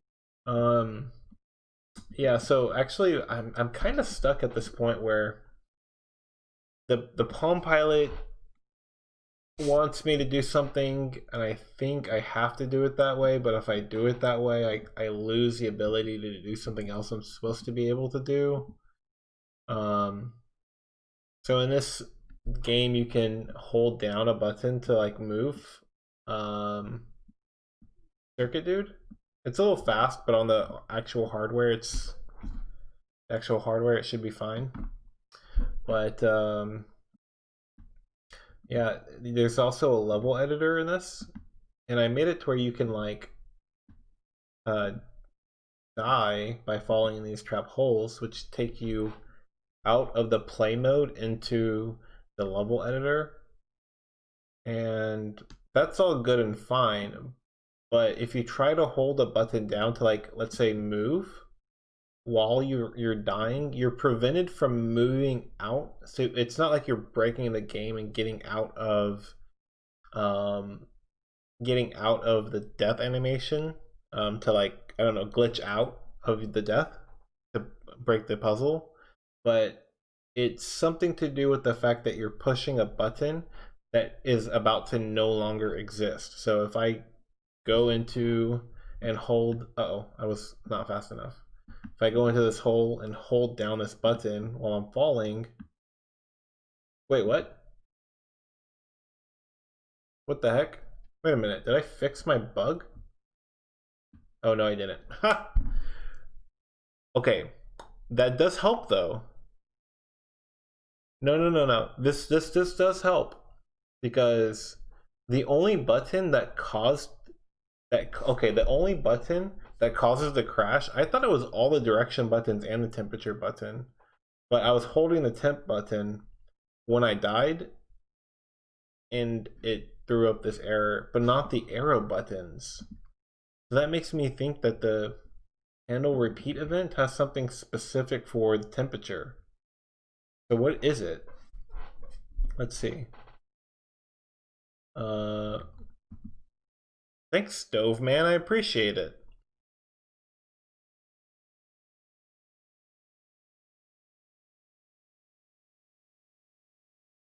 The corporate solution is to disable repeat buttons.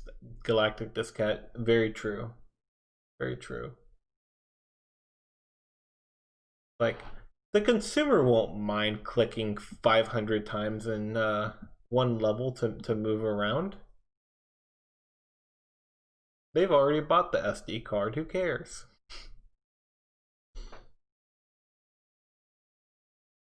Okay, so the player temp button. What is so special about the temperature button?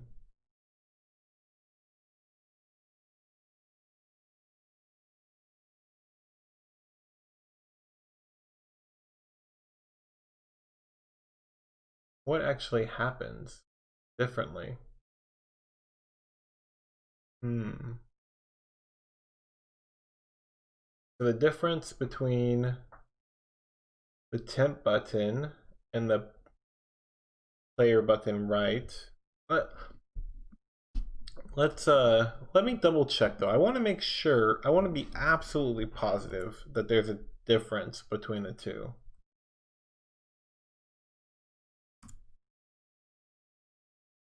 And I always tell myself, well, I'm going to be done streaming soon, but I get addicted to programming.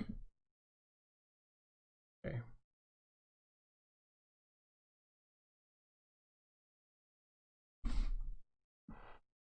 Oh, okay, so it is any button. It's any button.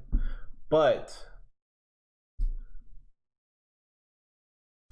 I think I was using the arrow key on the keyboard that time and it crashed, but before it wasn't crashing.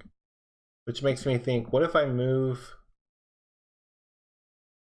I'm just not fast enough to do it with the screen on-screen keyboard. So let's see what happens. I think I could set something up. I'll show you what I mean. So I'll put this hole there. And so what I have to do really fast, moving him to the right of the hole, is I need to push to the left so that he falls into the hole, and then really quick push the temp button. Before, I would do the keyboard to make him move and already have the mouse over the button. So, okay, so that crashes it too. So there might be a difference.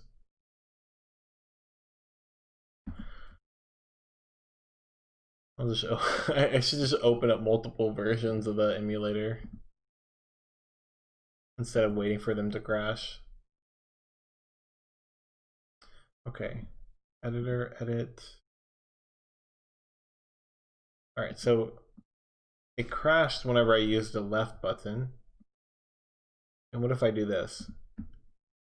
Okay, it crashes there too. So I don't know what the issue was.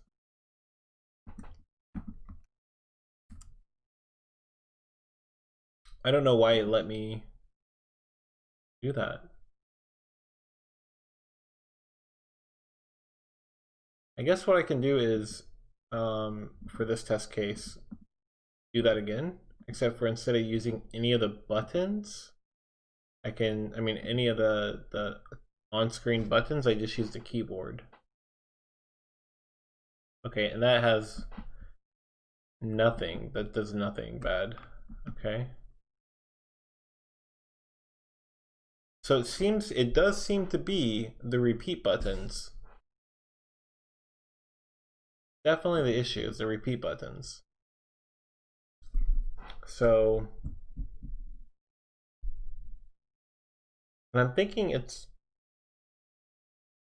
the form dispatch issue. Let me see if I can move that.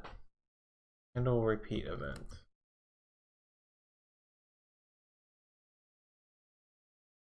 Actually, no, I already tried that, right? Pretty sure I did.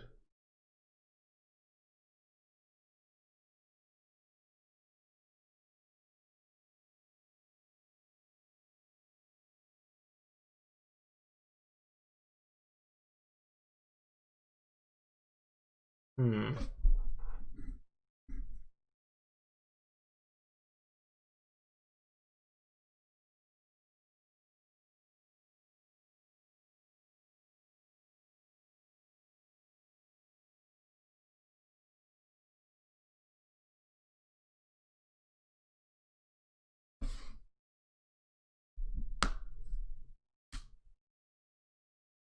Maybe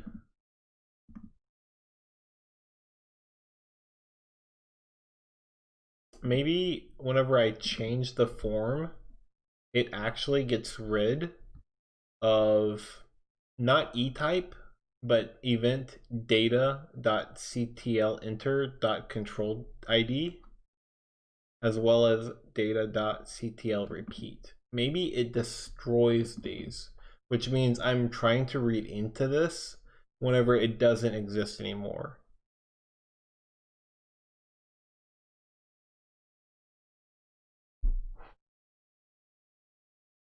Like, it's not nil.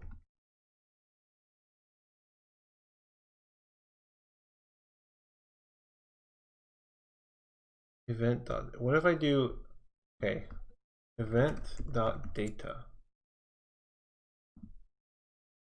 Is there a way to check to see if like event.data.ctl something is null?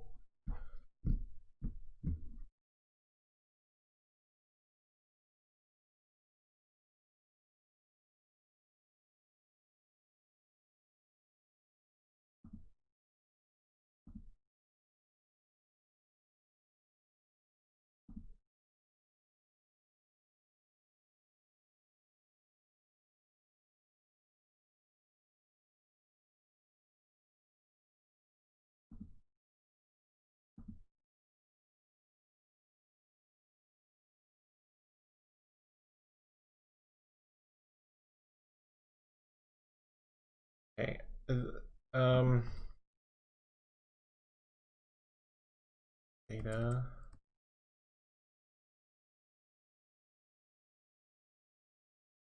Let's look up repeating events. Let's look up CTL repeat event. All right. So the data that's inside of this event.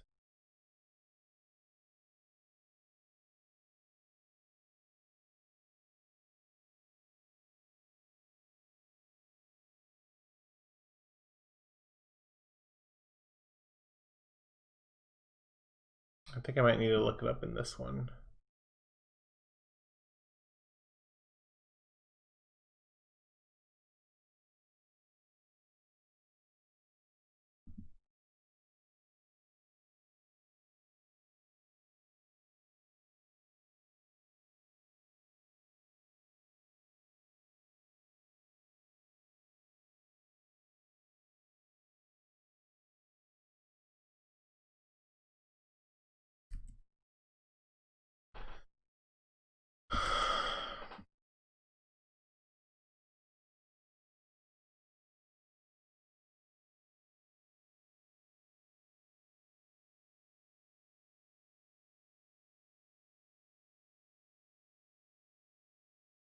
Dang it, I don't like that.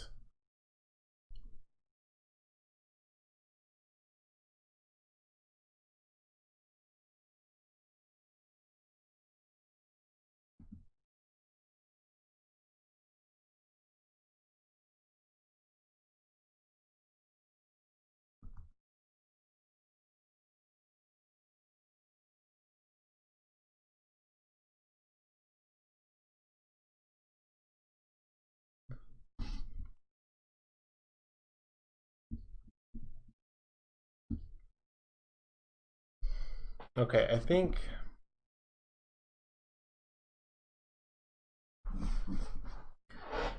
the issue is this event.data.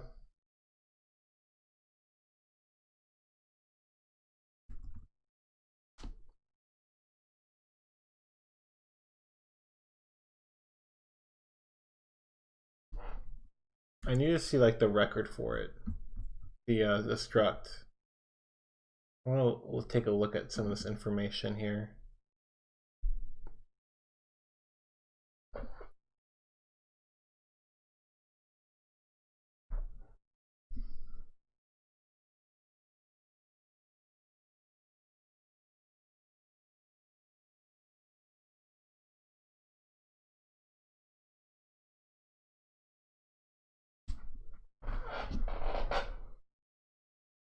Okay, so E-type. Actually, E-type is a pointer itself. E-type. E-type is the pointer. So the issue may literally just be me trying to read case event.etype.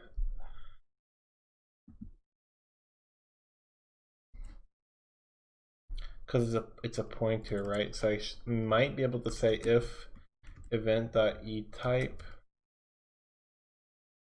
equals to nil, then exit.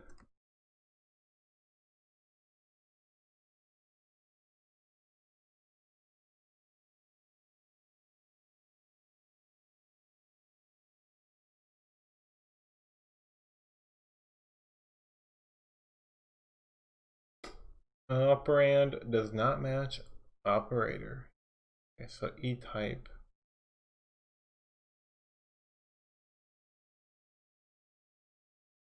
What is nil pointer? I guess there's not one. It's just nil.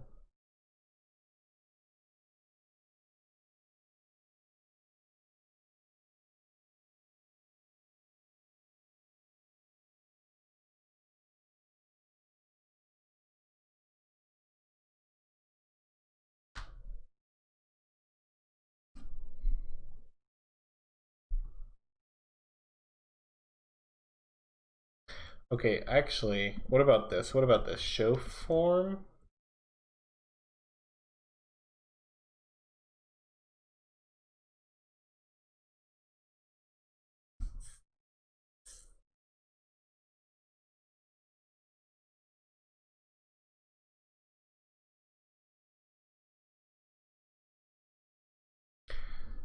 What about this? What about upon going to the editor, we say gone to editor, or yeah, went to editor equals to true.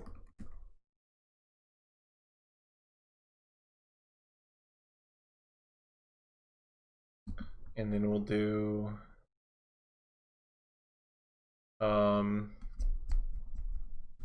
when we initialize,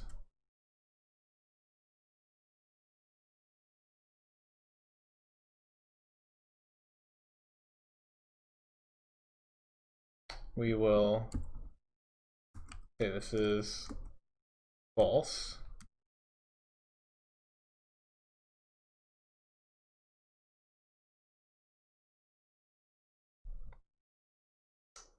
And we'll add that in down here. Went to editor as a boolean. And then way down here, repeat. We will say this. If went to editor, then begin and went to editor becomes false, as well as exit. Went to editor. Okay. This might prevent us from reading any event stuff.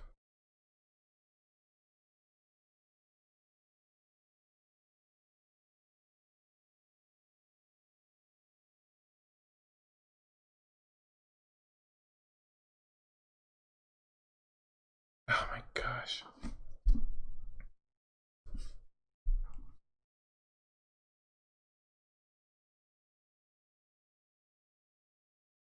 Okay. Let's try it one more time, but be a little less obnoxious about it.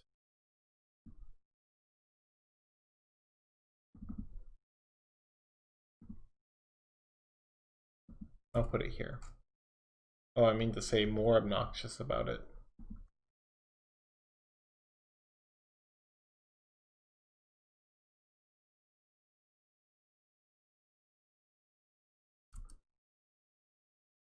Okay. Boom, baby.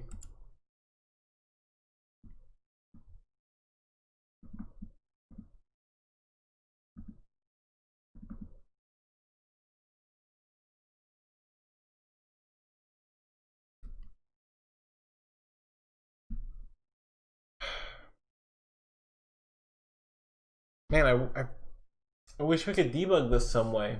Like, what am I reading that's not right? Like, what is being read that is bad? I mean, everything's drawn.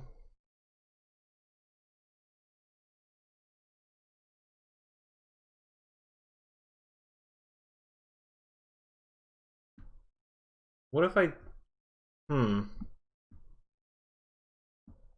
what if it is not that? What if it is in fact this?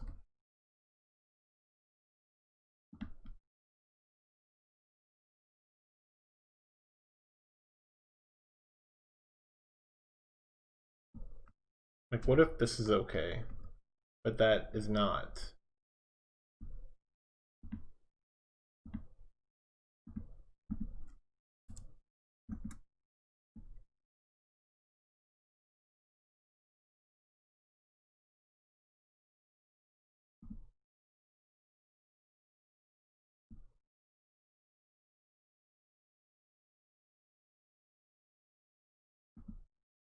Wait, what?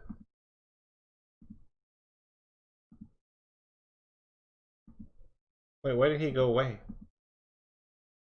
What in tarnations?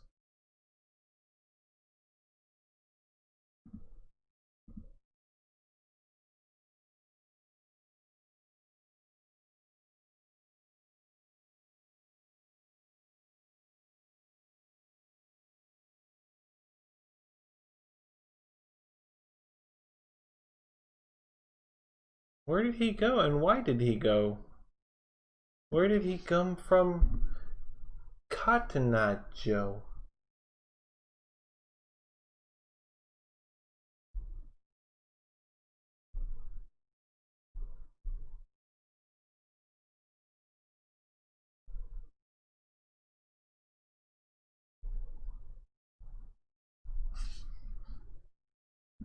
Maybe it needs to actually be this.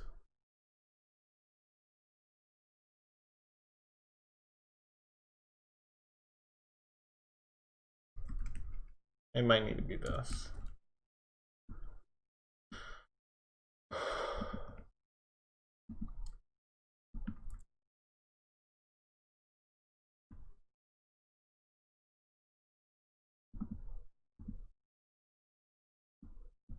Okay, if somebody wants to ask me why that worked later, I'll explain it, but I think in my mind it's super complex and oh my gosh, it didn't work. Never mind.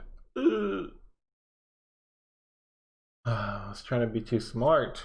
I shouldn't be over smart like that.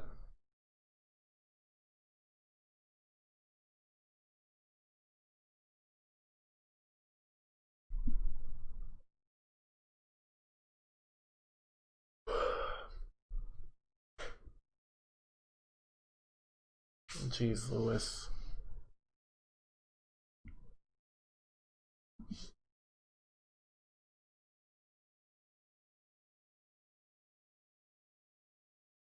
This went to editor? Oh my gosh, it's such a smart idea.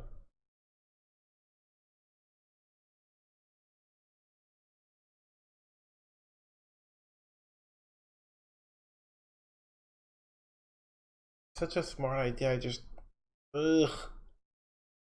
It's not working.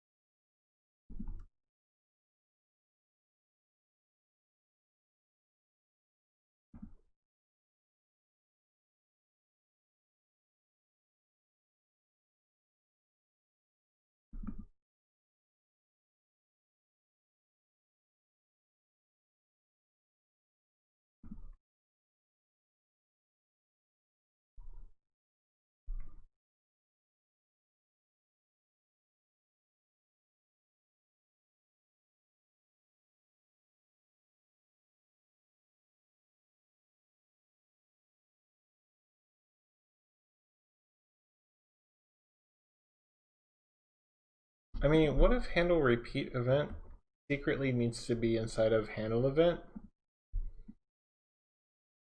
I don't know why it wasn't working in handle event though.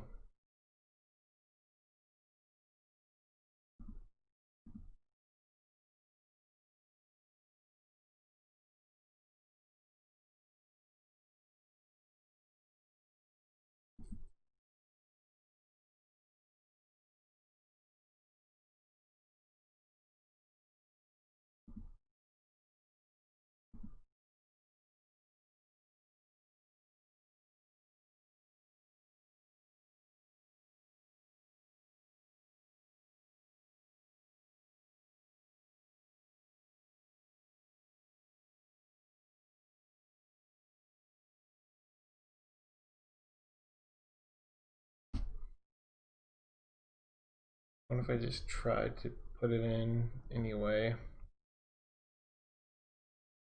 See, I think if I could get it in there and make it work, the repeat buttons work, it would work. And I wouldn't have that crash. I'm pretty sure it's a dispatch thing. I forgot.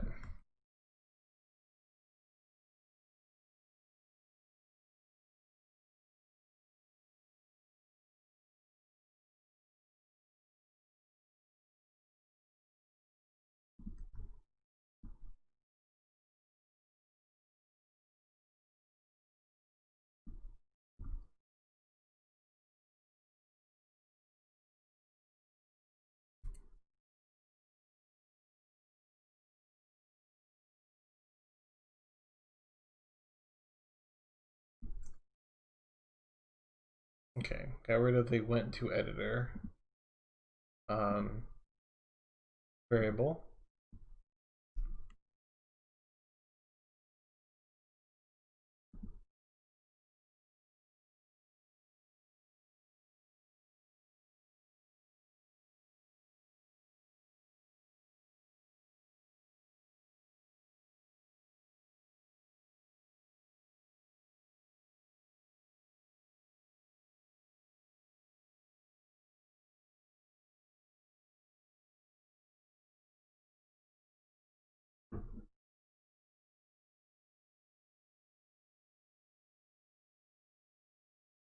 Why does this repeat event thing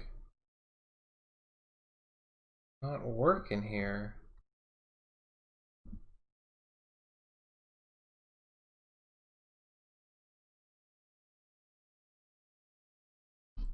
It's because of the form dispatch thing.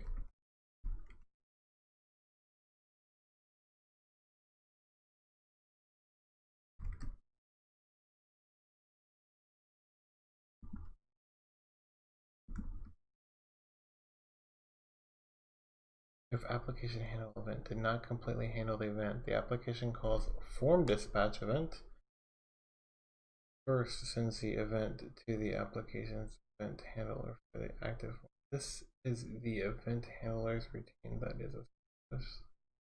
This application's code is given the first to process the event.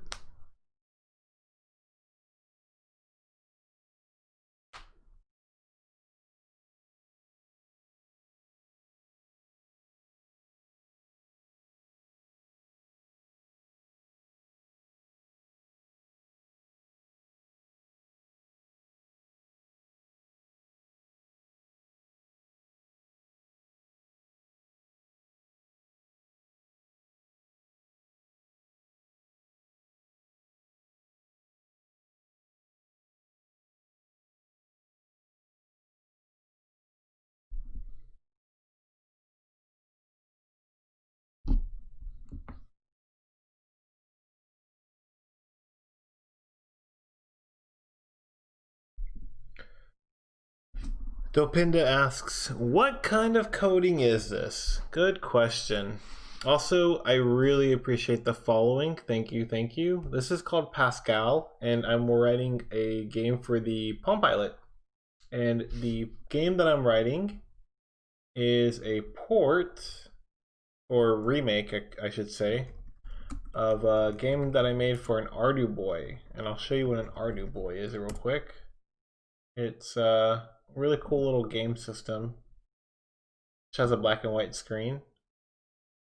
They're really cool. I love them. So I made a game for it called Circuit Dude. It's a puzzle game. And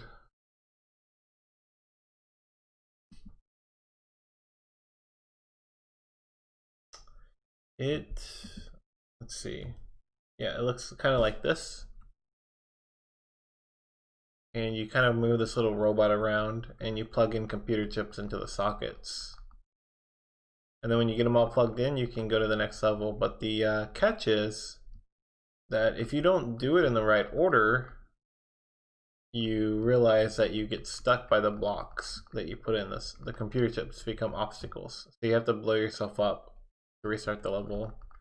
So there's a bit of strategy involved with doing them the correct way.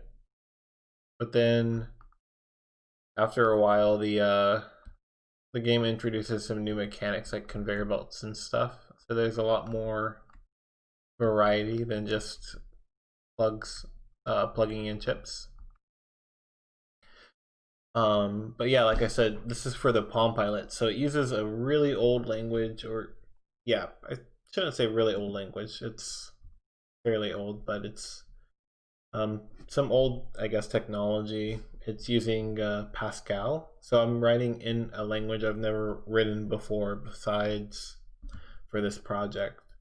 And on top of that, I have to like read into some of the Palm Pilot kind of system stuff, and I'm honestly not too familiar with it. So that's kind of what's going on right now.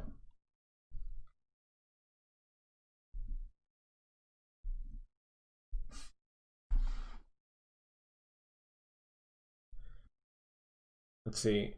I think this is actually really important. The form dispatch event returns false if it's not a system event. So I'm wondering. I'm really wondering. I think okay, I think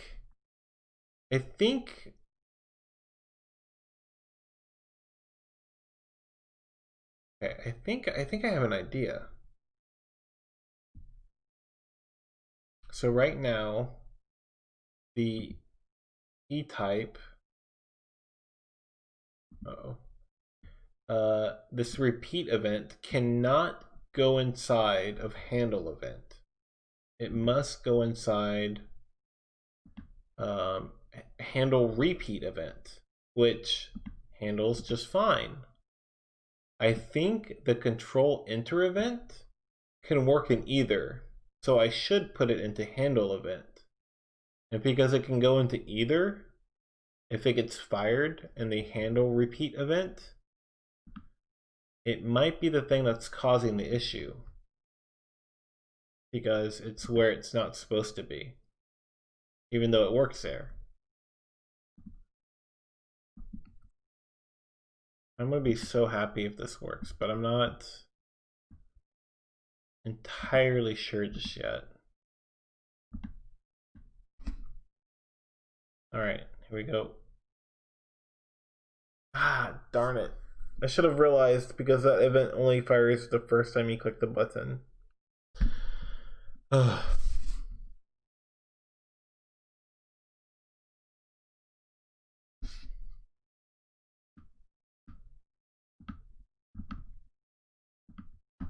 Dang it. I'm gonna cry.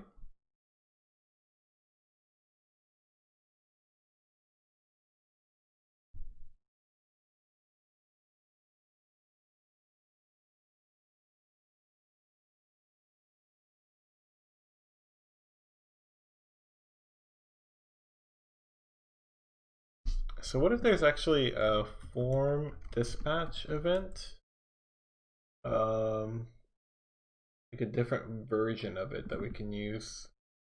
Nope, never mind. It interacts with the API directly.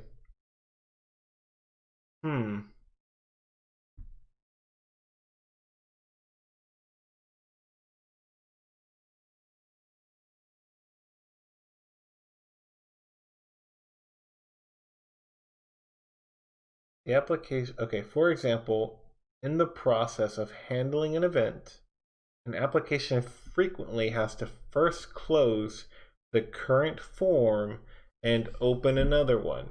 That's exactly what I'm doing now. So the application calls form go to form to bring up another form.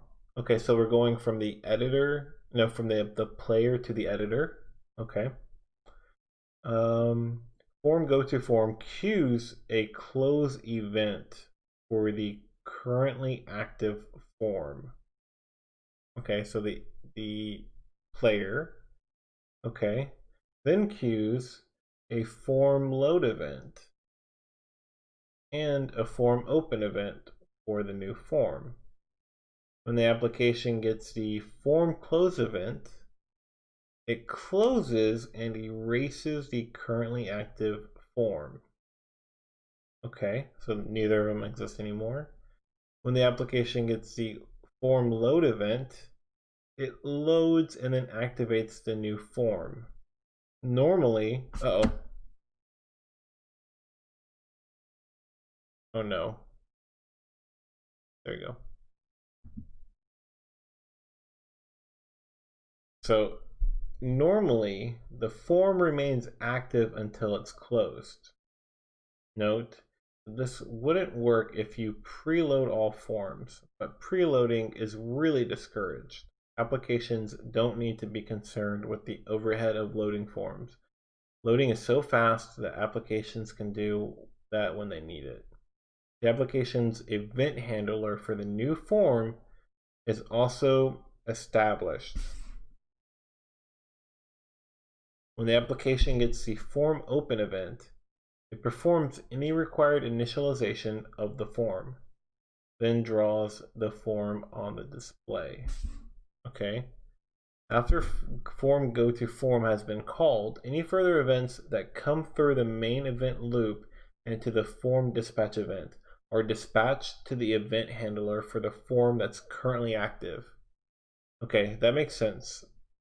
For each dialog box or form, the event handler knows how it should respond to events. For example, it may open, close, highlight, or perform actions. After the system has done all it can to handle the event for the specified form, the application finally calls the active form's own event handling function.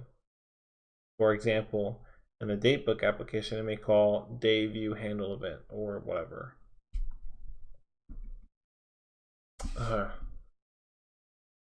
Notice how the event flow allows your application to rely on system functionality as much as it wants. If your application wants to know whether a button is pressed, it only has to wait for that called. All the other details of the event queue are handled by the system. If some events are actually requested for the application to do something, for example, form open event, typically the application does is draw its own interface using the functions provided by the system, and then waits for events it can handle to arrive from the queue.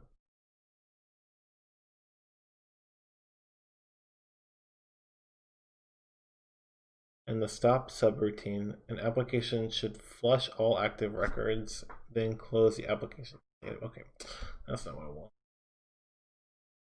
So it sounds like what's going on. It sounds like what's going on is I am basically form dispatch event is kind of like the gatekeeper. I have all these events in the queue. Some of them are stale and they're for old forms, and some are not. Some are for the active form. When I'm switching between forms, when that function is called, what it's doing is it's looking at the event to say if it's valid or not. And if the event is valid, then it means that I'm accessing something from like safe memory for an active form. Otherwise, uh, don't dispatch it. Don't send it out. Just keep it or get rid of it, something like that. So if I have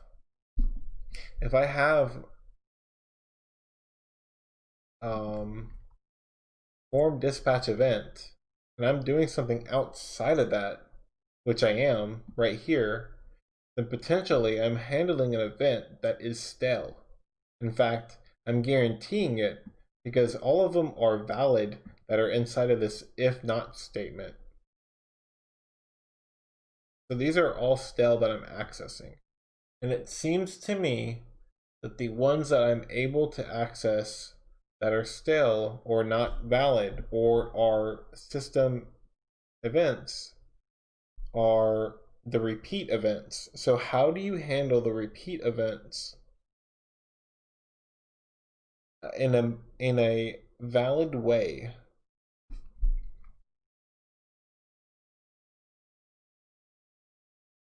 So we need to look up the repeating button resource.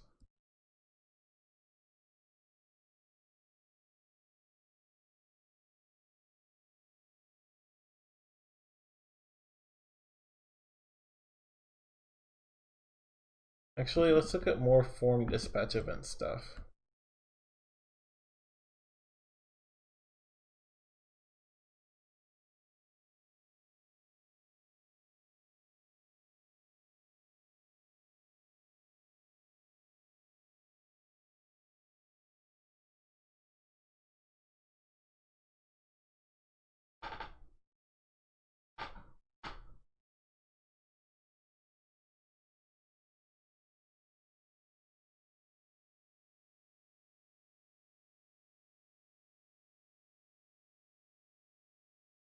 Wait, form set event handler. Set the event handler callback routine for the specified form.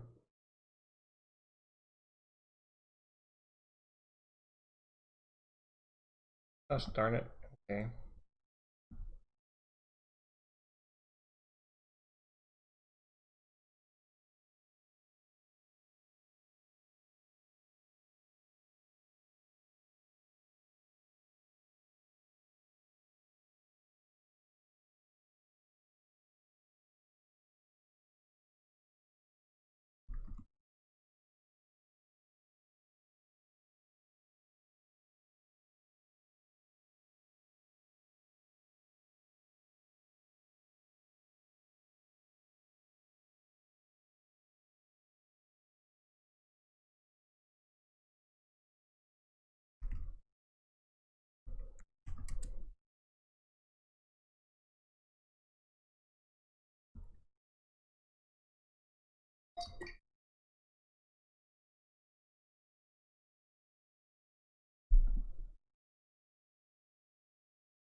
Mm.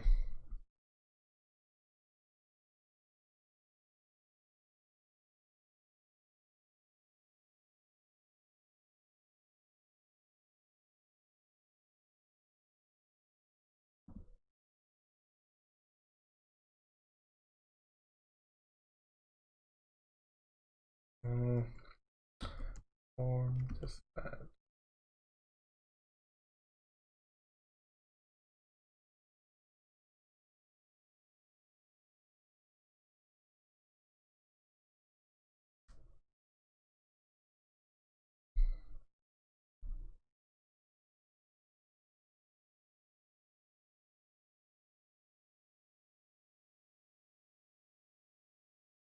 Okay, here we go. Let's see what this says. Form handle event function. Handle the event that has occurred in the form. returns true or false if it was handled. Never call this function directly. Call dispatch form dispatch event instead. Form dispatch event passes events to a form's custom event handler, and then, if the event was not handled, this function.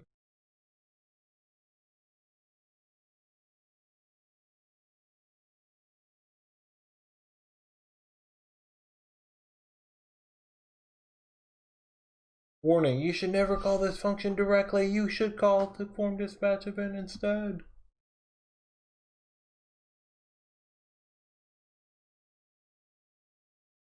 Okay.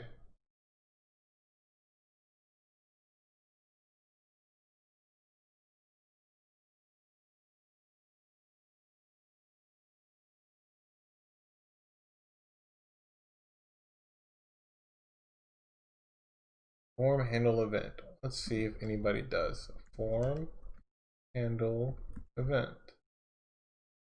Nope. System trap stuff. Man, this is hurting my mind and my eyeballs.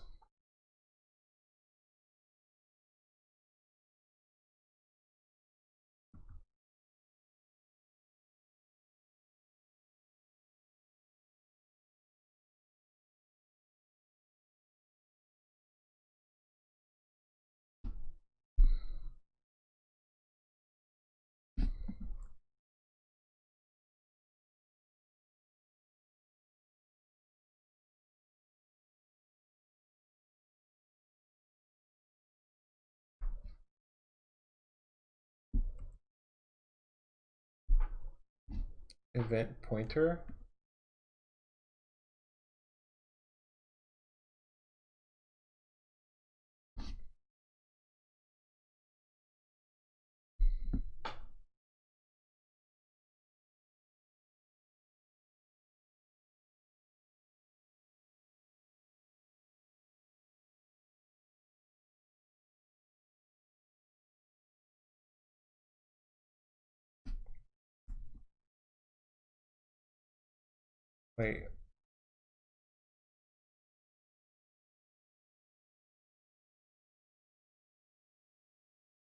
Wait. Wait. Okay, if my problem is that I'm checking to see if it's allocated or not, unlock or free, why don't I just check to see if the memory is allocated or not? Can I do that?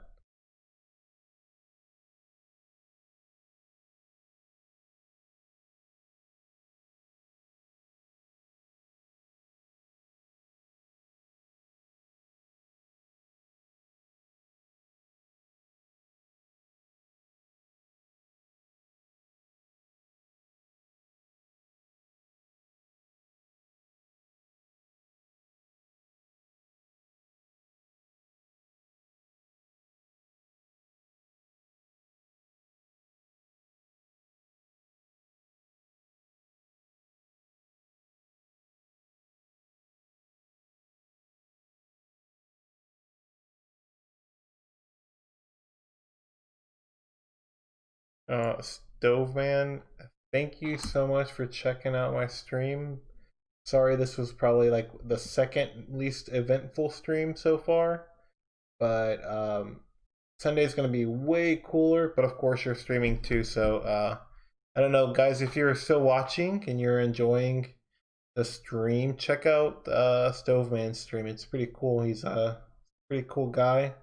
I would say his streams are cooler than mine, even.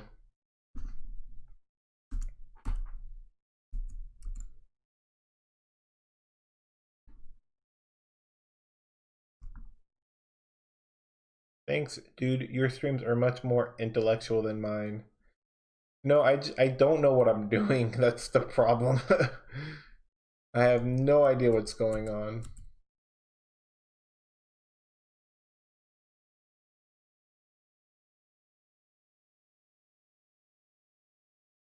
Oh, actually, readable.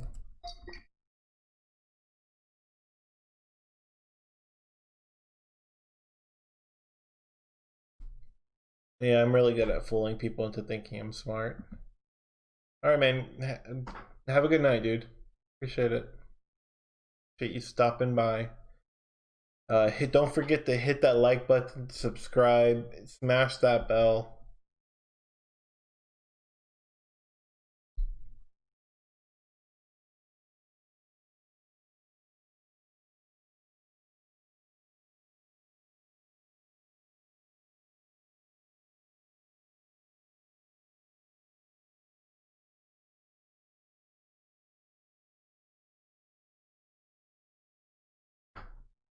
Ah, appreciate the laugh.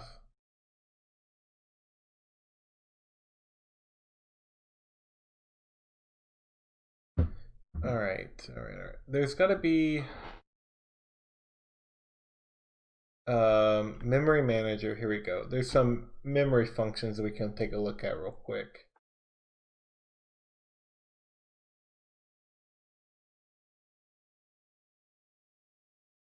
Mem pointer free.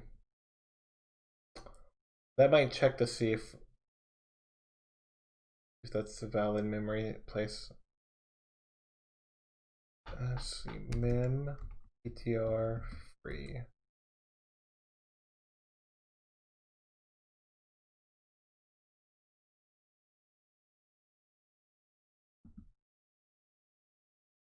Oh, actually, it might free up the memory.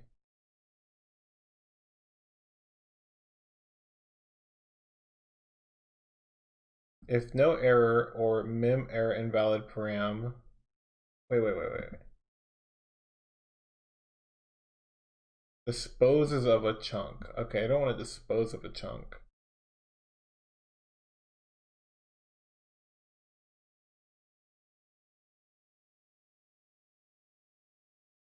Okay, this says it's part. You could check to see if it's part of the dynamic heap or storage heap.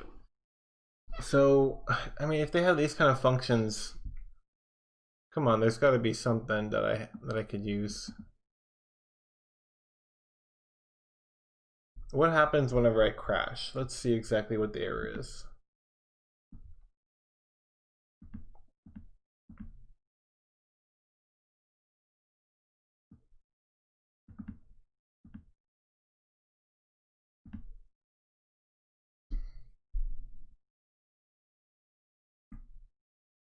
Okay, so read from a really low in memory address, which is unallocated. Okay. For use by the application through mem pointer new or mem handle new. Can never be accessed by application in any circumstance.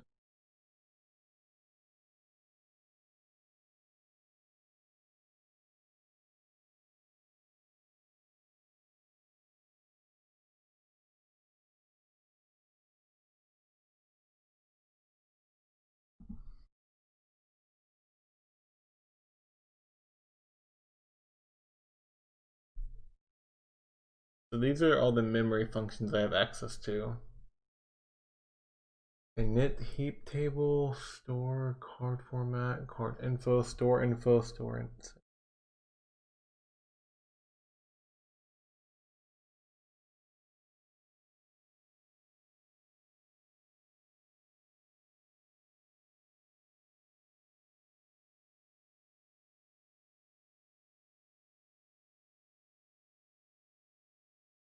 Mem handle.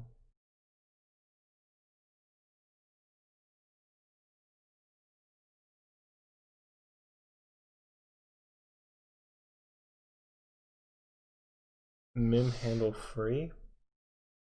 Mem handle flags.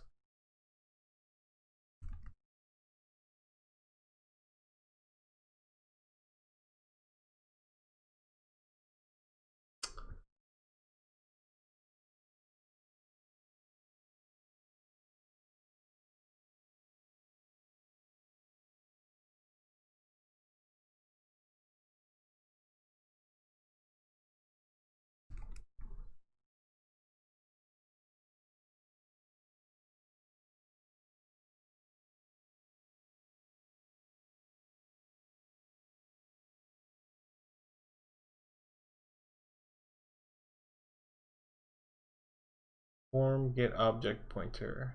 And blah blah blah blah blah blah blah blah blah.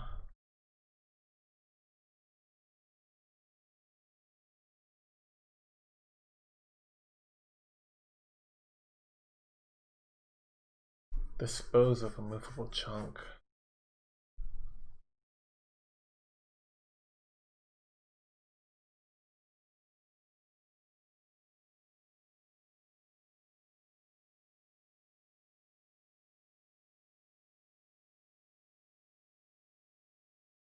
I'll just go through all the functions real quick. Mem card info, mem compare, debug mode, handle card no, handle data storage, return true if given handle is part of a data storage heap. Free, mem handle heap ID.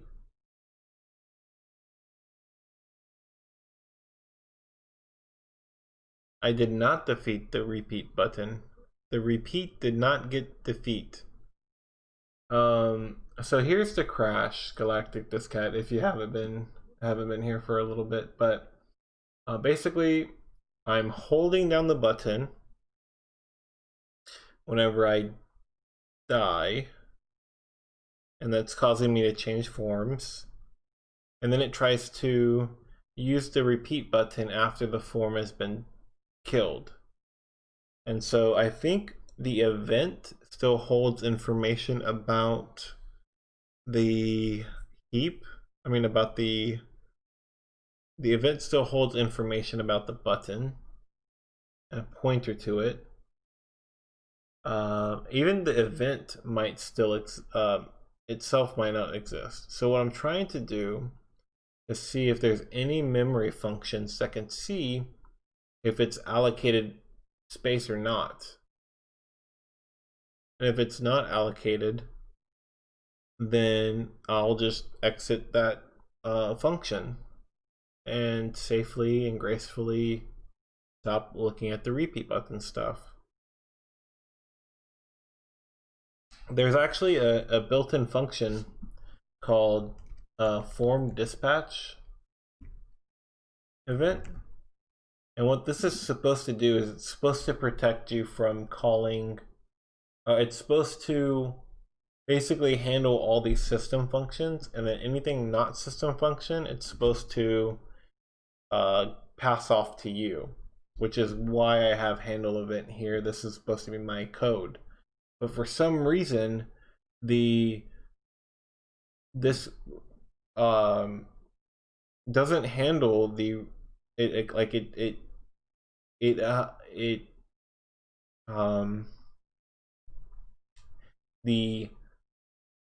I think the way to say it is it consumes the repeat function so that this doesn't receive it, that my interpretation handling of the events does not receive that function. And so what I've resorted to is putting it outside of this if block, like an if else block. However, because of that, I don't get the safeguards for making sure that the event is even a legal call. So I'm kind of having to roll my own for some reason. This should, like, the handle repeat event should occur within this block of code. Like, it literally should look like this and work, but it doesn't.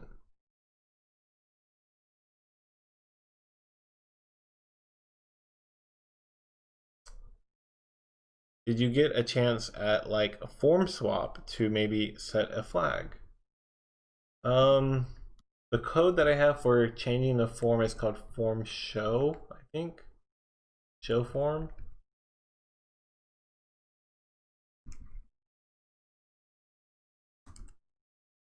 And I use form go to form, and I haven't found anything for that, like any kind of flags that I could set.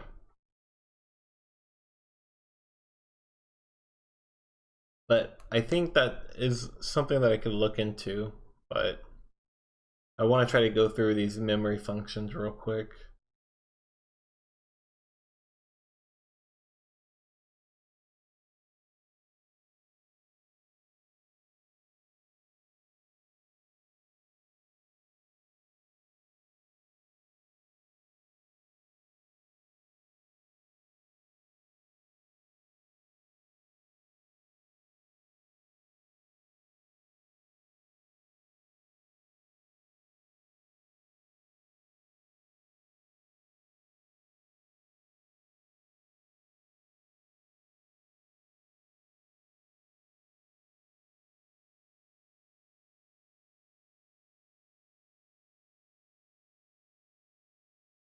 Mem handle size function.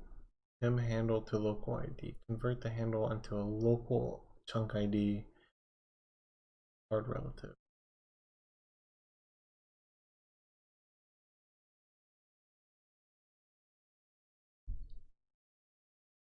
Mem heap check function. Check validity of a given heap.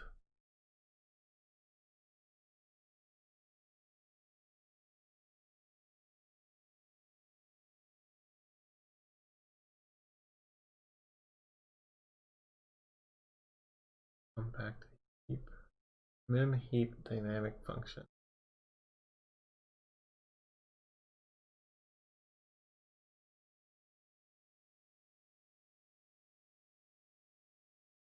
Heap flags.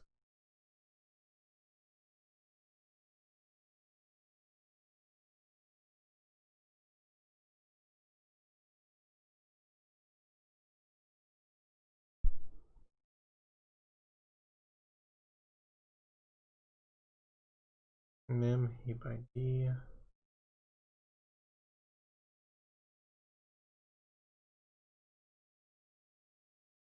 I'm looking for something like chunk valid or something. I don't even know what it would be called.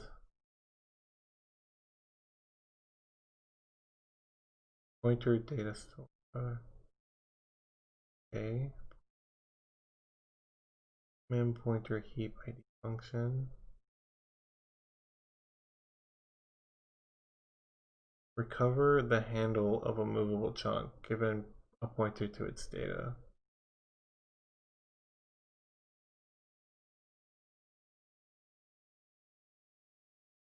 Huh, wait a minute. Recover the handle of a movable chunk, and then it'll return 0 if unsuccessful. Maybe if it...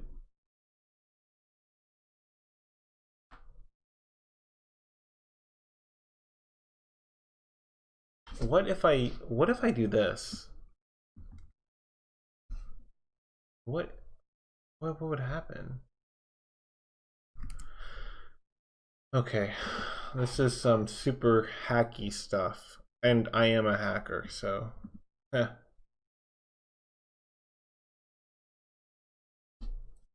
Hmm.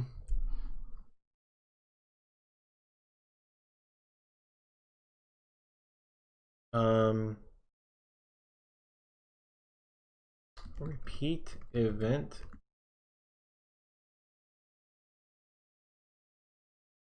I will do this.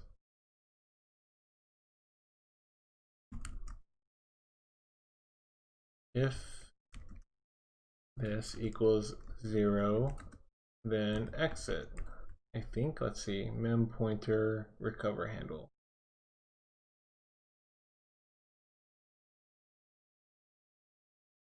Zero if unsuccessful. Okay. Event.etype. And I think this is a pointer. Type mismatch. Yep.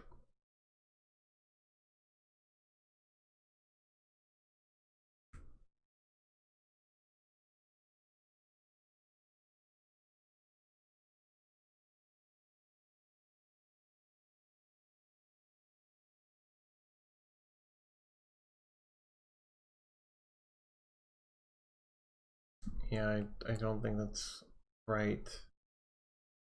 I need to get the pointer.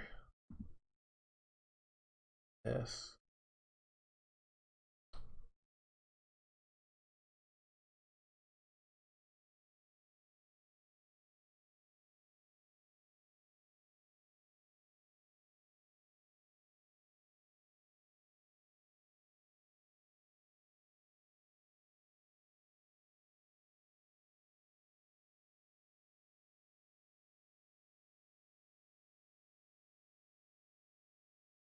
Oh, oof, oof, oof, oof. Okay. What about event pointer?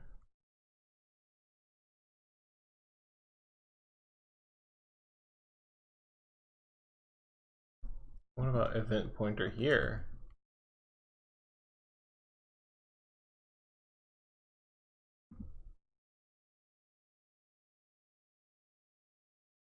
What about mem pointer recover handle?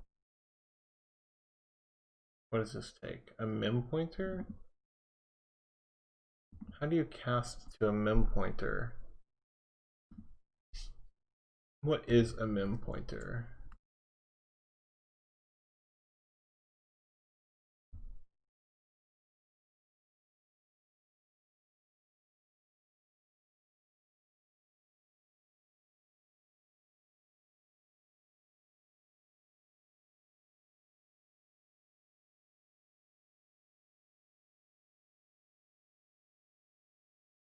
Oh, okay, wait a minute. I think this might be great.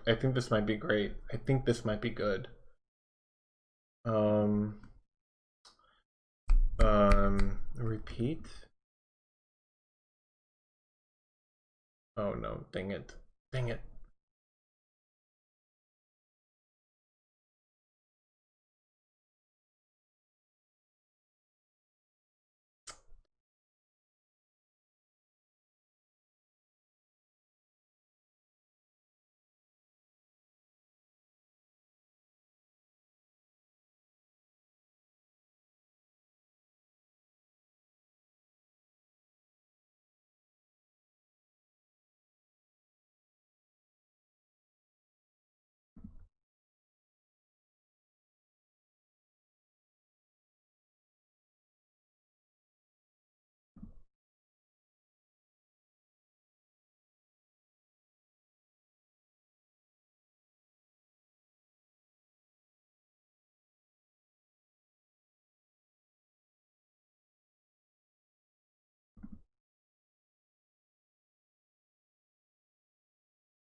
Okay, so mem pointer is literally just a pointer.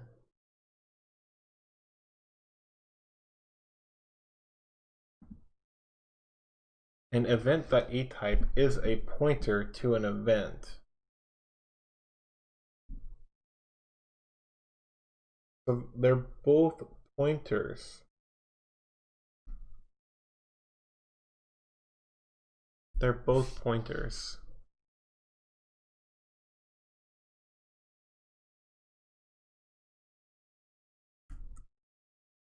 Unless I did, I don't know, mem ptr explicit cast.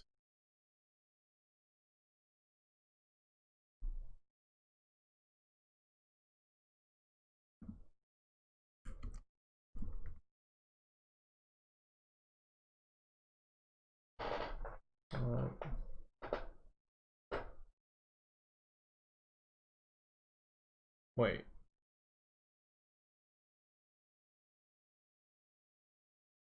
Three?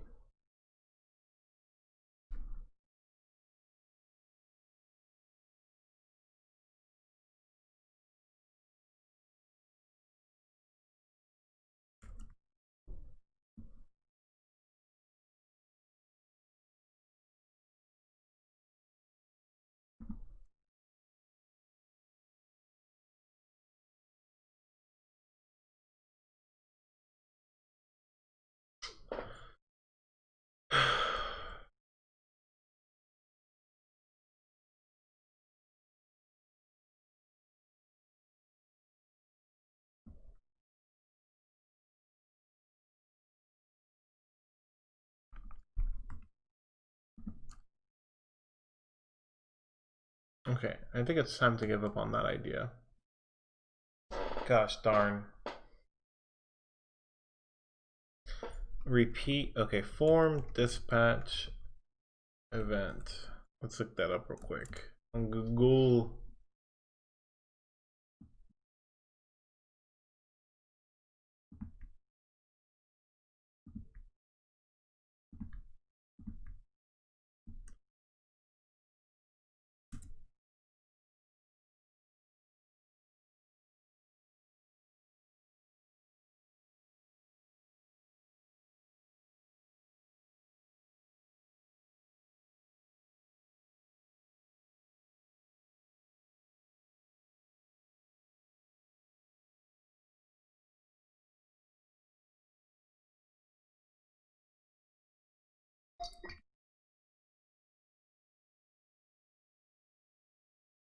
returns a Boolean value returned by the forms event handler or form event.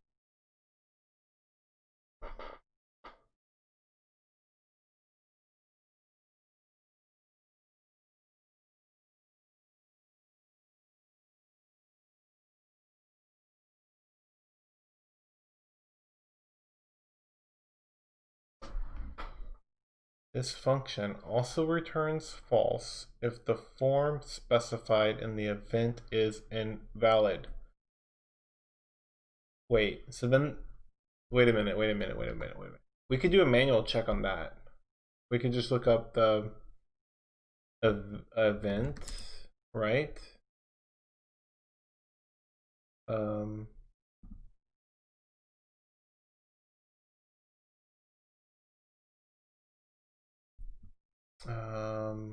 Shoot, we gotta look up the record for it.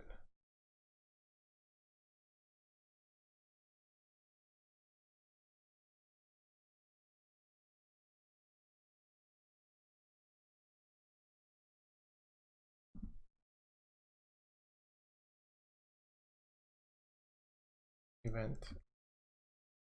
Okay. That might be what we want to look up. Might be easier to find.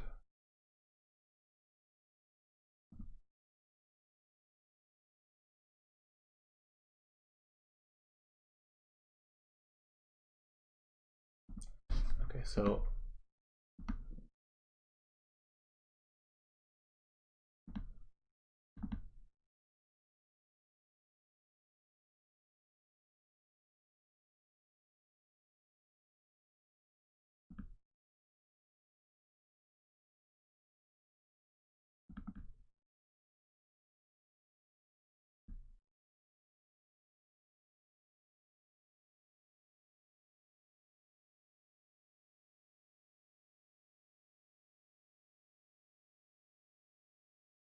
okay, so I was hoping that maybe there would be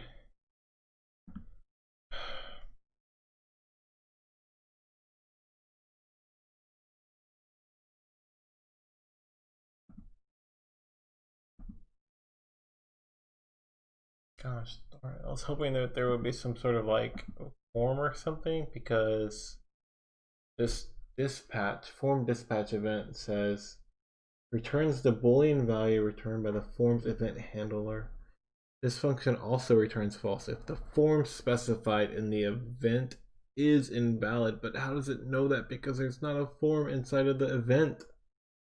The event is dispatched to the current form's handler unless the form ID is specified in the event data. For example, form open event. Okay.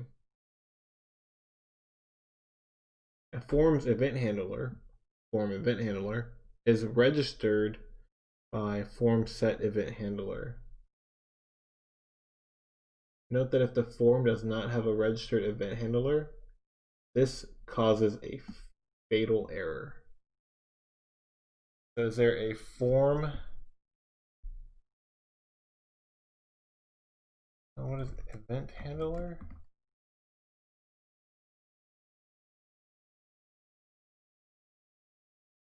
Address of the form event handler. Okay. So what it points to it.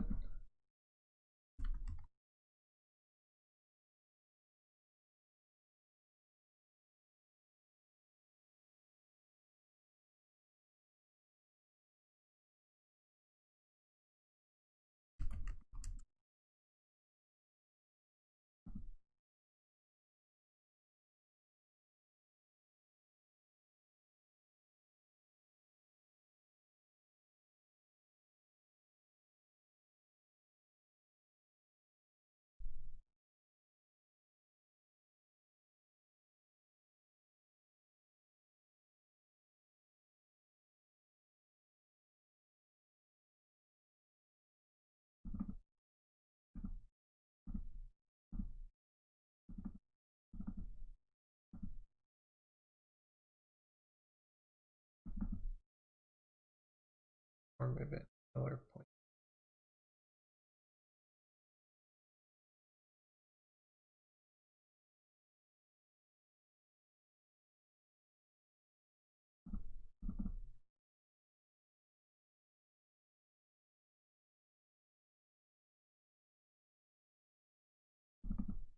Maybe this is what I need to look up.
Hmm.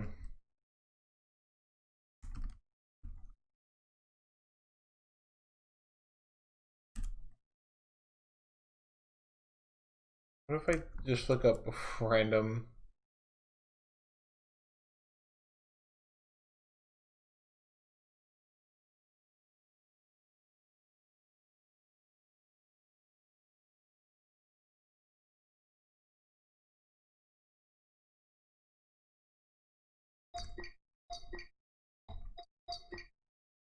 Okay. I gotta. I have to figure this out. I have to figure out the CTL like repeat event. Oh, don't do that.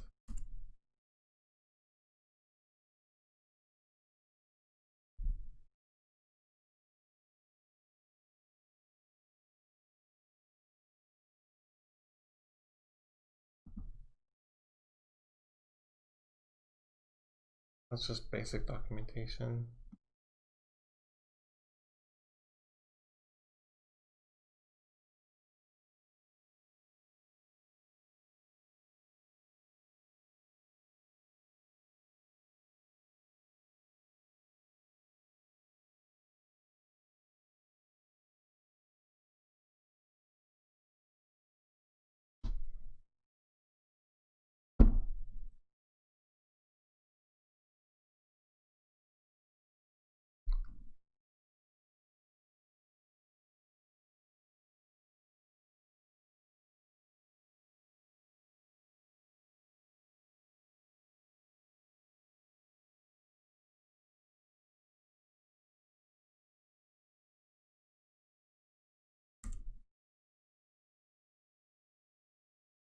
Oh, look at this. Oh my gosh. Gosh dang it. Don't do that yet.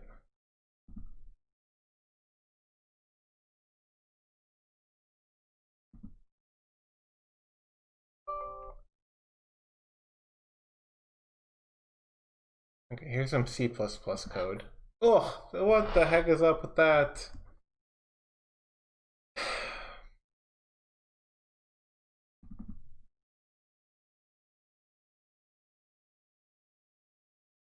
Event data. Okay, this. Yeah, I might need a linter. That was a good idea. I I don't think I even need a linter because it looks like they are putting the CTL repeat event um in line with the other CTL events, which is inside of a switch based off of event type. So that's exactly what I'm doing. Form dispatch. What was it called? FRM dispatch event. Not even calling it.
Hmm.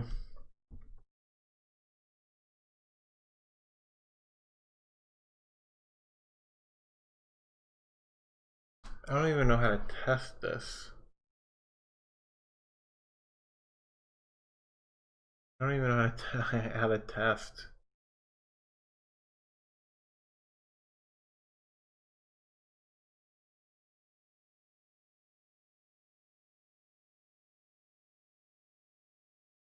Okay, let's see. See their repeat. Oh, they don't even use it. They commented out. Batch.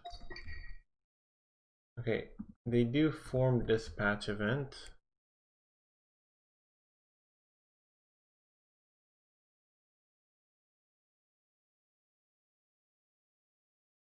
Application handle event.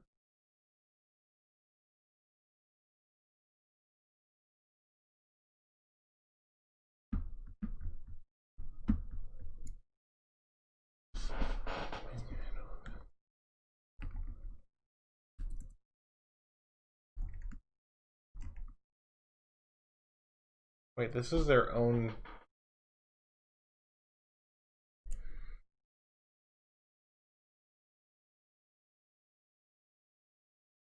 Wait a minute. So does that mean form dispatch event? Let's see.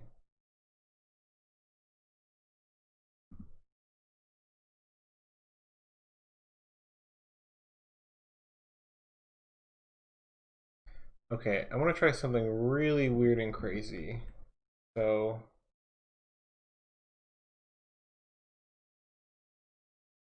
form dispatch event. What if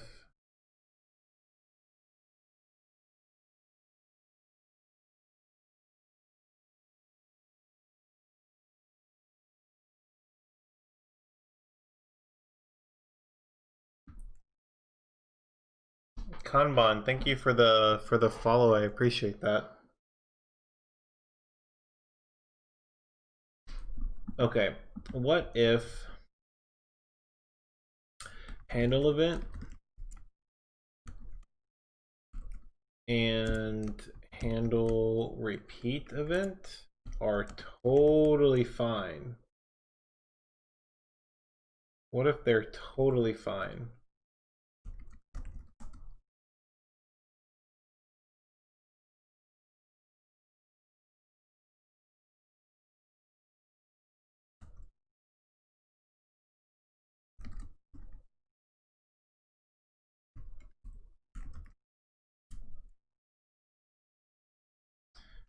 And then a form dispatch event is called afterwards.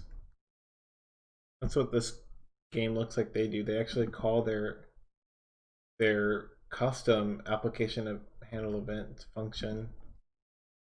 And I've seen that before. Where have I seen that? NicoCat does it before the form dispatch event.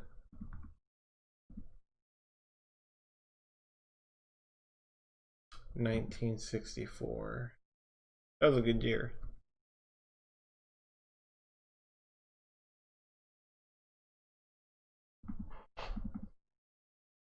Oh, I need to say action equals that.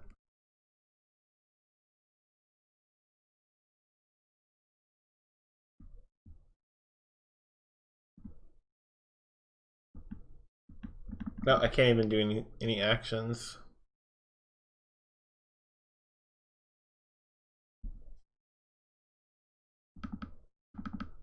So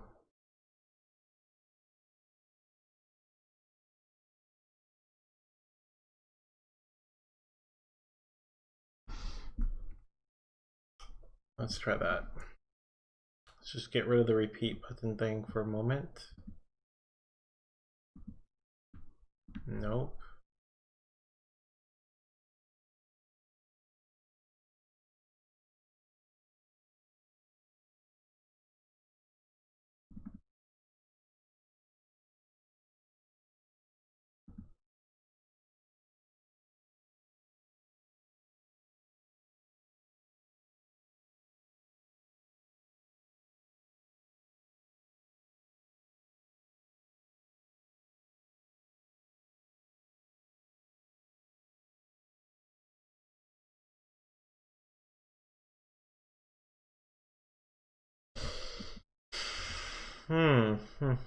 So nope, I don't think that's it.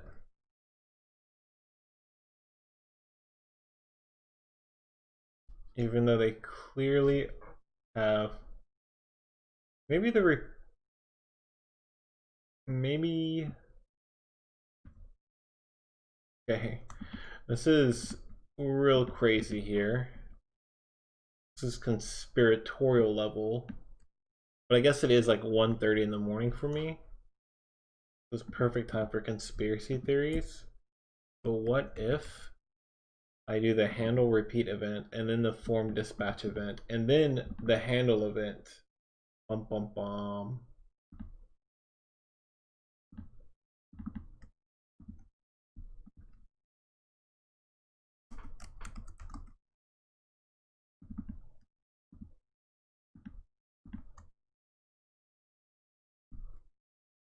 Yeah, that's the ticket. That's the stuff right there.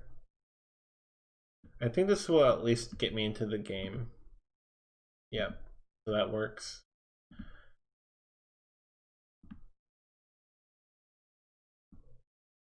Oh, all of it works. Okay, that's a good sign. That is a real good sign. Okay.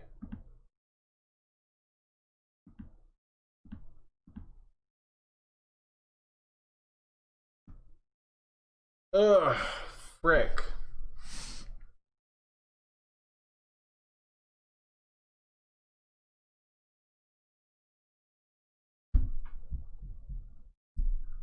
Okay. I think I'm gonna have to call it a night. I can't stay awake anymore.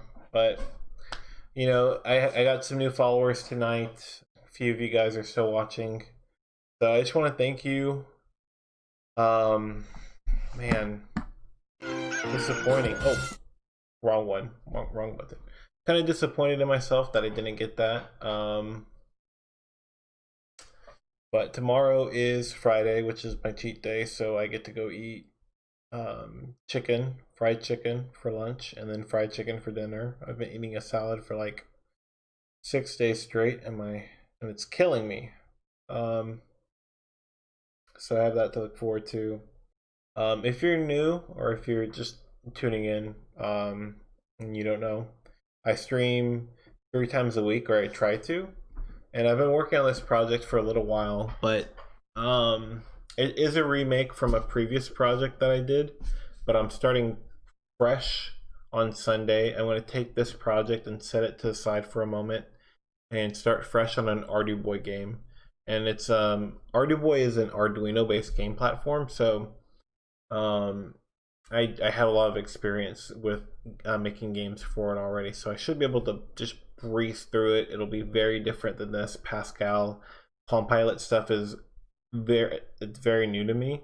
So and I'm kind of not only going through uncharted waters, but also a lot of those charts are hard to find because there's so little information about Palm Pilot out there. So um, if you guys are interested in checking that out, it'll be on Sunday at 7:30.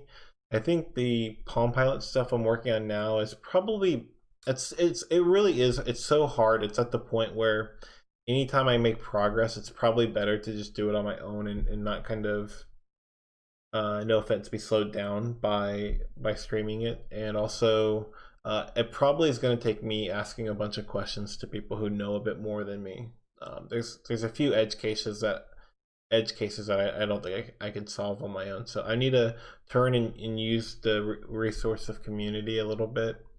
But Arduboy stuff, man, I'm a pro at that. So I have no, I really do have like no like problem with it. So come back on Sunday. 7:30 Central Standard Time is when I'm going to be around. But I do Sunday, Tuesday, and Thursday. So if you guys are interested in that, I'm going to be working on the Arduboy Game Jam. So it's going to be a new game, and it should be pretty. It should be really pretty. That's part of the theme for it. So if you guys are interested, check that out. Again, my links are underneath me. So I have my Twitch, which is right here, twitch.tv/thecrate, and youtube.com/crate. If you missed anything, you can go back and watch the replay. I don't know why you would want to. I didn't make that much progress tonight, but you can go back and watch the replay of all my previous episodes there. And also twitter.com/crate. I post random stuff from time to time. So yeah, if you're interested in just checking out dub stuff, you can look at that too. But all right, I gotta get to bed. I'm so sleepy and I have work in the morning, so I'll go ahead and leave you guys there. So I appreciate it, and